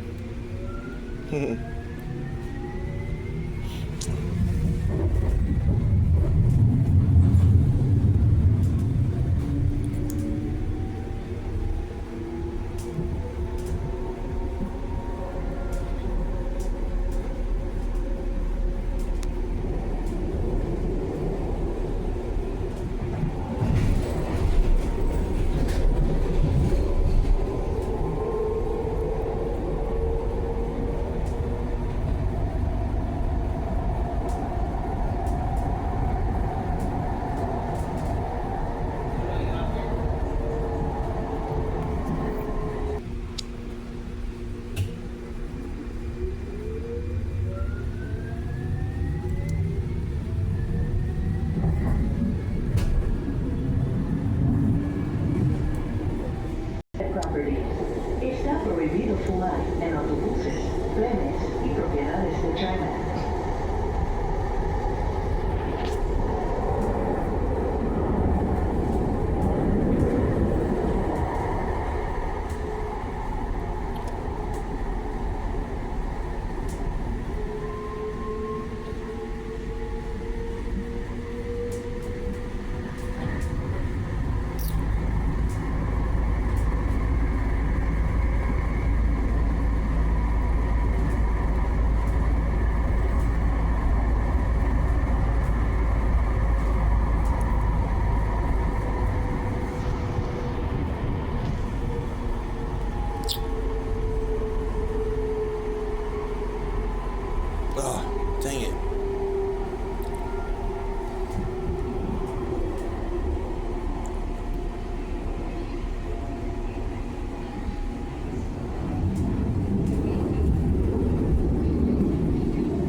Creek, Southwest 185th Avenue Transit Center.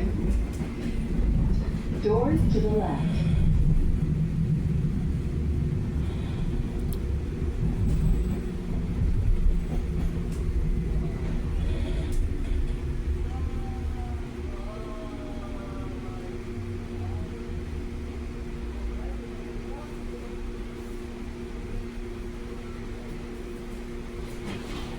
Westbound Blue Line train to Hillsborough. Línea Azul en dirección oeste a Hillsborough.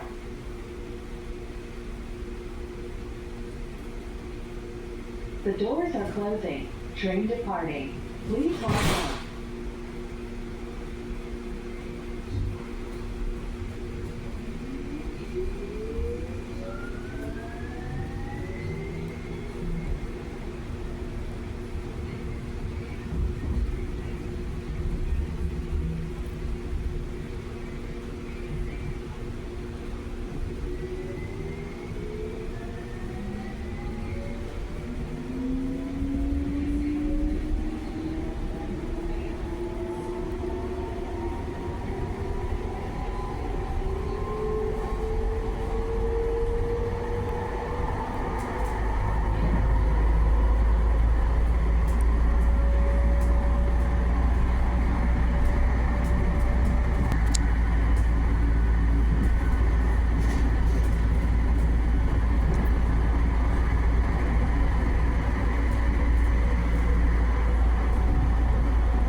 Watama.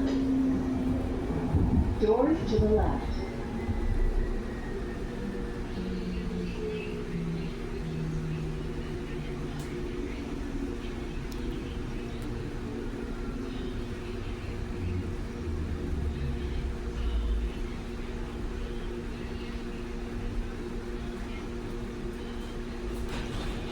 Westbound Blue Line train to Hillsborough.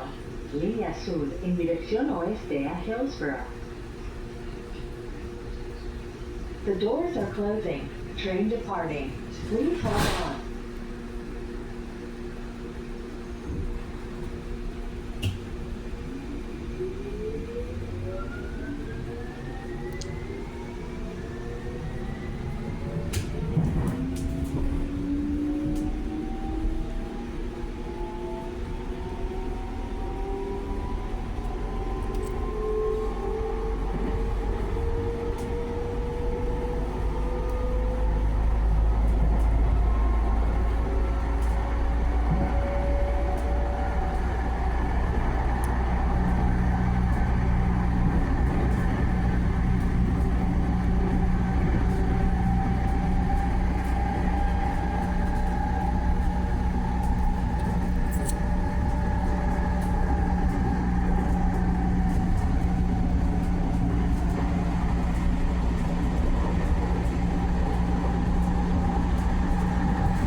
Orenco.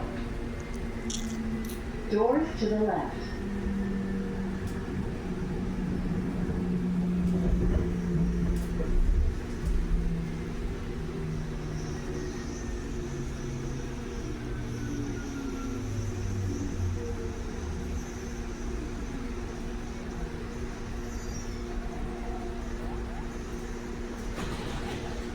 Westbound Blue Line train to Hillsboro. Línea azul en dirección oeste a Hillsboro. The doors are closing. Train departing. Please hold on. Oh, dang it! I should have known. Oh, I'm sorry, Cranial. I should have known that dang, is it a Helion was faster. I should have thought about that.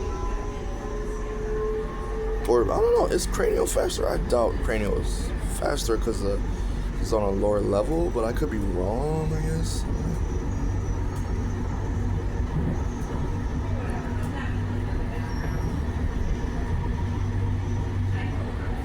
Good job. Wow.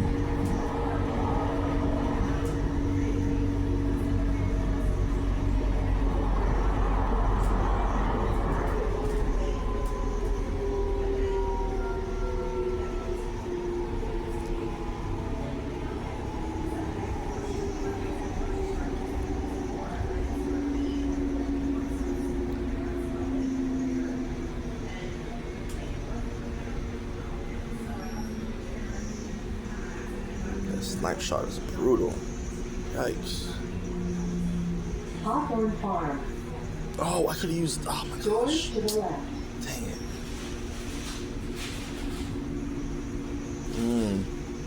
Dang.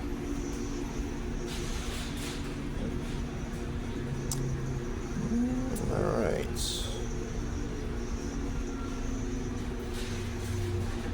Now it's a battle, huh?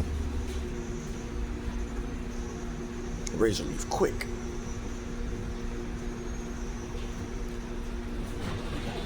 Westbound Blue Line train to Hillsboro.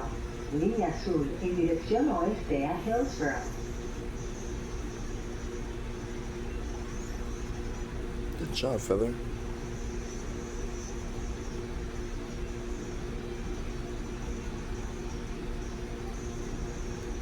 The doors are closing. Train departing. Please hold on.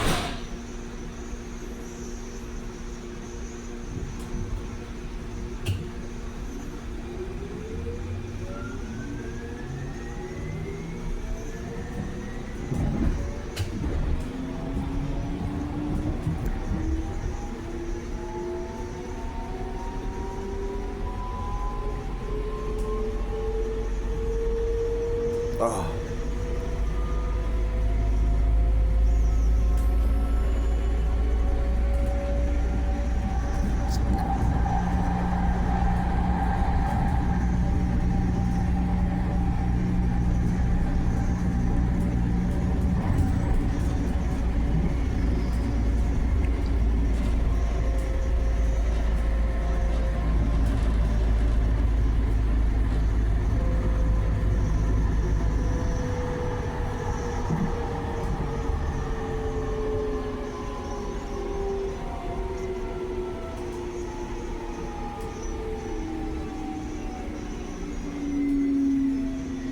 Hillsboro Airport, Fairgrounds.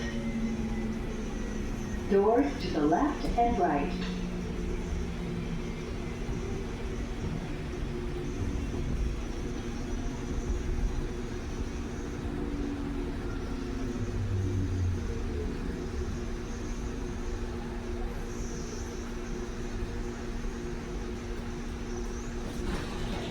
Westbound Blue Line train to Hillsboro.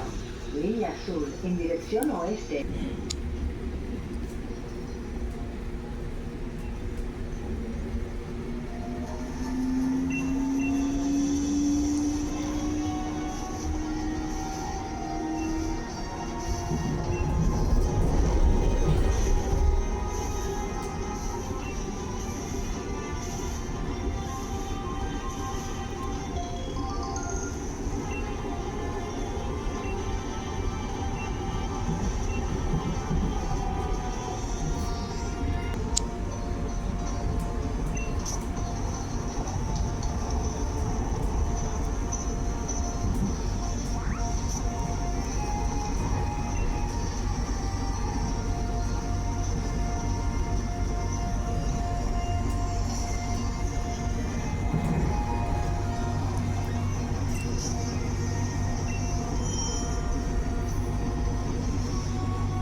doors are closing.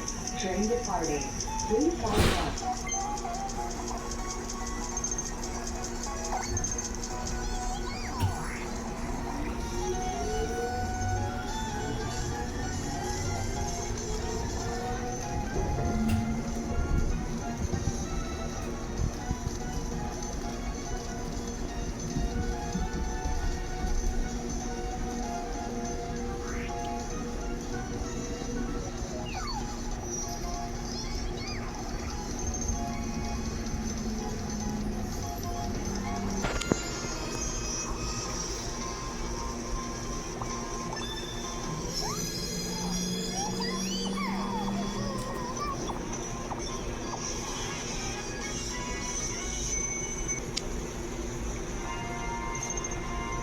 Hillsborough Health District. Doors to the left.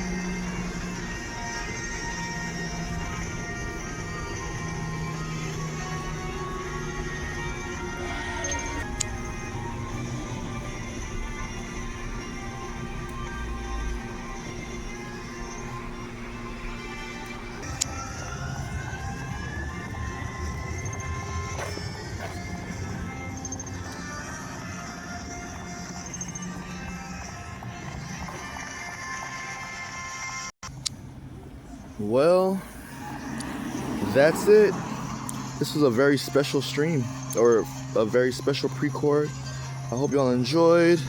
It's starting to get hard to see when I'm out here, and got not a very long walk at all actually, but since I'm about to go into work, I think I'm gonna end it here. This has been some VoL. That's me, VoL on a roll, aka Volinsky himself. I am doing some VT work for Crest here, and hey, it's also part of relaxing too. It's having fun is hard work, and relaxing is serious business. So I hope you have a great day, and thank you or morning or evening wherever you are. And you know what? Rewatching one of my old videos, I realized that I forgot something that I used to say. Wow, I forgot something that I used to say 6 years ago, y'all, and that was, welcome to Crest, because everyone needs their rest. Crest, because everyone needs their rest. All right, well, much love. See y'all later.